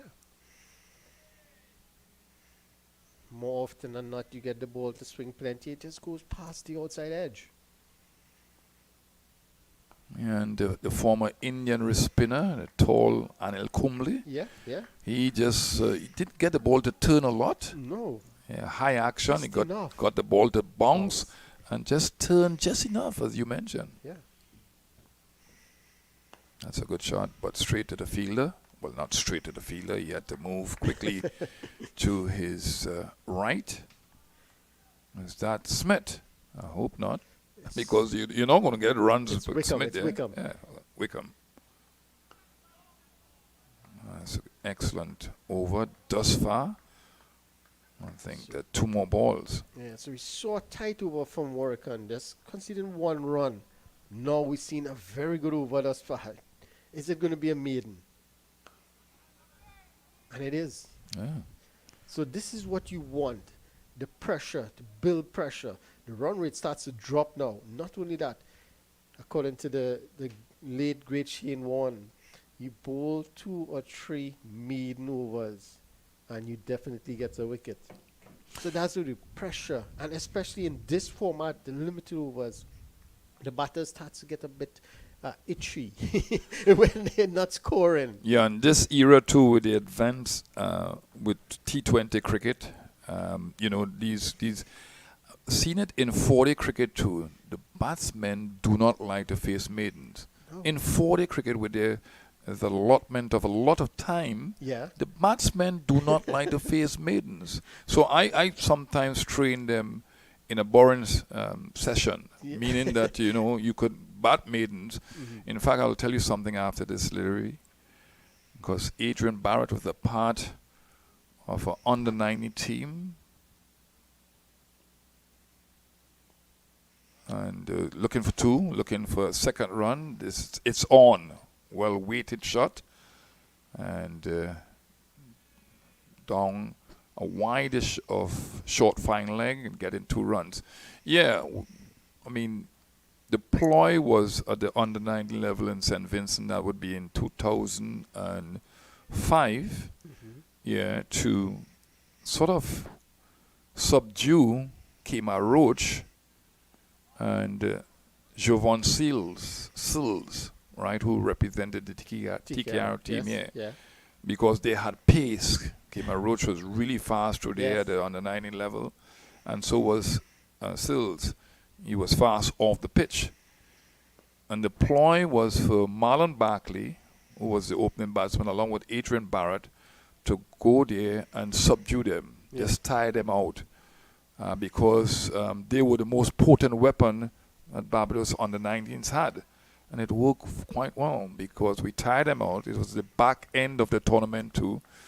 And they were not able to be consistent after, and not a lot of bowling to come after them. So it worked, and we did the double in that year.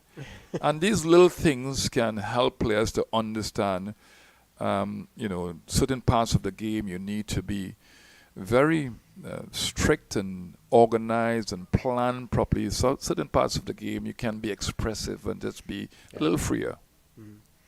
So at the end of 15 overs, the Windward Islands Volcanoes, they are 79 for 2. Sunil Amber is the captain. He's there on 13 from 16, and Kavim Hodge batting really well. He's on 22 from 43.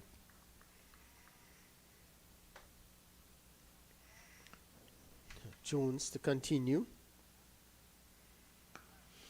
Yeah, I spoke to him before the game. I said, listen, Kevin, you're not getting runs. I mean, you did well in England. I shook his hand, first time seeing him before getting into this game here now. But the first time I saw him since coming back from England, and I had a chance to talk to him. I said, you're not getting centuries. He said he's going to score one today. Yeah, okay. Yeah, let's wait and see. It's a good shot. Straight to the fielder again. I think what Jones has done here is he's held back some deliveries. Again, the release point is wideish of the stumps. So he's angling into the right-hander. Really wide of the crease. And it has worked well because he's been excellent for his captain. He's now in his 5th over. In fact, 4.3 overs he's bowled, and he's gone for 10 runs alone. Again, short, and because of the slow nature of the wicket. Short but very slow. And Hodge looking to play that square cut, and played it slightly too early.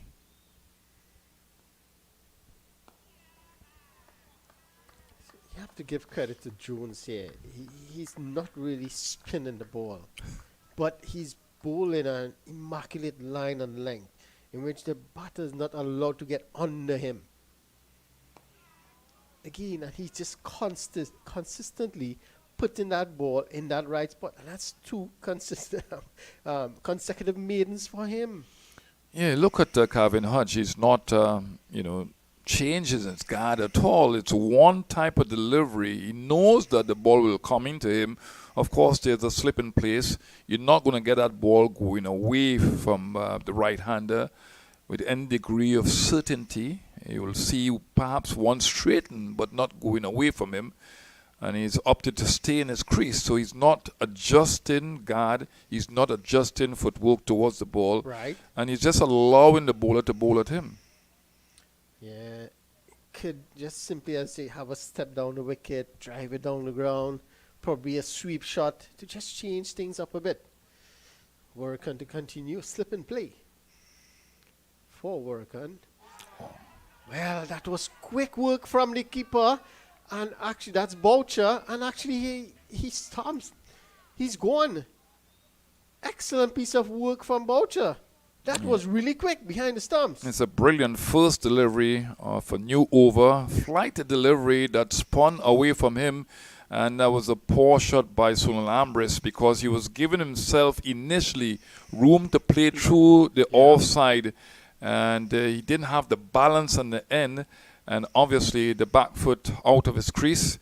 And really and truly again, so Sunil Ambrish having the pressure of leading this team.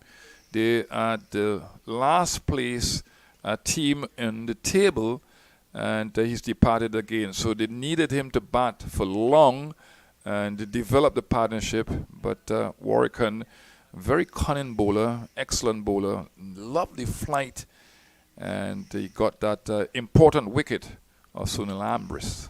Yeah, definitely an important wicket, and that will take him to the top as a leader with 13 wickets now. So he has passed Cornwall into that number 1 position. But again, it shows the pressure being built. Maiden, 2 consecutive maidens from Jones, 1 run from the previous over of Warwick, and it created that opportunity because why? Ambrose now decided he have to try and manufacture a shot to score runs. Trying to manufacture a shot, give himself too much room, and he ended up playing too early and fell over, misbalanced, and Boucher did the rest. Yeah, excellent analysis. That's exactly what happened, what transpired. And you have, Sunil Amris not having an array of shots. That's the other thing with him. You need to improve your shot making so that different deliveries you can play different shots. Yeah. And you will have percentage shots based on the type of bowler that you're facing and the type of pitch that you're playing on. But you have to develop an array of shots to take the pressure off yourself, first of all, Yeah. and then your team as a batsman out there. But you have to say that Warwican over the years, and I like to see this because he is very experienced, but he's into his 30s already, and you've seen him improve his bowling. So he's not stagnant in just tapering off his talent, Yeah. but he's improving in his bowling, and it shows unequivocally that he's working hard at his game. Yeah. Well, that brings in Jeremy Solazano, man from Trinidad and Tobago. He will have some work to do here with Kevin Hodge. And I'll pose a question to you here. You have Jeremy Solazano, who is an opener by trade. And why didn't Atenes drop down to number 3 and let Solazano open? Well, you have to call their coach. Because I'm asking the same question, and Adrian Barrett discussed it with me before you came on there. And it's mystifying because you have somebody, and your team is not batting well collectively. Correct. So it's Warwican to continue. Kane just outside the off stump. Yeah, and what you're doing here is taking Solozano out of his comfort zone as an opening batsman. He's been opening the innings for years now as a young man at 15 years old. So it's a different thing. And the thing with Solozano is that Solozano has performed well for this team in 4-day competition. Yes. So what you need is somebody to bat through the course of the innings. Yeah. And you want the other batsmen who are a lot more positive, I will say positive, because he can play shots too, Solozano. Yes. So there's a misconception that he needs to go down the order to capitalize on the bonus points in the power play, the first power play. Yeah. Yeah.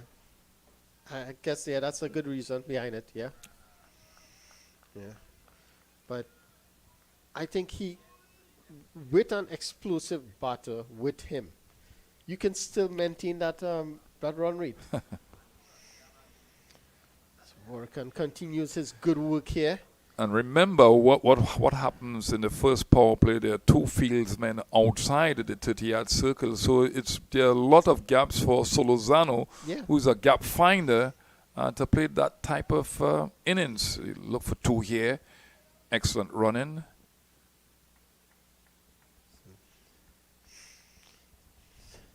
Score moves up to 80 for 3 now.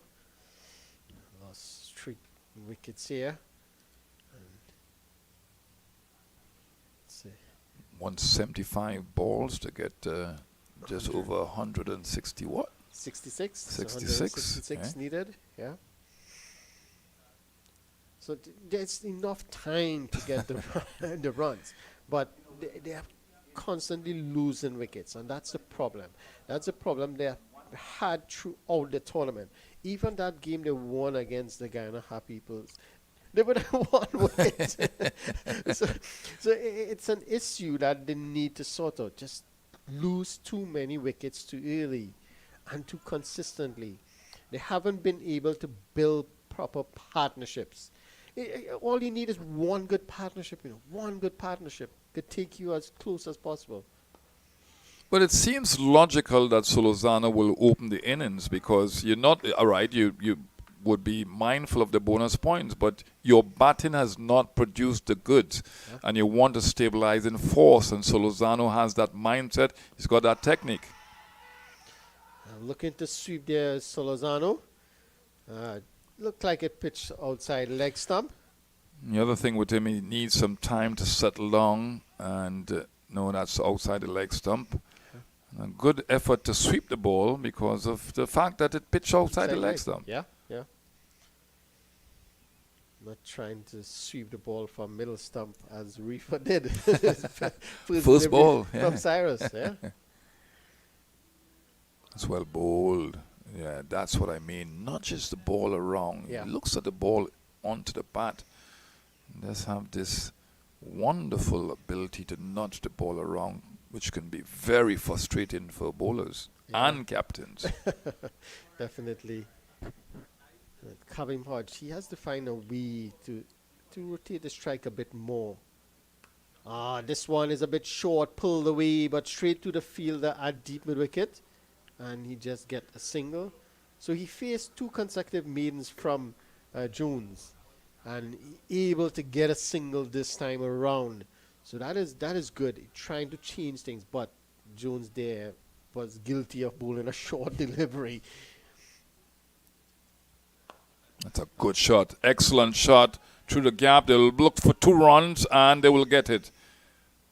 Because both batters are very quick between the wickets. And now they would have to play a little bit more assertively because they don't want the scoring rate to go up. Yeah. Or the required run rate to go up. If they could try and maintain a 5.0 or above run rate through this phase, it will be excellent for them. And that's what you themselves a bonus point. Yeah, that's what you want to see between overs as we come to the end of the 18th over. It's 86 with loss of 3. But that's the other thing about losing wickets early in the piece. It slows down your scoring rate. Yeah. You have to recuperate the innings, and especially in the middle parts of the innings. Now, you look at the history of List A 50 over cricket in the region. It always tells you 70% of the game are won with teams struggling to maintain wickets in the first 10 overs. And then having to recuperate the innings. So we know of the situation with the rotational strike and the inability to really and truly go beyond 5 runs and over in the middle parts of the innings. And if you lose 3 wickets up front, it really compounds that situation. Yeah. And we spoke about that in that middle phase. Well, this one is worked away into the onside. They're going to get 1. They come back for 2 quite easily. As you mentioned, both batters quick between the wickets. So it's 2 runs to the total. It's 88 for 3.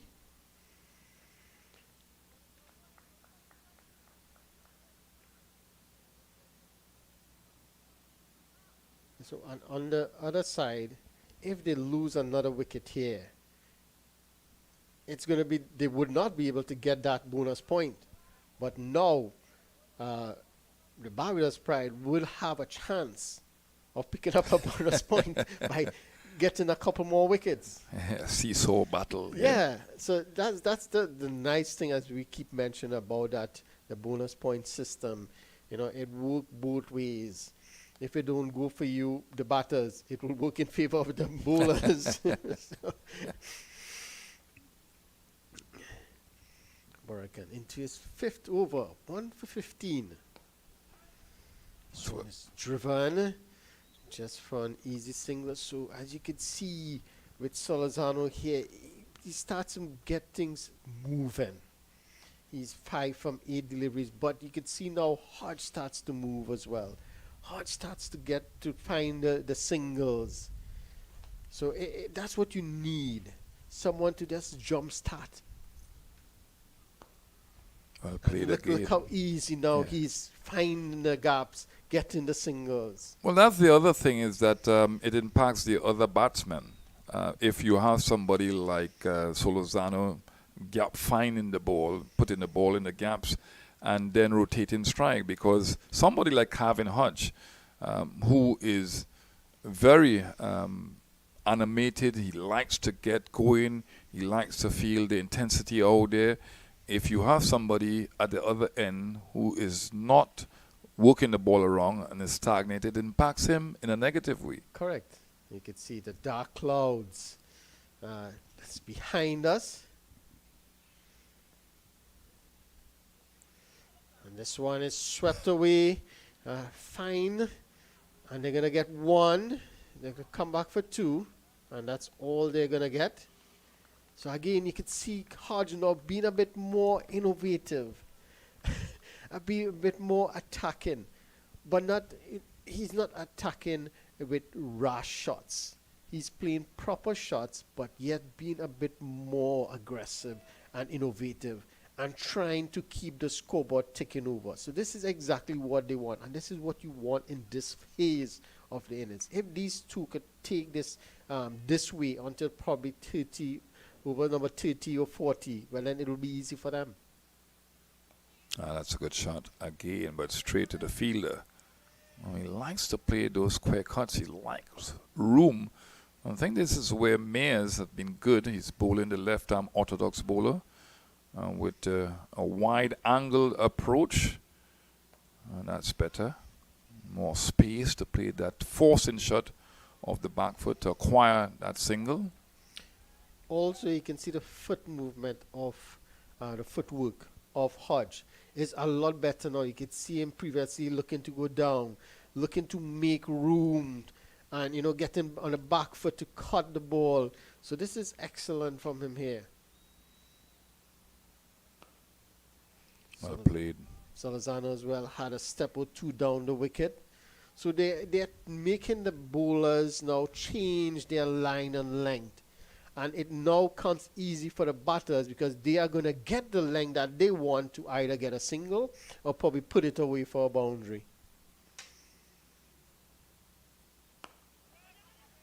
And one of the great things about left-arm, right-arm combination, especially against the left-arm orthodox bowler in Jones, you'll have to force him to bowl really outside the off stump because anything that goes down the leg side could be easily be swept. Again, just off the back foot, punching that one through point for an easy single. So at the end of 20 overs, the Volcanoes, they are 95 for 3. Hodge, he's on 32. And with him is Salazano, and he is on 6 as Tony Gray takes his leave, and I'm joined by Adrian Barrett. How you doing, Ronnie? Not too bad. Tony had a long spell there. Yeah. Not 20 often you would hear that, Tony Gray and long spells, but it's good, that he can still carry a long spell, Definitely so. Warwick to continue. 1 for 17 off his 5. Full delivery, driven straight down the ground. So the runs continue to, I wouldn't say flow, but the runs continue to come, yes, it might be singles, but rotation of strike. So you're not allowing too many dot balls now as we saw early on. Yeah, definitely. So this scoring rate, the required rate is 5.8, and the current rate is 4.8. So they will be trying to just keep it there, close by. To say, we just want to keep knocking on the door, close by. So you don't want it to skyrocket. So I think it's just getting those singles, 150 off 154 balls. There's no need to panic here from the Windward Islands batsmen. But those dot balls are very important for the Barbados team because if they keep building those dot balls, with the law of probabilities, if you keep stacking up dot balls, you pressure builds and you could get a wicket. Correct. This one is a bit shorter, cut away off the off stump and straight to the fielder at point. There's no run. This innings here from Hodge is not bad. I actually prefer him batting this way because it's very important for him to bat through. There's some rain around, and I would expect the Windward Islands batting on a quick single here, and they would come back for two. So a bit of carelessness there on the part of the fielder. In that mid-wicket, he ran around there, straightish, tried to cut it off, and he actually caused the extra run by kicking it away. So the Pride have been sloppy in the field, must say. A lot of overthrows, misfields, and it allowed the batters to really, score singles, get off strike, rotate the strike, and that's really poor. You when you have a team under pressure at the end of 21 overs, the Volcanoes, they are 99 for 3. You have them under pressure. At one point in time, you had consecutive maidens, pressure being built by both Jones and Warwican, and a bit of sloppy feeling, allowed a single, and it changed the whole dynamics. Now they start to push the ball around, get singles easily, and they start to do things differently, as we were chatting there with Gray. And now the bowlers are under a bit of pressure in how to contain those singles. Yeah. Well fielded there, stopping that single, and so as I mentioned, there's some rain around. We saw the groundsman earlier on getting ready. So the Windward Islands here would want to keep their wickets because, as we know, once there's these reduction in overs, the score could spike a bit however they cut it when it converts.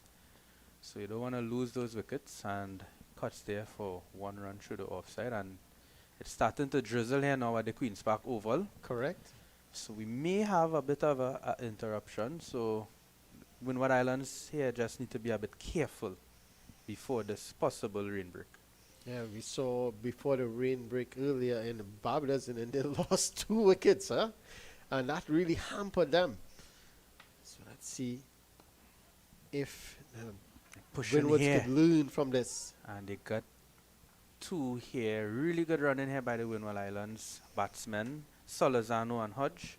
So since Solozano came to the crease, we saw that sort of impetus in terms of run scoring. He started to push the ball around, get the singles, and Hodge started to follow. Now both of them. Shot. This one is driven, pitched up and driven nicely. It's going to run close to the boundary, and it goes over the boundary for 4. Drakes did really well. He thought he had stopped it, actually. he got up, and he got up and he was looking for the ball. He thought he had stopped it, but it followed him over. Look at that. It followed him over. Look at it. He was looking for the ball. So, excellent shot from Solozano there, picking up his first boundary. He moves on to 13 from 14 deliveries. So this is an excellent knock from him thus far. But he has to continue. He has to build a partnership here. 27 thus far, this partnership. Jones. So again, good run in Fuller. It seemed to keep a bit lower there, but Solozano was up to the task and just dropped it. That's all he did. Just dropped it onto the onside, and they were quickly through for a single. So good understanding between the pair. At the end of 22 overs, it's 107 for 3. Yeah, excellent shot there by Solozano there on the 5th ball of that previous over. He is a front one batsman. He's actually a proper batsman, an opening batsman, and we are seeing the difference there with him. Didn't try to overhit the ball. He actually timed it really well, and he have that ability to weigh the shot good enough where it goes so far. And it also sometimes when you hit a boundary like that, you actually tire out the fieldsman. Yeah. Because Drakes now really had a sprint there. And those sort of things, when even Shivner and Chandapol, when he used to bat, he used to actually hit the shot in such a way where he will tire out the fieldsman. So instead of smashing it to the boundary, he will just hit it in a way where it will just trickle to the boundary, and the fielder will be exhausted by trying to stop it, but it still goes so far. So excellent shot there by Solozano, as Kima Smith starts his attack. He continues. He's in his fourth over from the Brian Lara Pavilion end. Yeah, just conceded 7 of his first 3 overs. Bowled really well. A bit quicker through the air. He's not gonna flight any of them at all. He's just gonna dart them in. Yeah, so Solazano here. Right hand off spinner, and he works it here. Solazano rotating the strike really well. Good to see from him here. And as you mentioned, since he came in, he kind of put in, really create that impetus for that run scoring rotation of his strike. And this left hand right hand combination is really good, because this, every time they get a single, the field has to keep changing. The bowler have to, so it really upsets everything. You know, the ideal situation is that you want to be bowling to 2 right-hand batsmen or 2 left-hand batsmen. Correct. But this field place, always having to change it, really confuses the fielding team at times and tires them out. And they go for another quick single and they would get it. So another field change here now. So really good tactic here by the Windward Islands. So it's a good tactic, and they also getting runs by doing it. Correct, yeah. Maintaining that left-hand, right-hand combination. And again, if he's that previous shot, he just dropped it into the offside and immediately look at Solazano and they were off. Yeah. Really good communication. Correct. And Solazano, and that's another single there. So excellent. And Solazano plays first-class cricket with the Windward Islands. And Kavim Hodge also plays with the Windward Islands. So he opens, Solazano opens, and they would batter a lot with each other. Correct, yeah. And we're seeing it here at this stage of the game, both of them. And that's a loud shout for LBW. Well, Smith gets his wicket here. He gets his man in the end. It seemed to be a straighter one, but Hodge looking to work it onto the onside, but it hit the pads. He didn't seem too really excited, too happy with that decision, Hodge. Really? Well, yeah, tight. Really it's a tough one, because he had that initial step across to the off stump. So he was in front of his stumps, and when he played the shot, so it's maybe hitting the leg stump. That's umpire's call. That is what they actually call umpire's call. So it's touch and go. So it could be clipping. One of those decisions. So. But you have to give the benefit to the umpire. He's in the best position, and I think it seemed to be a good decision. Because his initial movement was across. But so Hodge has to go. He played well for his 37 of 46 deliveries. He was just starting to get going. Yeah. And, you know, the Windward Islands would have wanted him to stay there for a longer period of time, because we know how good he is. And with that start, he could have, take it all the way and probably take them to victory. But he's no longer there. Smith picks up the wicket. He gets his first. The Volcanoes now 110 for 4. Yeah, the Windward Islands team here again, as soon as they seem to be getting somewhat of a partnership, a wicket just keep falling. And it's really frustrating sometimes for, the coaching staff and so on. They would be monitoring the game. Yeah. They would be hoping that this partnership is the partnership that could get us deep. Mm-hmm. And every time a wicket fall, it sort of, really, as we mentioned, that's spoke in the wheel again, and they have to start all over again, these partnerships. And again, the simple things, as you mentioned, the running between the wickets. How is Douglas and Solazano between the wickets here now? And not just that, how is Solazano going to play? Is he going to be, the way he played before and looking to be push the ball around, get quick singles? So good run in there. I think he should continue in the same way. He's Correct. not doing anything out of the ordinary. He's playing his natural game. And that is what the Windward Islands team need to do. They need to play their natural game. They're not chasing 320 runs. Yeah. They're chasing 246 with 46 overs. So it's really, normal batting, a normal run rate. They require now close to 6 runs and over. Yeah. But if you keep wickets in hand, 6 runs and over is nothing Yeah, you can get in the that. last power play. Correct. So, But the thing is to keep wickets in hand because they have been losing wickets at regular intervals. Just as you said, every time a partnership seems to be forming, yeah, that's they just lost a wicket. that's right. Yeah. And it's just run a ball basically at this stage. Yeah. So no panic. So Douglas in here now and facing to Jones, who in his 9th over, 27 runs, no wickets, pulls to the mid-wicket boundary and he gets off the mark. So Solazano, as you mentioned, would be like the batsman here to play that role, to bat through the innings, and they have been lacking that for the majority of their season. That top order batsmen batting through the innings, and that is what batsmen. That's the role of batsmen. You get paid to do that. To Correct. actually bat through majority of the overs.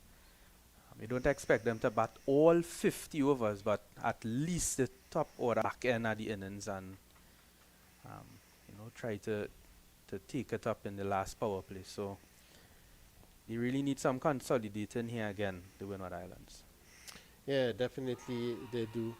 It's an appeal, but no, going down the leg side. So at the end of another good over from Jones, at the end of 24 overs, the Volcanoes, they are 113 for 4. And the Duckworth Lewis pass score is 128 at the moment. So they are behind. So if it is going to get rain or the weather comes in, they are behind. So they have to be aware of that. And as we talk about situations, scenarios, because of the overhead conditions, you know it's going to be rain. You have to be aware of that Duckworth Lewis score.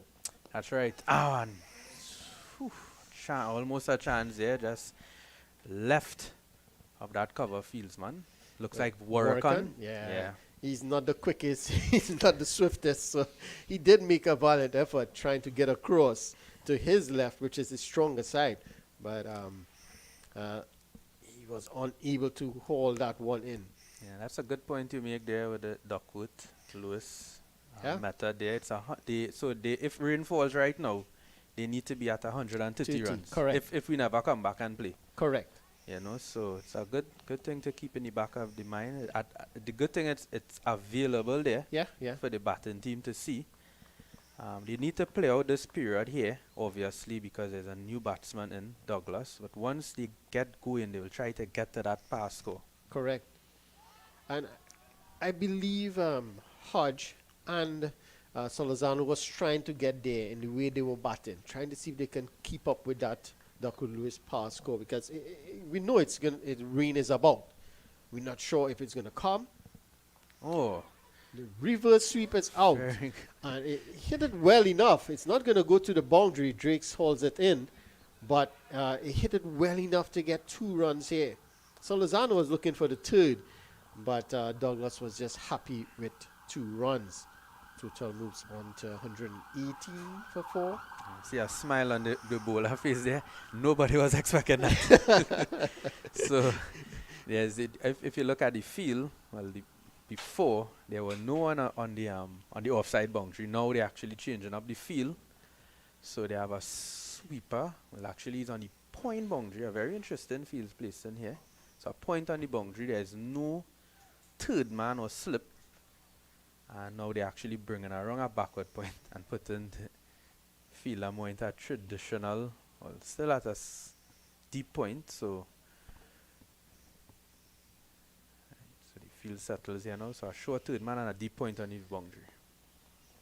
This time he's well forward, pushing it to the Mayors at cover. And there's no run. Yes, Mayors there, they're actually trying to get this field pacing right. Because again, we see that point on the boundary now going around now to like a 3rd man. Yes. So this is a 3rd man here to Kemar Smith. And Drakes is now in a cover point position.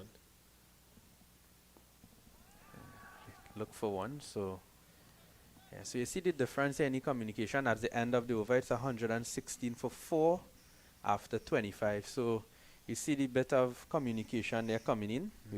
Between Hodge and Solozano, we didn't see much of that. Yeah. It was either go or no go. Yeah, just look at each other and they were off. That's right. So that's what happens sometimes. That is why partnerships are so important, because a communication starts developing, a plan, because when you start discussing with the batsman, your partner, you actually develop your own plan. So over by over, sometimes ball by ball, you know what you're going to do as a pair. When there's a breakthrough, it upsets that. Correct. Starts all over again. Yeah. So it's really important for these partnerships. Well, Jones, he's into his 10th over, so he's basically bowling 10 on the trot. Yeah. Just no wickets yet, but 29 runs only so far. So it has been excellent for him. And Solozano is down the ground, but he wouldn't get a single this time. The mid-wicket coming across and cutting it off nicely. Yeah, it's a bit straighter there, Wickham. So he gets it wrong quickly. Yeah, he's quick also. Yeah. Solozano there, so it looks, that will be a single, so gets him off the strike. He moves on to 20 from 26 balls. Again, a little hesitation in the running there. Previously with Hodge, they would have already been going for the single. Because, yes, if himself, Mayers had stopped that delivery, he was on the ground, right? It would have been he had to get up and then throw it into the keeper or to the bowler. So they would have had enough time to get the single. That's right.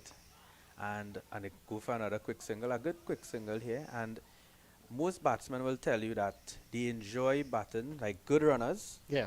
between the wickets. They enjoy batting with certain batsmen because they also are good runners between the wicket. Correct. And sometimes when there isn't some batsmen in the team may not be good runners, some batsmen don't really like that because it upsets the way they build their innings. Some batsmen love to score twos. Yeah. And some batsmen don't like to run twos. So how that works out, it upsets things a bit. And again, we see the importance of every batsman being good runners between the wickets in this modern form of the game. This one is driven down the ground for another single. And look at Douglas. He's just walking through. So if there's if there's an overthrow, or he would not be able to come back for a second. Yeah. So that's exactly what you were saying just now. That's the point. Then the awareness, it's not there. Your coaches would always say, run the first one hard. Yeah. If there's a misfield, if there's an overthrow, it'll be easy to get the second. But the way he was walking and wasn't running, he wasn't coming back for a second. Yeah, and that is what happened. So we know that it's important to run the first one hard. What it also does, it puts pressure on the fieldsman. Correct. He takes his eye off the ball because you have to look at the batsman, you have to look at the stump, you have to look at the keeper, and sometimes there's a misfield. So it puts pressure on the fieldsman, and sometimes, let's say 5 times out of 10, he may fumble it. Yeah. At the higher level, the fumble don't come as much, but at this level, Yeah. with the little lapse of concentration, you will get a fumble here and there. But running the first one hard, you get the advantage. You get there faster at the first run, and then with the fumble, it's easier to get the second run. So it prevents a run out also because you run the first one hard. Yes. As Coach Gray was mentioning, it's some teams don't like to run off a misfield. Yeah. But it's especially worse if you don't run the first one hard. Correct. So when you run the first one hard, if there's that slight misfield, you are able to That's come right. back. You have an advantage. You have Yeah. about 2 to 3 feet in because front. some of them, while they're walking going across and they see the misfield, then they want to run now to try and get the second. That's right. And that's it. You're out. So it's awareness, simple, awareness of the game, of the situation, and players need to just be more aware of these sort of situations.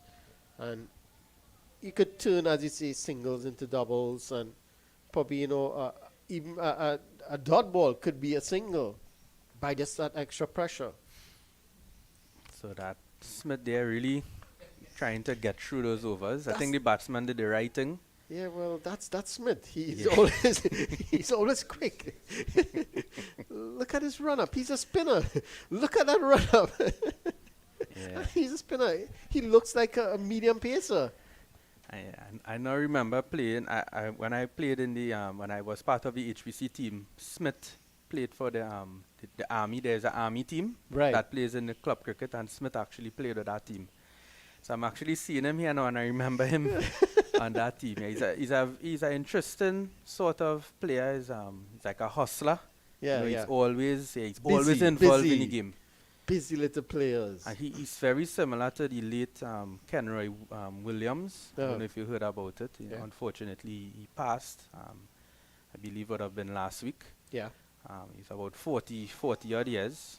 Really sad. But he reminds me a bit of him, Kenroy Williams. So that sort of player is always involved in the game. So at the end of the 27th over, it's 121 for 4. Yes. The Volcanoes in a decent position here. And they're getting closer to that Lewis pass score, which is at 135 at the moment.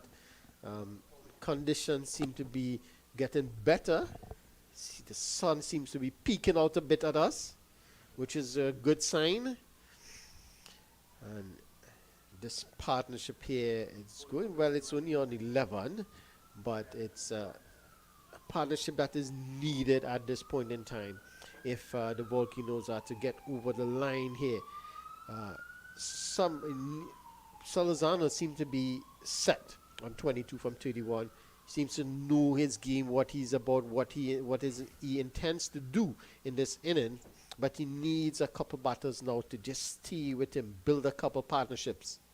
Yeah, and Salazano here, he also plays with the Queen's Park Cricket Club. Yes. And he's very aware of the conditions at the Queen's Park Oval. He probably played his entire club life here. Yeah? As long in terms of a professional setting at the Premiership level, Salazano has played here. And you could really see it. You know, I'm looking at him and he's batting here and doesn't seem to be in any sort of bother. So Leacock in for his first over. Yeah, this Queen's Park pitch here, it's one of those pitches, once you get yourself in, it's Yeah. a very easy pitch to score runs on. Yes. And I think Salazano may be in here for a good score. Keen Leacock, he's bang on target. Just as we saw with Jones, he starts now with that nice tidy line and length. And all you can see Douglas could do is just get forward. So when bowlers like this batter now have to do something different. Yeah, a bit of spin there by Leacock, good to see. Looking for two, Yeah, but good The- feeling there off of his own bowling. Yeah, he had to run about probably 60, maybe 50, 60 feet there to stop 2 runs. yeah, So it would have been 2 runs if he hadn't done that. So really good. Good to see bowlers also taking the initiative to feel off their own bowling. It really sets the tone for the entire field because they are fully aware that this man don't want no runs off of him. So everyone will really, have that same sort of energy because he's giving it right now. a bit of turn there for Leacock. That one is a bit too straight and probably heading down the leg side. But again, some movement there for him, some turn. So he has to just try to get that one. He's trying to bowl straight. Granted, he has the field set in a deep fine leg and a deep mid wicket. But that's where I think he should be bowling, just outside the off stump, and force Salazano to play against the spin. And if he get enough spin, he could get it through the baton pad and probably bowl the inside edge. All those things come into play. But if he bowls a bit too straight, it's easy for the left-hander to just work it into the onside and get an easy single. So he has to be very careful of his line here, Leacock. And he sweeps there and will be cut off there by the mid-wicket fieldsman, and they will get 2. So 4 runs off this first over from Leacock. It's 125 in 28 overs. Yeah, and that's a good start there from Leacock, but a bit of intent here being shown by Douglas as well. And this is good. If he gets set here, he can be the aggressor in the partnership because we know Solazano, he has to bat to the end. He has to bat to the end. Play his normal game, rotate the strike, put away the bad ball. But Douglas has to be the aggressor, has to look to score at least a boundary every over. And that would put them on track here. Solazano goes and tick outside edge here. And will it run away to the boundary? No, it's a good effort there. Excellent. Yeah. But the running, not sure what's happening with Douglas. But that should have been 3 runs. Well, it seems like Douglas was looking for 3 this time. And Solazano, no? Yeah. Oh, Douglas was walking back for the second. So Douglas was walking back for the second, So while hopefully, Solazano was looking for the third. not sure what happened there. I don't know if it's one of those ploys if they believe that Solazano is a better batsman against Smith. But that should have been 3 runs there. Yeah, definitely should So have been. Douglas, that's something he will have to work on, that running between the wickets. We spoke about it. Really run hard. So they look for a quick single here now, and direct hit here could have Been very been interesting. yeah. He was a bit slow to react, but that was better running in terms of the pair that, of Douglas and Solazano. That was a lot better. And again, awareness of the game is not there from Douglas. He's a young man. He will learn. He's learning his trade. But these sort of things is where you have to be very critical. Yeah, at this level, those things, you want to be running those runs hard. At the lower level, maybe you could get away with it, but Yeah. not at this level. Because Correct. those little ones and twos, those extra runs, it adds up. And when we look at the way the Jamaicans are playing, the Guyanese also, they run really good Yeah. between the wickets. So, that's keeper there again, getting into some difficulty there. That one bouncing Yeah. on him, beating the outside edge. Yeah, you can see from the replay. Yeah. Yeah, that one, a bit of bounce and turn. Mhm. So the wicket is turning a bit now. Yeah. As you can see, the spinners, that Smith, he's getting a bit of turn. Previously in his initial spell, he wasn't getting that. Solazano drives, so no runs. So it's 4 runs off the over. It's 129 for 4. Yeah, and the running between the wickets too. If you're not getting the 2s and the 3s that they're looking for, it will put additional pressure on Solazano as well. So he would feel now he has to do something to keep that scoring rate going or that scoring rate up. And that could get him out because we saw just now one peel off the outside edge in trying to go for that big booming drive, as well as one pass in the outside edge. So he has to be careful here. He has to keep his head on. Yes, okay, if they're not getting that 3rd run that they were looking for, he has to stay there. He has to bat as long as possible. So it's going to be Leacock to continue from this media center end. Go to Douglas. Worked easily there into the onside. So Leacock having to bowl to the left hand right hand combination. Douglas and Solazano. So he will have some adjusting to do. Himself being the bowler and also the field. So it's nice to see the bowlers here having to make that adjustment and also doing it in a very effective way. So good line by him there. Well bowled. Nice flight. Yeah. So the field is in place for it. He has a long one and a long off. So he has that protection. Those fielders will just need to be on their P's and Q's because Solazano is not a strong man. So if he hits it, it's not, he's not a guy that's going to hit it all the way for 6. So that's come back there for 2. Well played by him. Again, look at Douglas. He's just trotting around. Solazano is busy up and down looking for the second, looking to see a misfield to get the third one overthrow, and Douglas is just trotting up and down the pitch. Yes. He has to be very careful there. Yeah, he needs to be aware of the situation because they need runs. And if you're getting runs by the means of the outfield, you need to take them. Correct.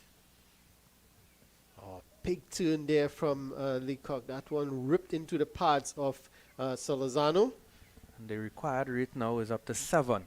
So it's, it's getting into that, interesting zone, once it starts to go from 7, because we still have a lot of overs remaining after this. We have 16 overs after this. And that's edge there. And it will go for 4. Yeah, so it's a bit of a deliberate shot by Salazano because there is no slip, there is no short third man. Really difficult field to bowl to be honest, because Salazano is really good through the offside, and Leacock, they're paying the price for it. So 4 runs to Salazano, he moves on to 32. The score is 136 for 4. Yeah, deliberately played, as you rightly said. He know all he has to do is beat that man at short third, and it's gonna. More like a point. It's a well, backward he's point. now going here more Yeah, to it's backward a point. backward point. It wasn't. Oh, really good delivery there. The wicket keeper here getting some difficulties. We have seen that a lot here with in Trinidad with the wicket keepers. I'm not sure if it's something with their technique or if it's the pitches they're having difficulty keeping on the pitches here with the spin. But certainly it is something they would have to get used to because they are spinning wickets all over the world. And at the end of the 30th over, it's 137 for 4.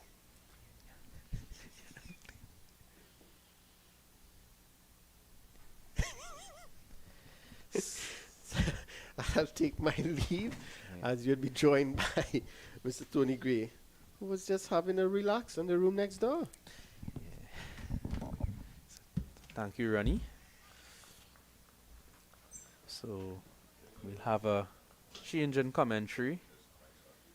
So as we have a bowling change from the Branlara Pavilion end, we also have a commentary change from the media center end, Tony Gray. And that's well hit there by Salazano, well weighted shot into the gap, and he gets himself 2 runs. So really good batting here by Salazano. He's aware of the game here at the moment. He's, as I mentioned before, Salazano plays here at the Queen's Park Oval. He understands the turf on the outfield. He understands the speed of the ground, and it's showing here at the moment. So we welcome Tony Gray. Yeah, thanks very much, Adrian Barrett. This has been a good effort by especially Salazano. Douglas has been there. Dylan Douglas, remember he scored a 90-something in the first game that won the game for them against the Guyana Happy Eagles. So he's not dissimilar to this sort of situation. And his team would want him to repeat that type of performance. But you mentioned Salazano. Salazano has not just played here at the Queen's Park Oval, but he's played against some of the best cricketers and some of the best bowlers specifically in the region. And different types of bowlers too. Sunil Ryan, you have Shannon Gabriel, for example, Akil Hussain, Dwayne Bravo, some really good, fantastic bowlers, and really worldly acclaimed bowlers. Yes, yeah, definitely. So he's a experienced guy. I believe he's close to 30, could be about 30 now. So Salazano entering into the peak of his career, because a batsman usually peaks around 28, somewhere to 32. So he's in that period of his career here as a batsman, Salazano. So Wickham here, it's pulling from that end there. I haven't seen much of him. Have you seen much of Wickham in he's bowling? Normally a wrist type bowler. He's a tall, rangy wrist spinner. I'm not sure that he's bowling wrist spin. I'm not sure. I'm seeing something like an off break there. We'll have to wait and see. Offies. And as I say, offies is out of the ground. Yes. With his offies. So a long hop there by Wickham. It was there to be struck. And as you mentioned, Douglas have that ability to hit the ball far, and that ball flew off the bat. It didn't even look like he tried to hit it hard, and it went all the way for six. Yeah, his mindset has to go back to the first game that they played when he scored a 90. That was a match-winning 90. And you can get your mind back to areas of success and what created that, and try to repeat it in this situation, because it's a similar type situation that the game had unfolded to with Happy Eagles, and they won by 1 wicket, the Volcanoes. So if he can get back his mindset to that level of performance, and they tell you that in sports science, you try to repeat things and visualize success. Yes, that is so true. So it's like reliving a moment mentally, and with muscle memory, it's very practical because it's your own innings. It's not like you're looking at another person's YouTube innings. It's actually you doing it, so you could actually see yourself doing it again. So very good point there, and he will need that sort of innings today. Yeah. As you mentioned, Dylan Douglas, they would really need that. Solozano there with him, 35 from 46 delivery, going on nicely here. 146, 100 required by the Volcanoes. 100 off, I believe I saw. Yeah, so 100 runs off 90 balls would be 89 deliveries now. 100 off 89 deliveries.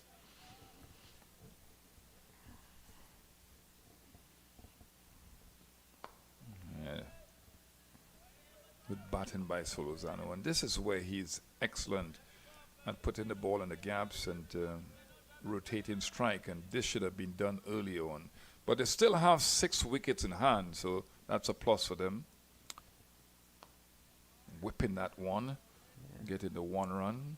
So the other thing about Solozano that you notice over the years, and you would have played with him, is the fact that he has the ability to score for good deliveries too, and he doesn't allow bad deliveries to go a begging. No, he has that ability. He looks, sometimes a lot of, fans who would have known about Solozano, he's known more for caressing the ball rather than smashing the ball. But if it's there to be hit, and that's a paddle there, they'll get 1 run. If it's there to be hit, Solozano could really take the leather off of it. I've seen him smash a few cover drives while playing at Queen's Park here with him, because we opened batting whilst I played for Queen's Park in the latter part of my career. So it was an enjoyable experience batting with the likes of Solozano, a right and left hand combination. It was some good times here with him. He uses his feet nicely also here, and brings him a single. Not sure if he got anything on it. Yeah, the thing about Lee Cock is that he doesn't bowl the googlies frequently, so it's one dimension in the way he tosses the ball. He might bowl a faster, straighter one, but he doesn't go away from the left-hander, which makes it easy for the left-hander to come down the wicket. A very good point. Hits that one there onto the boundary, and that will be 4 runs. So a good shot here by Dylan Douglas, getting into his groove, getting into what he knows. And if he sees it to be hit, he will hit it. And he dissect those fielders there perfectly. So 4 runs to him, and at the end of the over, it's 153 for 4 after 32 overs. It's so important, Adrian Barrett, and I want you to educate the fans, because you are out there at the highest level of the game, building partnerships with different batsmen. You talk about the character of players. You talk about the foil, the balance that is needed with the personalities of both batsmen. Chris Gale, for example, I thought that when he batted with Ganga, Darren Ganga, that is, it seemed to work. I'm not sure about the personalities. Is there a certain personality? We have Douglas here, and we know that Solozano is reserved in his personality. Is that a factor? Yeah, it could it could work for you, it could work against you, depending on it. For me, it wouldn't comment too much on the personalities, but in terms of the style of play, like for me, for example, I opened a lot of batting for Trinidad with Lendl Simmons, and Lendl was always an aggressive batsman. That helped me a bit. I mean, I could have put it away if it was in my area I know. to be hit, especially through the offside. But Lendl helped me a lot because he took a lot of pressure off of me because he was attacking batsman. And both of us, we worked together well. And in terms of the style of play, batsmen work together. I guess Greenwich and Haynes would have had their own method. They opened for many years and scored many 100-run partnership. And that's Pearly, and that's a big hit into the Caribbean stand for 6. It went off there like a jet, like a Caribbean Airlines 737. Well, it wasn't a good delivery at all. In fact, it was too short and too slow, and it was turning slightly into Douglas, and it was in the right area for him to use those broad shoulders. He's a strong athlete, and it's a right foil for Solozano, who's a nudge of the ball. So you have one guy on one end who's a nudge of the ball. He's given Douglas some strike. He's gained some confidence in Douglas, and Douglas is showing why he has made that wonderful, important score of 90-odd runs against the Guyana Happy Eagles at the Brian Lara Cricket Academy. So, as we mentioned, he may not be the hardest runner, but he's one of the hardest hitter because that flew into the stands. But the point is, a lot of these guys develop weaknesses because of their strengths. He obviously, from a young age, is a good hitter of the ball, and he doesn't want to run fast. He looks for the boundaries. So he's developed that bad habit of just sometimes relaxing between the sticks. Yeah, and that's what will make a great player, because if you have your strengths, but if you could strengthen your weaknesses, you develop into a great player. Because now he's a good hitter, so you could just imagine if he develops that run in between the wickets. Imagine what you would get from him. Yeah, I learned that from Shivnarine Chandapal at an early age, because he wasn't as strong as he got to be because of SNC, strength and condition training. But in an early age, because he was not strong, his forte, his strength was to nudge the ball around. And then he developed the physical strength after to be a comprehensive, holistic type batsman. And then you have the other way. As we come to the end of the 33rd over, 161 for the loss of 4. We'll have a water break. But the last point I want to make before we take a break would be Imzaman al-Haq. He was not good between the wickets, but he was, in fact, he struggled between the wickets, and it brought about a lot of runouts. But he was an excellent batsman. And not only to him. Yeah, that's what I mean. His partners. Yeah, that's right. Because he's depended on that physical strength and the ability to stroke the ball, because he was a stroke maker to the boundary. And he was not good between the wickets. So habits have to be developed very early in the players' lives. Yeah, definitely. And we see a beautiful rainbow there over the northern range. And as we take a break here for the drinks break, we will also take a break, and we will be back in a few minutes.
So we resume play here after that drinks break. It's 161 for 4 after 33 overs, the Windward Islands Volcanoes. And that's a big spinning delivery there by Lee Cup. Really nice to see the leg spinner getting that purchase. Yeah, he's very fast through his action. He's a small man. He's got a zip to him, but he doesn't bowl the other one. It's a slip in place. Got to keep it close to the off stump. That's too wide, and allowing the batsman to get the freedom to swing his arm. I think that when you look at Douglas, he's improved immensely during the course of his innings. He's now gone on to 29, off of 29, so although he was scratchy early on, he has that propensity to get into stride quickly, and we've seen him being a 6-hitter too, so excellent effort by him thus far, but he would want to carry on with the likes of Solozano. Certainly. And they run that one there. Really good run in between the wickets, and they're actually on sort of on par now. The Duckwood, they need to be 161, and they're 163. Yeah, excellent. So that's a good effort. So it gives you a gauge too that they are actually on target. Because if rain falls now and we never come back on, they will actually be just in front. So the Windward Islands team here getting themselves back into it. A 53 runs partnership, and he's gone. So just as we were speaking about Dylan Douglas, they're going really well. He lost his wicket there. Really rash shot after the break, and it goes straight to the first slip fieldsman there. Sort of a outside edge or back edge. Well, head up in the air. It was really a wild shot. We've seen him play some conventional drives through the cover. All he could have done there is put his front foot to the pitch of the ball, play with the movement of the ball, but he played against the movement of the ball and got a thick outside edge and easy catch. Where slip catching is concerned, that was an easy catch for the fieldsman in that slip area. So again, take a look at it. Depended here on the strength rather than technique. It's a poor shot, front foot away from the ball and squared up too, so he didn't have control of the shot, and not a good shot after the break. So losing concentration there, Adrian Barrett. Yeah, as we were just speaking about the partnership, it was 53, so probably the most substantial partnership in this innings so far. And again, the Windward Islands here seems like once a good partnership develops, They don't like to go find a further. way. Yeah, they find They a find way a to get out to yeah. break that partnership, and it's really difficult to see. I know I'm a commentator looking at the game, and I am neutral here because at the end of the day we want to see good cricket. Yep. And we really want to see each team develop whichever area they're in, whether it be Barbados, That's the right. Windward Islands, Yeah. Trinidad and Tobago.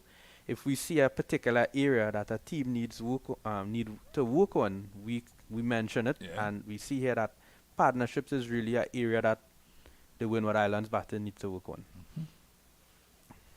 The other thing that they do all the hard work, and then they say that they like the bowler and they gifted their wickets away time and time again. So the equation now, 74 balls to get 83 runs. Now, you've got to be thinking that the fours will come.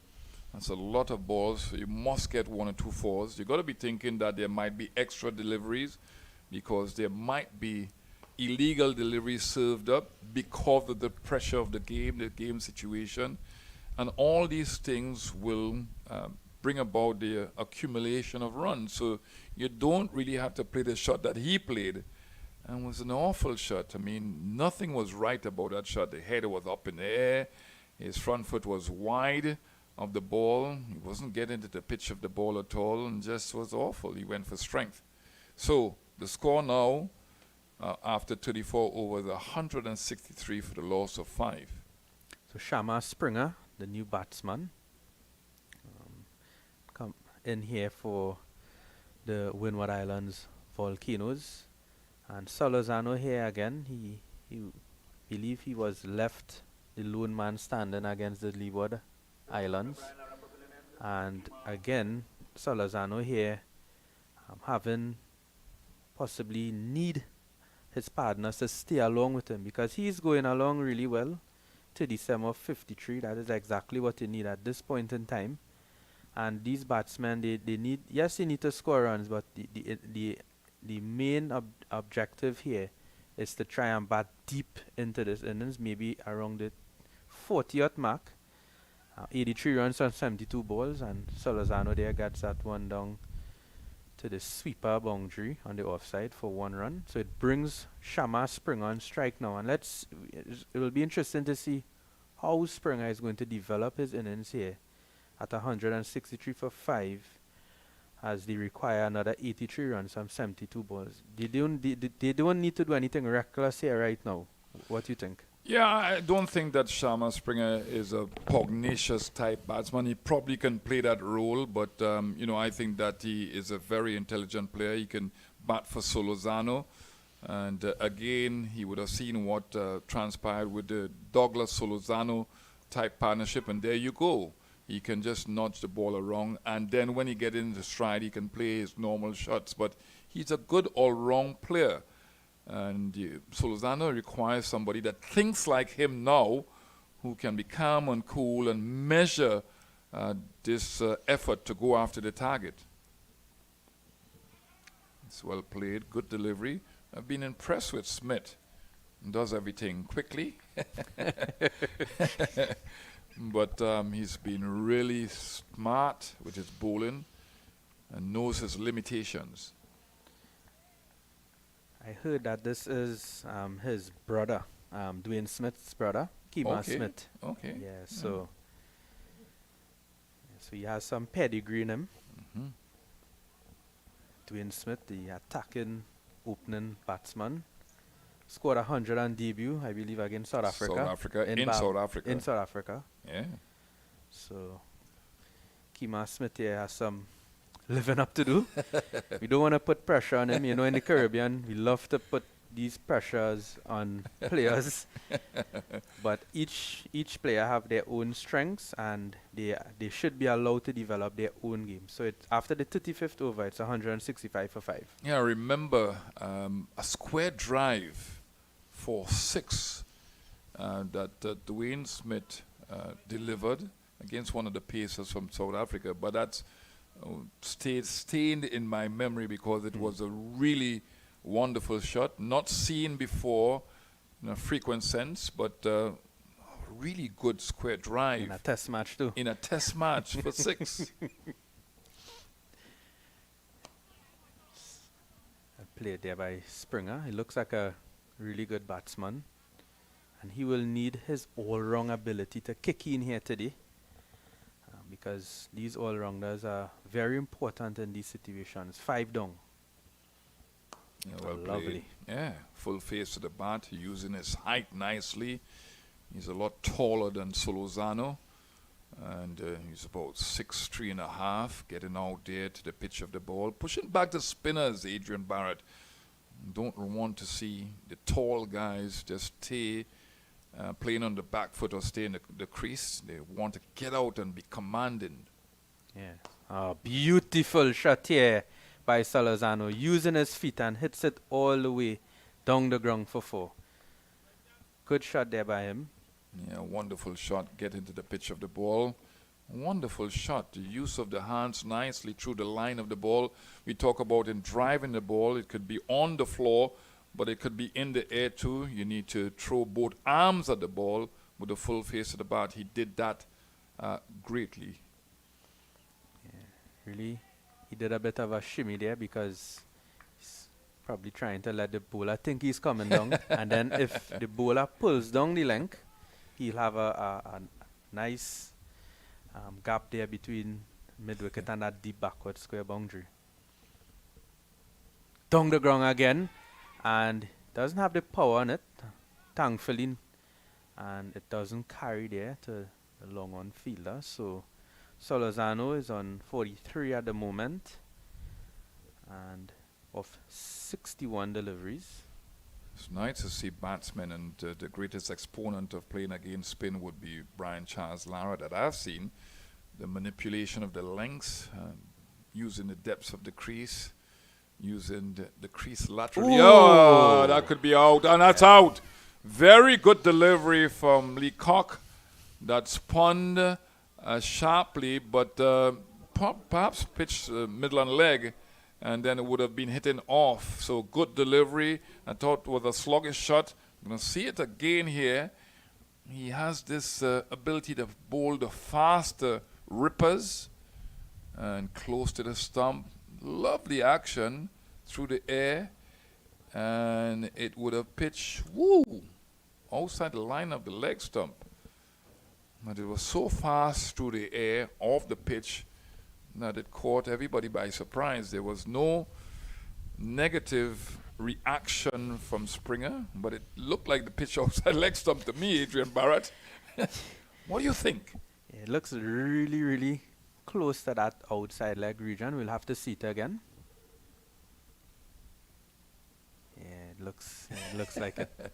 Yeah, I think that Leacock got away with that one there. And unfortunate there for Springer, but he has to go. That's the game. That's the way it used to be traditionally. If the umpire gives you out, you have to go. So no DRS in this situation here, but that's the game here at the Brian Lara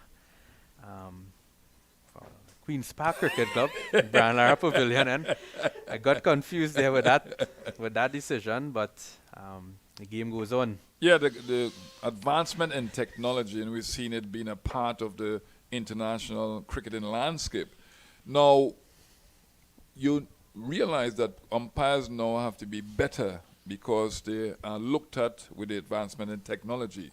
And that delivery, because it was so fast through the air and off the pitch, I don't think you could blame the umpire because he doesn't have the benefit of the replays and that sort of thing. And nobody really, both batsmen didn't really say anything about that. And it's good to see the discipline because it's a human factor and they will make mistakes as human beings. It's well played there by Solazano. So Eugene, the new batsman. And as you see that one there, thrown very hard into the keeper. And the other thing that motivates umpires is the reaction of batsmen or not enough energy towards the ball. Sometimes they play sluggishly, and in the umpire's mind, the ball will go on to hit its stumps because of the lack of movement of the batsman.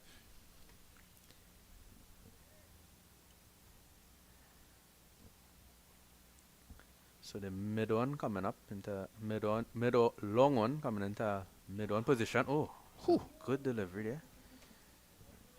So two left-handers. So right-handed. Right arm off spin to the left-handed Solazano. So a bit of a period here now where the Barbados Pride, they're really attacking. We see two men catching on the offside along with a first slip. So a lot of pressure here now that the Barbados Pride is applying. So Smith into his 9th over. He has one wicket. That last had a wicket earlier on.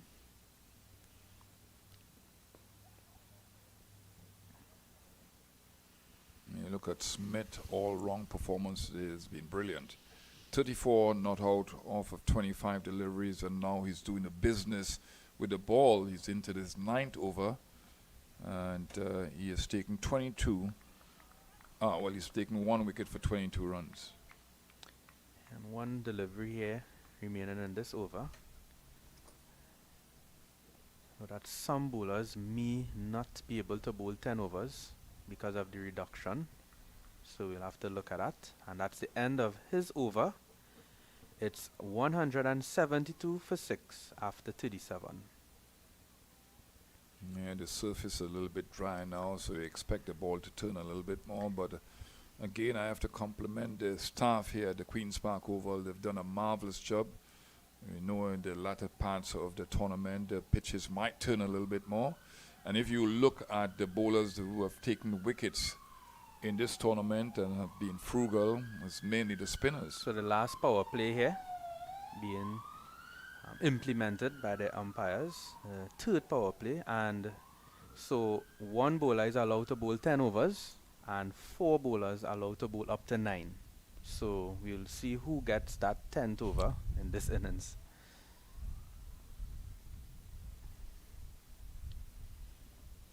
So swept away, and that be cut off there by the backward square. And Salazano needs to get back there quickly, and he does. So he moves on to 46. A really weighted innings here by him. A bit of aggression, a bit of good defense, and even rotation of the strike. Salazano has really shown his maturity and development here as a player, and he would be looking to continue to play this innings. It's not all and out yet. They still have 4 wickets, so game on still, and that's a good shot there, but will just be 1 run. Go straight to the backward square fielder.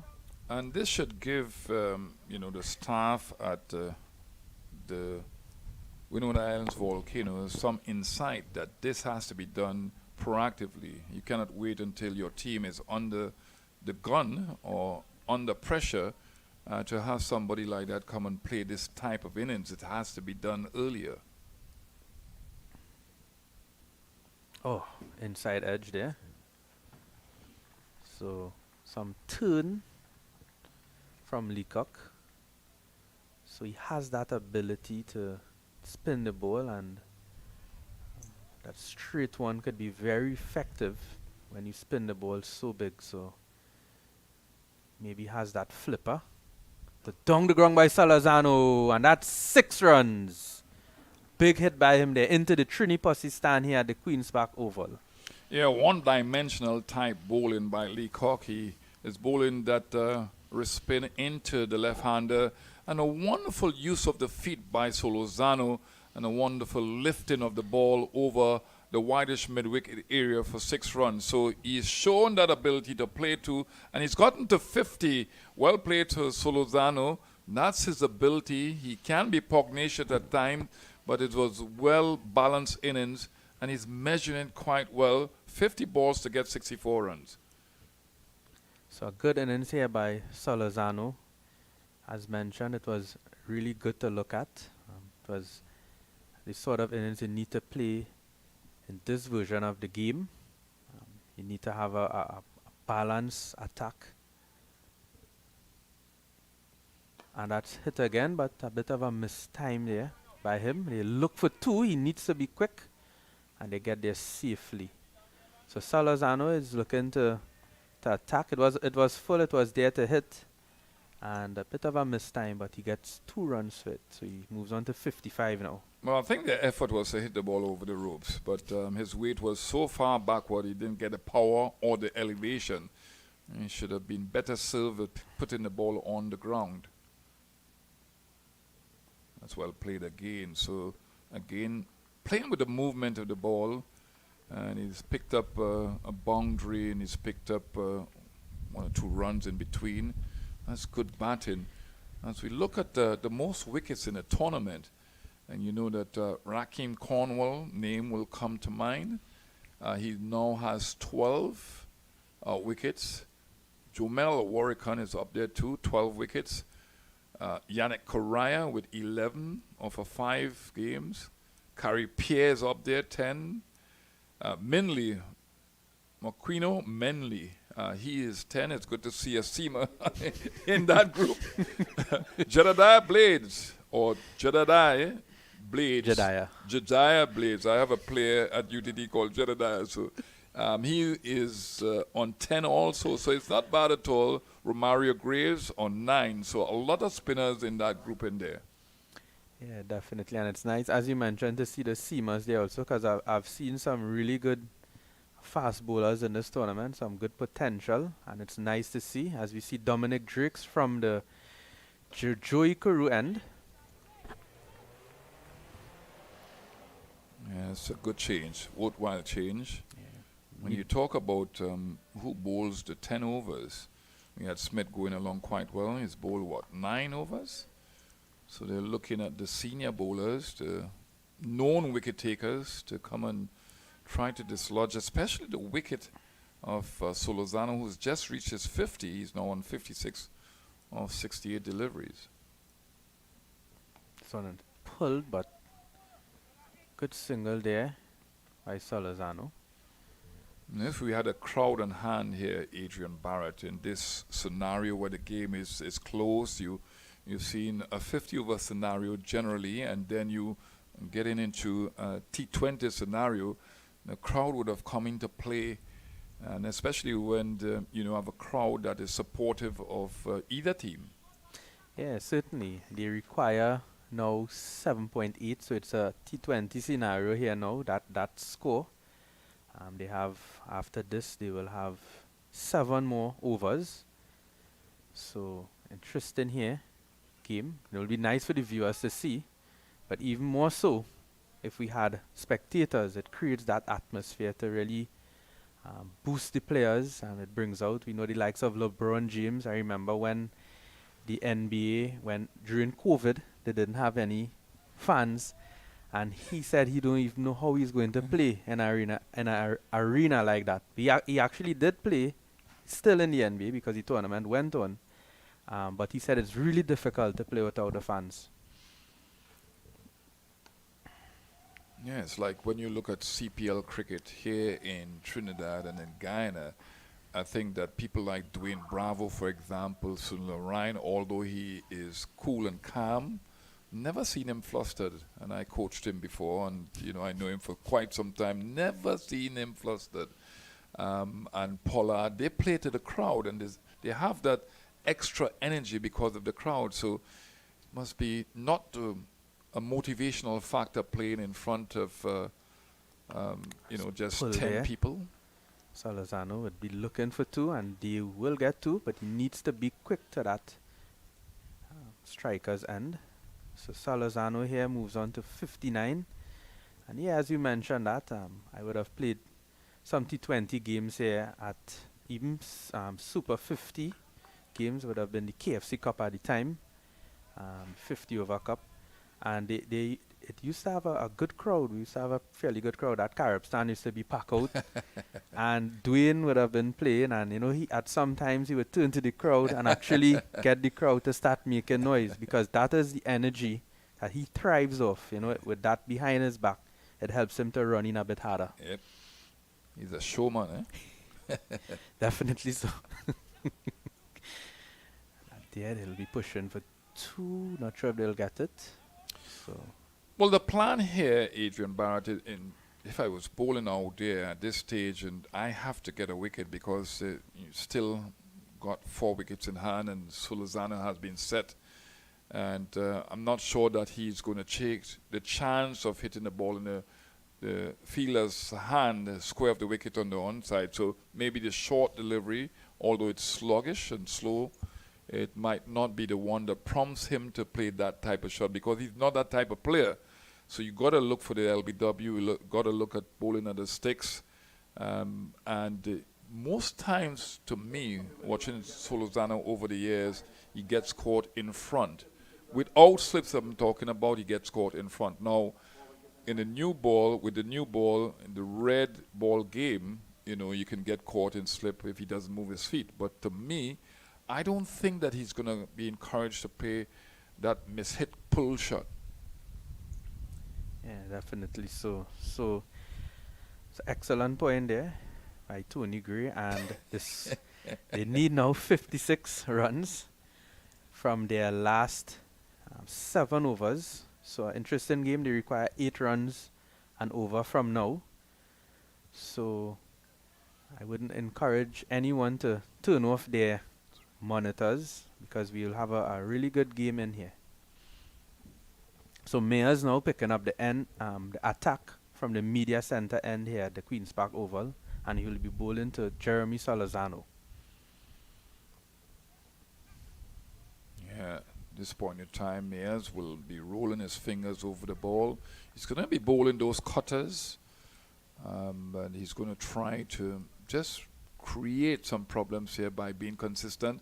He's got to be balanced in his approach. Of course, you want to save the boundaries here now, protect the boundaries, but you really want both batsmen to not get the ease of getting those easy singles. So there has to be a tactical balance approach by Kyle Mayers, and he's being specific again here. Yeah, so Kyle Mayers, experienced player in this limited version of the games. He would have played a lot of 50 overs game and also T20 cricket, and he mixes that one up there again. As I say, he has that one to roll it out of his hands, like over the seam. So, good delivery there by him.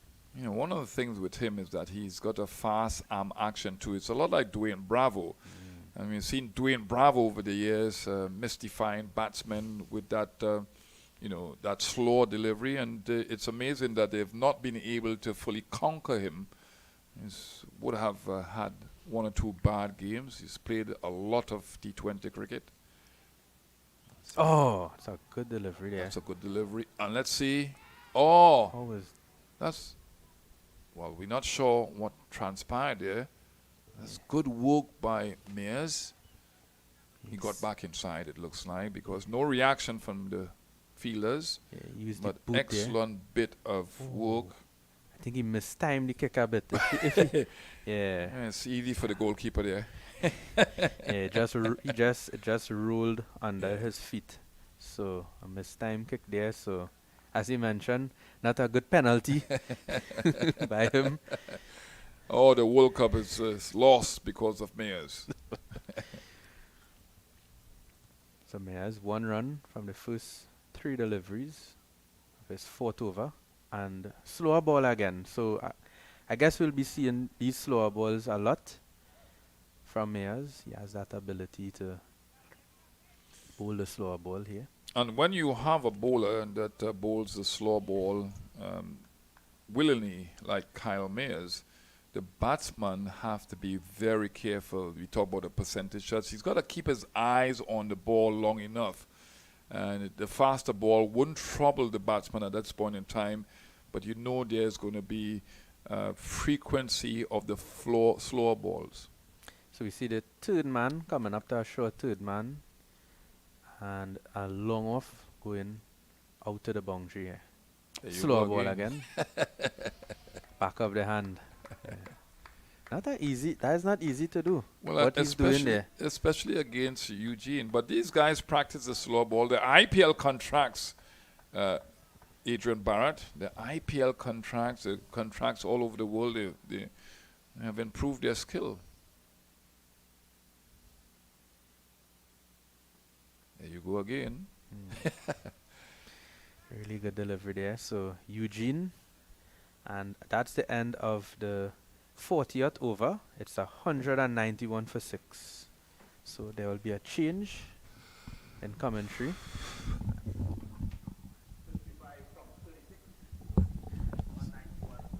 So Ronnie Bikramdas will be joining Tony Gray.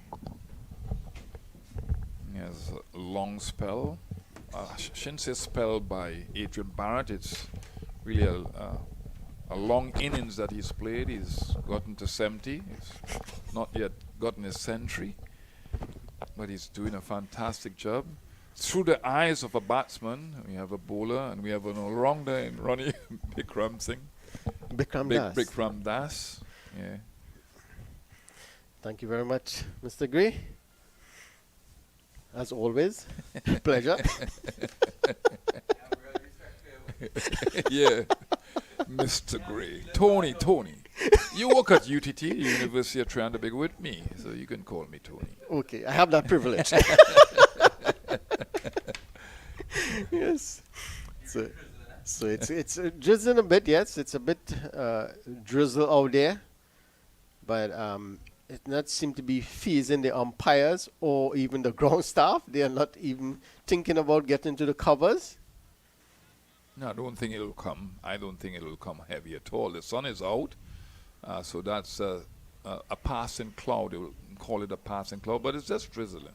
It might perhaps bring a little bit more moisture to the wicket, and all these things players have to be conscious of. Streaks in his 4th over. And this one getting inside the line is Solozano looking to play it fine into the leg side. Didn't get the contact he was looking for, but he got the result that he was looking for in terms of getting 4 runs. The umpire signal leg buys.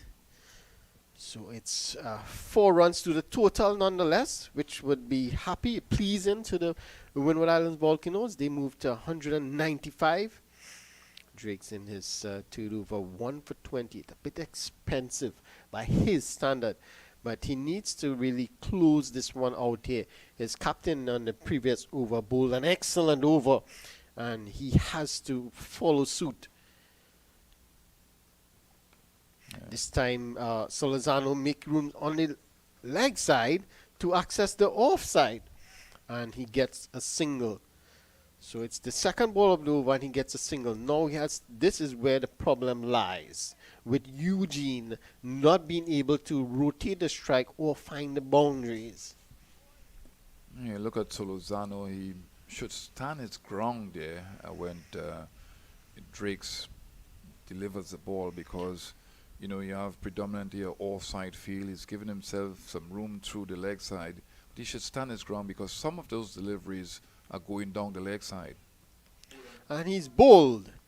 Well, bowled all over the shop, looking to hit this one over mid-wicket, not making any contact, and he has to go.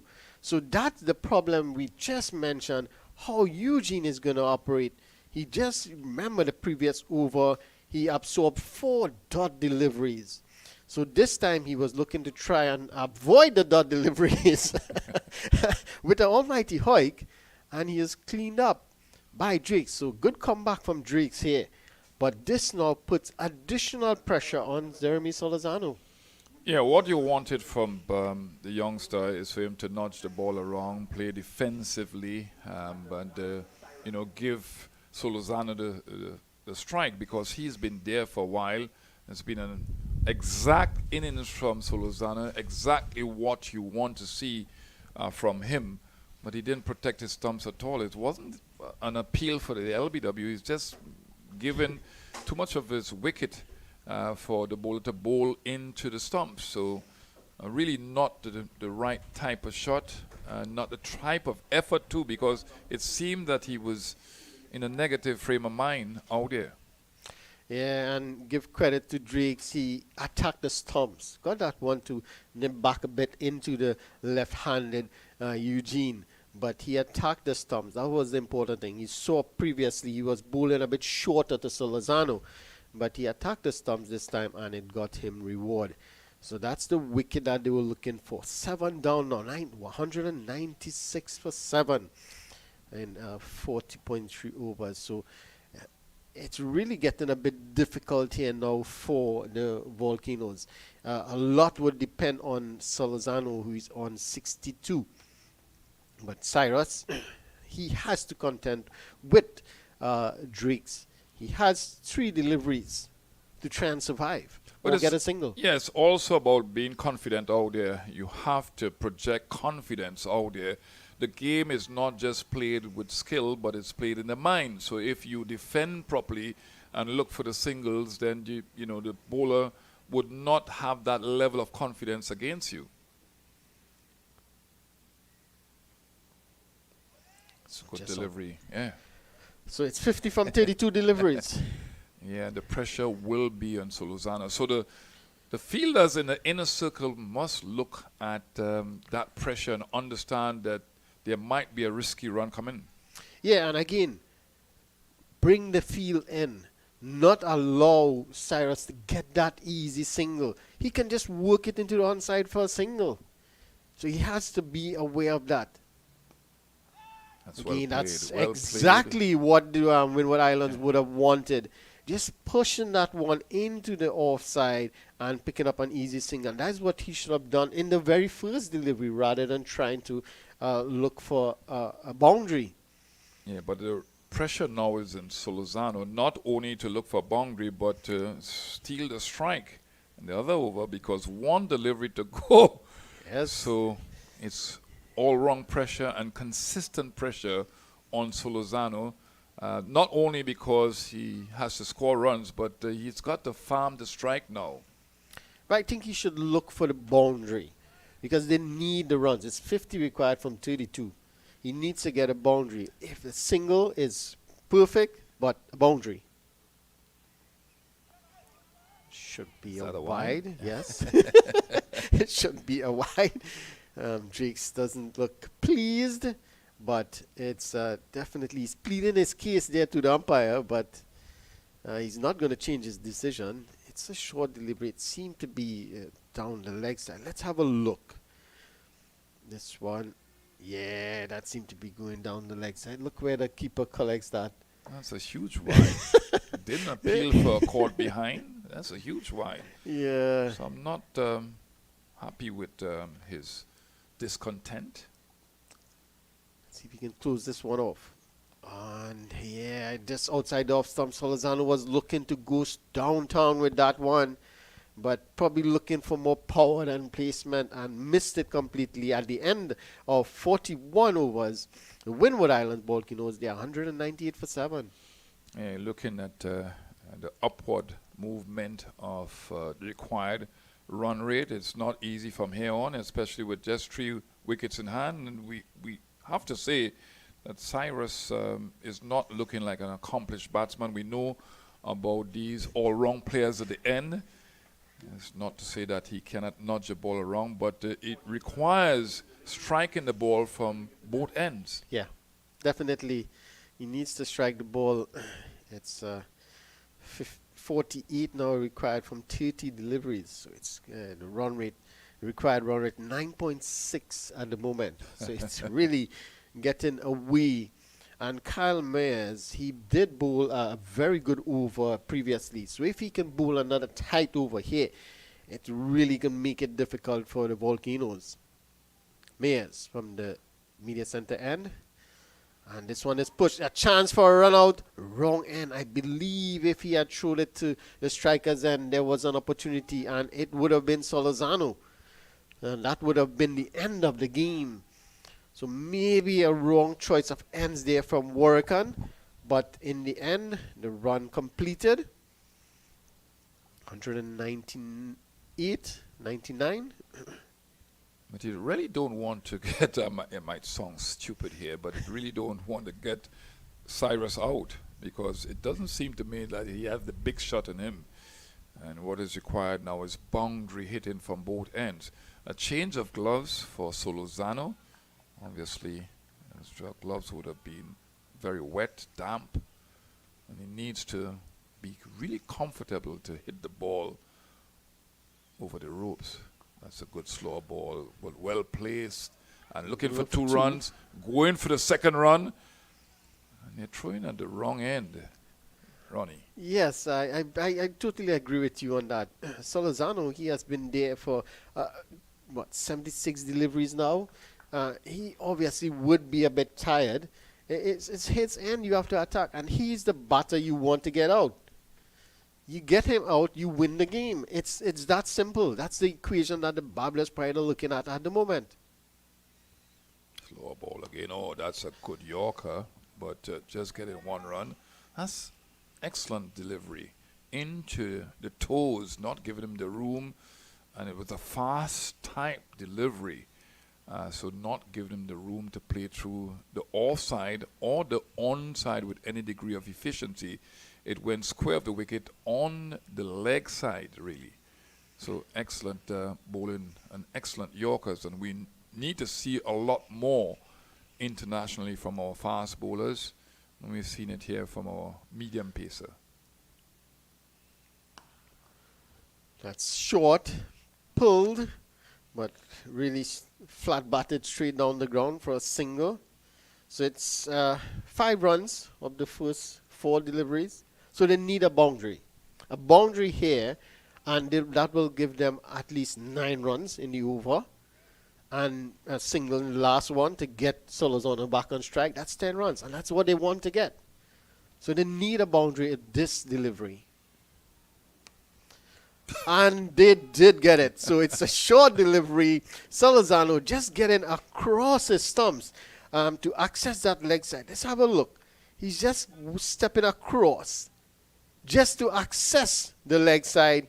A short delivery. He anticipated that short delivery and he put it away nicely to get 6 runs. Exactly what they needed in this delivery. Well, I was going to say that exactly what you said. He anticipated the slow delivery, but he's become predictable. He knows it's going to come. It's either he comes out of his crease to meet the slower delivery, because he's not going to bowl a short delivery that will trouble Solozano, or he gets, or waits on the ball to drop short so that he can hit it for 6 like he did just now. This one is pulled away, and that's 6 more. Well, Solozano, he's really putting on a clinic here at the Queen's Park Oval. His home ground, if you wish. And this one again, short again, predictable again by Kyle Mayers.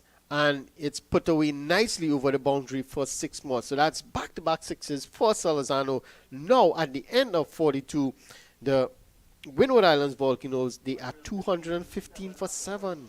Well, it's going to be very difficult for him to play over perhaps extra cover. That shot is going to be very difficult for him to play for 6, or square the wicket on the off side for 6. So you're trying to not have him hit the ball over the ropes. The power shots is normally the pull shots or the slog sweep shots. And it's really bad bowling because Myers allowed him to pull the ball. So the hardest shots to play is through the offside over the ropes, especially square the wicket over the ropes. So with his slot deliveries, he should be more looking to put fielders on the offside and allow Solozano to play through the offside rather than the power shots towards the onside. Solozano on 77, but it's going to be Cyrus, Daryl Cyrus. He's on strike. 3 from 4 deliveries, not bad from him. It's come down to 7.75 runs and over. That's gettable. 31 from 24, very gettable. With 2 deliveries, that makes a difference. Those 2 6s. So Drake's now, he has a job to do here. He has to either keep Cyrus on strike with dot balls and not allow Solozano to get on strike. But Cyrus, he has to get off strike. And it's a loud appeal for everybody. I know there's a chance. Well, he's eventually he has been run out. Well, it took a while. Warrican, he had so much time. Look at it. He had so much time to aim. He's just off the picture there. But he took at least a minute to aim. And eventually he hit the stumps. And Cyrus has to go. But you have to feel for Cyrus here. He was looking to get the single. You're being very sympathetic. You got to control your emotions when the pressure is on. This is a pressure situation, and you would have played in this type of situation time and time again once you reach this level, because you would have done it at your team level. The idea is to give Solozano the strike. We know that. But you have to be aware with what is happening there. You cannot just run down the wicket. You look at Solozano's body language after that dismissal, and he was saying, what do I do again? Because I need somebody out there. It's now come down to, the last couple of wickets, and he's tried his very best. It's been a fantastic knock of 77 of 79 deliveries. So his strike rate has been good, but he desperately, it's imperative that he gets somebody out there to stay with him. Yeah, definitely someone has to stay. And it's now going to be dependent on the last 2 batters. It's Demba. Remember, he picked up 3 wickets earlier. Could he be the hero for the Volcanoes here? Definitely that would put him in the contender for play of the match.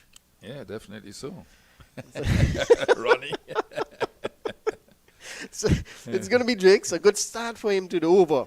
Getting a wicket, more important, a dot ball. Demba wasn't really ready.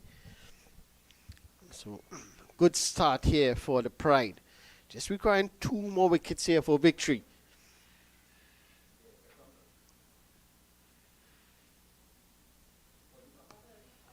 This one pushed in to the covers, no run. So look at the field. There's a short cover, especially for that shot, because he knows that Demble will be looking to just drop the ball and run.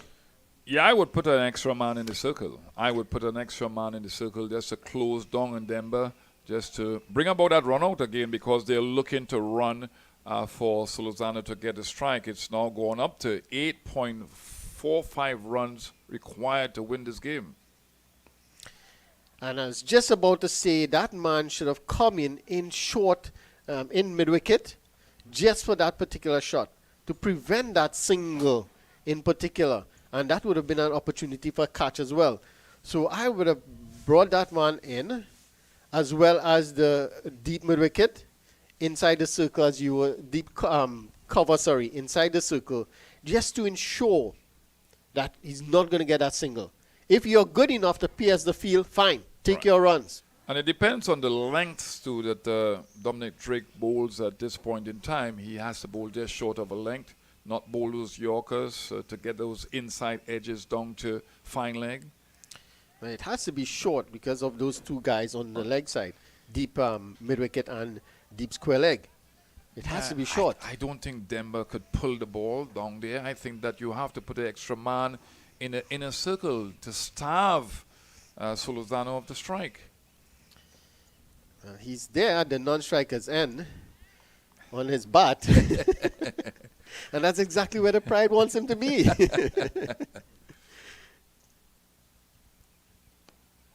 This one is pushed down the ground for an easy single. But look when he got the single of the 5th delivery of the over. So Solozano now has 1 delivery. And to do what? Try and get a boundary. Yes. That's the pressure.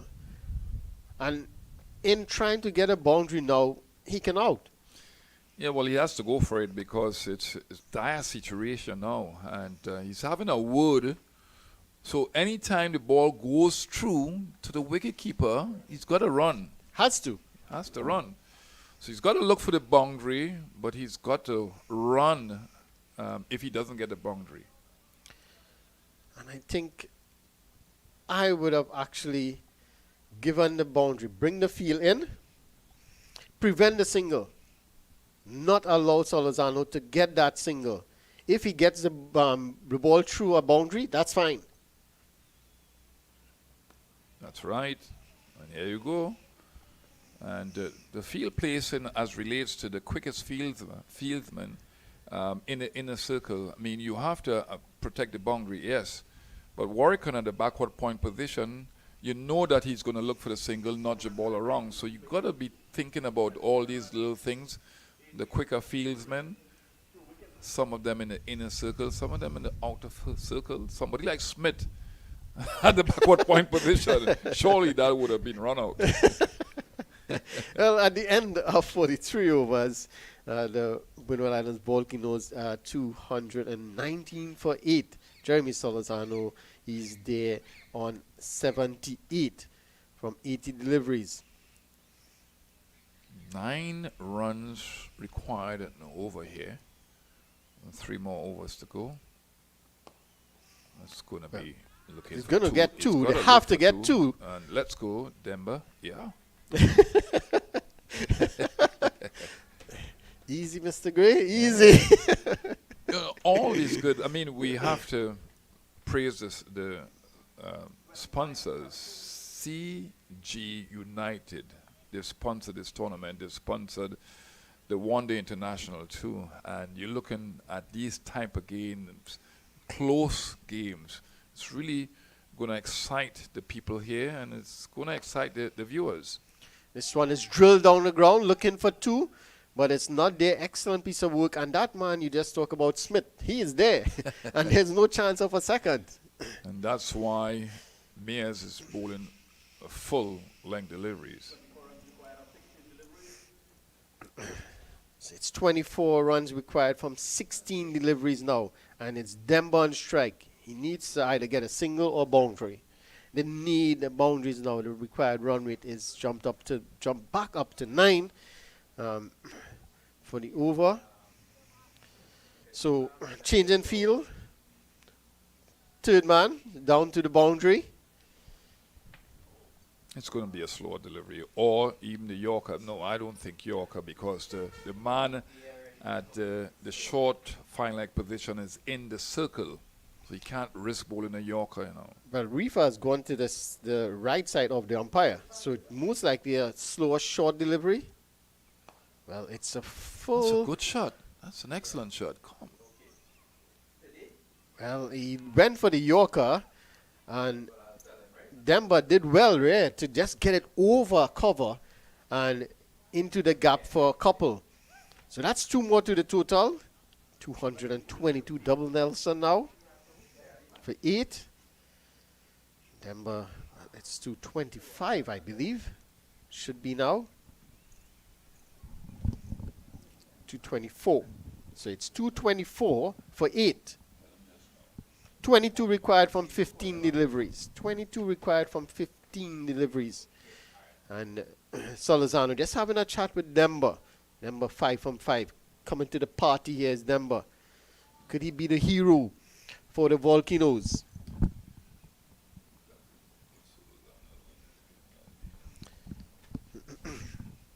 Solozano at the non-strikers and watches on. Mayers, what can he do? It's a loud appeal for LBW. Not out, says the umpire, but importantly, they sneak through for a leg by. Let's see what the umpire signal. Well, it's runs. No signal from the umpire, so it's runs. So he got bat on it. Yeah, he got a Definitely inside bat, edge. yeah. Inside edge. So a very exciting game. Down to the wire, as they will say. This is where not only the skill comes to mind, but the control of emotions, the anxiety levels will be high. Let's see. It's a good shot. Looking for 2. Not going to get it. Not going to get it. So this time around, Mayers didn't look for that short delivery. He bowled 2 short delivery at the end of the previous over, and both of them went for 6. This time he went fuller, but still on that leg stump line. Worked away nicely for a single. So a good result there for him. Could he close this over out? I take it 7 runs off the over. Could he close this one out here now?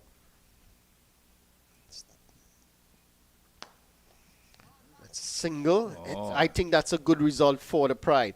In terms of, it's a single, but you're going to have Demba on strike for the next over. So at the end of 44 overs, the Windward Islands Volcanoes, 227 for 8. Yeah, I don't think they should have taken a single there. I think that Solozano should have taken the strike. And it's a good result, as you said, rightly so, for the Pride, because they are bowling against a lesser batsman now. And it's not good because of the equation. It's pressure from both ends now, because he's got to try to hit the ball over the ropes. Doesn't look that way for me, that he doesn't have the skill. And Solozano is off strike. So to me, again, an additional fieldsman in the inner circle, although you have 2 overs to go, just to put pressure on the both batsmen to go for that risky run, as they have to take their time here now. And that's another thing about this situation. Captains need to take their time just to build the anxiety levels of the batsmen there. They're having a conversation. Well, Denver is probably saying, you take it easy, I'll handle this. I got this one. I got I this one. got this. Well, Myers in particular, he has to be very careful of his field placing now. He can't, and just the mid wicket is still open. So he has to be outside the off stump or short. This one, again, Myers. He shouldn't go for the second there. Oh, boy. Oh. Well, they're just looking to get the runs. Yeah, but I don't know. I think boundaries are important. I mean, still 12 deliveries, well, 11 deliveries to go now. and 17 runs to get. Yeah, maybe it's a good 2 runs. And Demba showing some ability here, not just to get the singles and the twos, but he's batting well. Yeah, pace on the ball. That's a good shot. That's an excellent shot. Oh, wow. I think it's a good run because of the distance that the fielder had to throw the ball from. So it's an excellent run. He hit it into space, and the twos are coming nicely. Yeah, well, that's 4 runs of 2 deliveries. That's a good start to the over. It's just 9 runs and over. So if they can maintain this, they're going to get that 9 runs pretty easy. So they have to look for 2 boundaries here to make it easy for them to get the additional runs in the last over. Yeah. But as you rightly said, Demba is doing an excellent job here. And well, a loud shot for LBW, but importantly, the sneaker single. And now Solazano is back on strike. That takes the total up to 232 for 8. So 9 deliveries to come. Still the required run rate, 9.33. 14 for 9 is pretty gettable. Yeah. Look for the boundary early. Don't leave it to the last over. There's too much of pressure the last over. Get the boundary this over. Yeah, he has to try and finish it in this over. And Drake hasn't been up to scratch in terms of his deliveries, so could he get a couple boundaries here? So on his walked away. They're going to look for 2. It's oh my. Well, that was the misfield that they were looking for, and they should have been going for the 2. Had they gone for the 2 with that misfield, they would have got home quite easily. I think in addition to that, the fielder was calm and cool, picking up the ball, not rifling at the stumps at the non-striker's end, because Solazano was looking to come down for the second. So that's a calm and cool nature that you need in a pressure game.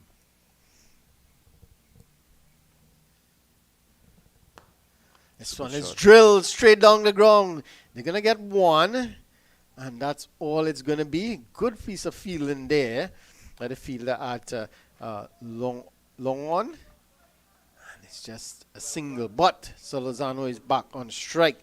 It's 234 for 8. Interesting here, bit of discussion. So we have now the mid-wicket. Well, that's a mid-wicket. That's the point fielder is on the boundary. So it's a deep point, deep cover, long off, long on. Well, there's a sort of wideish mid-wicket as well. Well, cover. This one is cut away, but straight to the fielder. And there's just a single. So the over ends pretty well with just a single.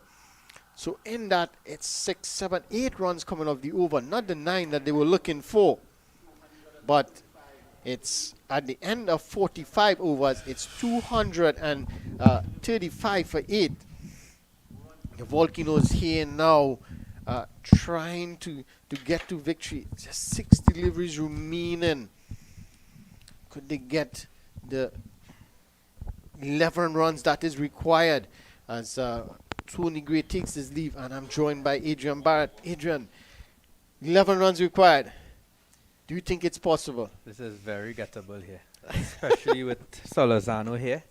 And Solazano is on strike, facing, so he has the majority of the deliveries here. I wouldn't want to see him get a single off the first ball, but he would be looking to get a boundary, if not of the first ball, but of the second ball of the over. So he will really take that pressure off him. But this is gettable here. This is what they would have been hoping for at some point, especially with all those early wickets there. It's really nice. Jeremy Solazano is playing really well. And if he gets them over the line here, it would really be one of the best innings I would have seen here at the Queen's Park Oval. Yeah, definitely. And, take a page out of MS Dhoni. Always take it deep as possible. And they have done that. 11 from 6, very gettable. And the important thing here for them is that Jeremy Solozano is on strike. Kyle Mayers has his ball in the task with ball in the last over.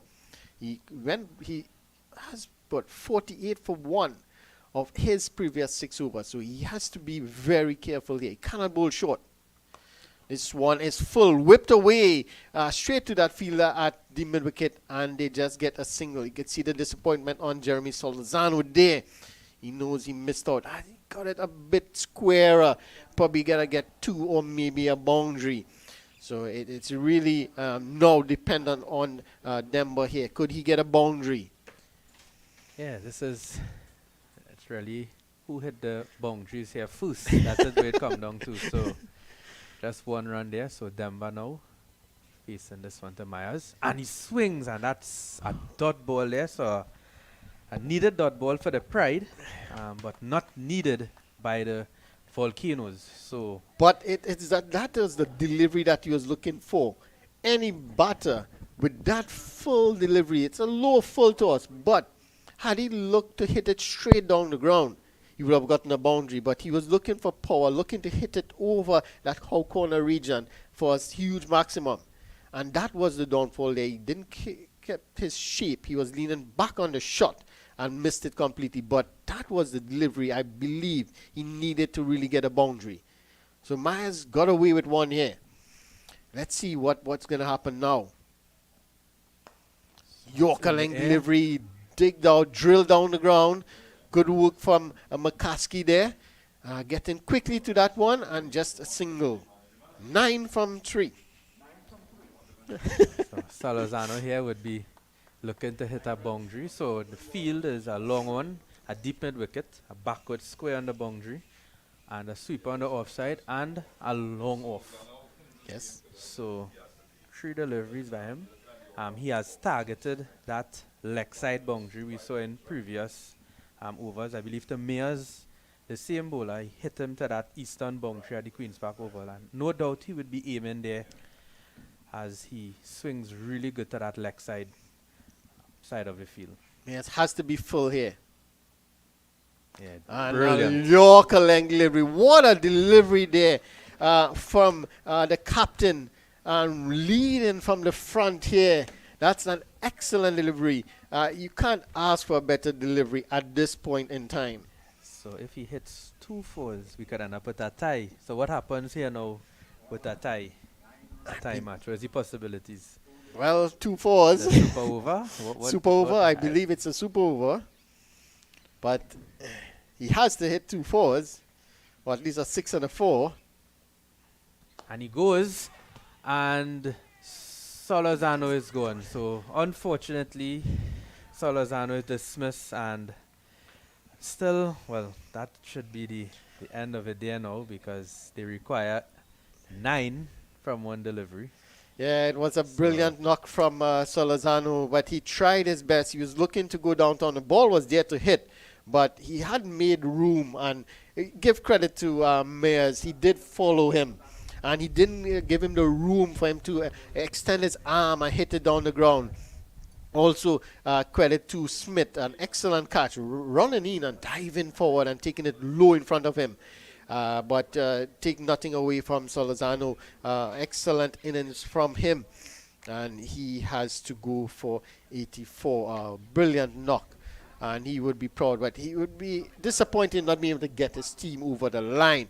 But again, give credit to Mayers. That last 2 deliveries, excellent deliveries from him. And I think that's the end of it there. It's going to be victory for the Pride. Unless he bowl a free hit, a no ball, and there's a free hit or something. Well, it's 9 from 1 delivery, you know. Yeah, so if I think you all are really stretching it here. if he hits a 6 off a free hit off a no ball, and it's a free hit next.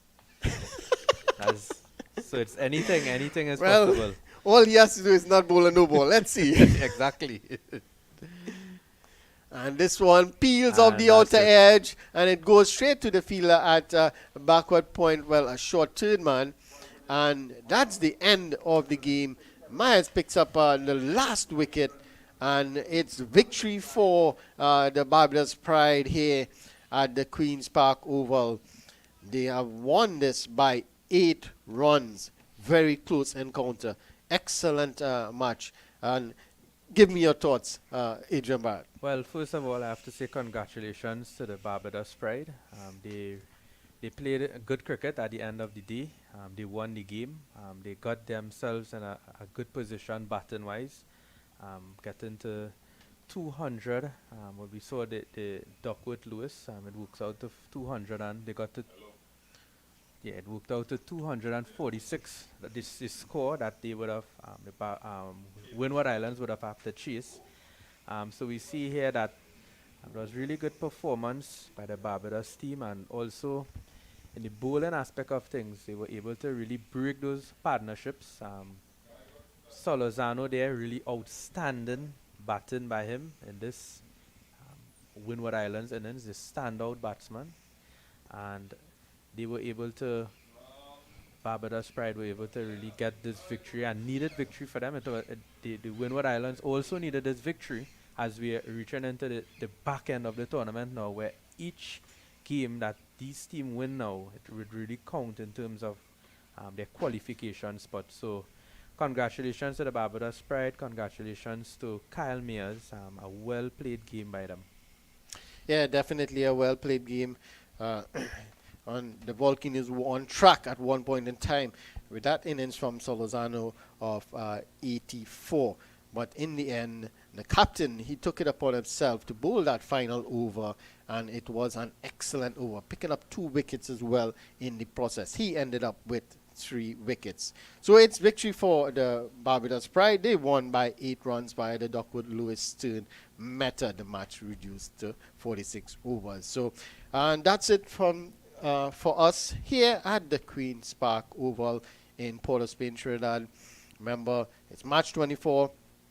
Barbados Pride, they won the toss and elected to bat first. They ended up making 237, 36, I believe. And then with the Duckworth Lewis method, the target was revised to 246. The Windward Islands, they were bowled out. In the end of the very last delivery, they were bowled out for 236.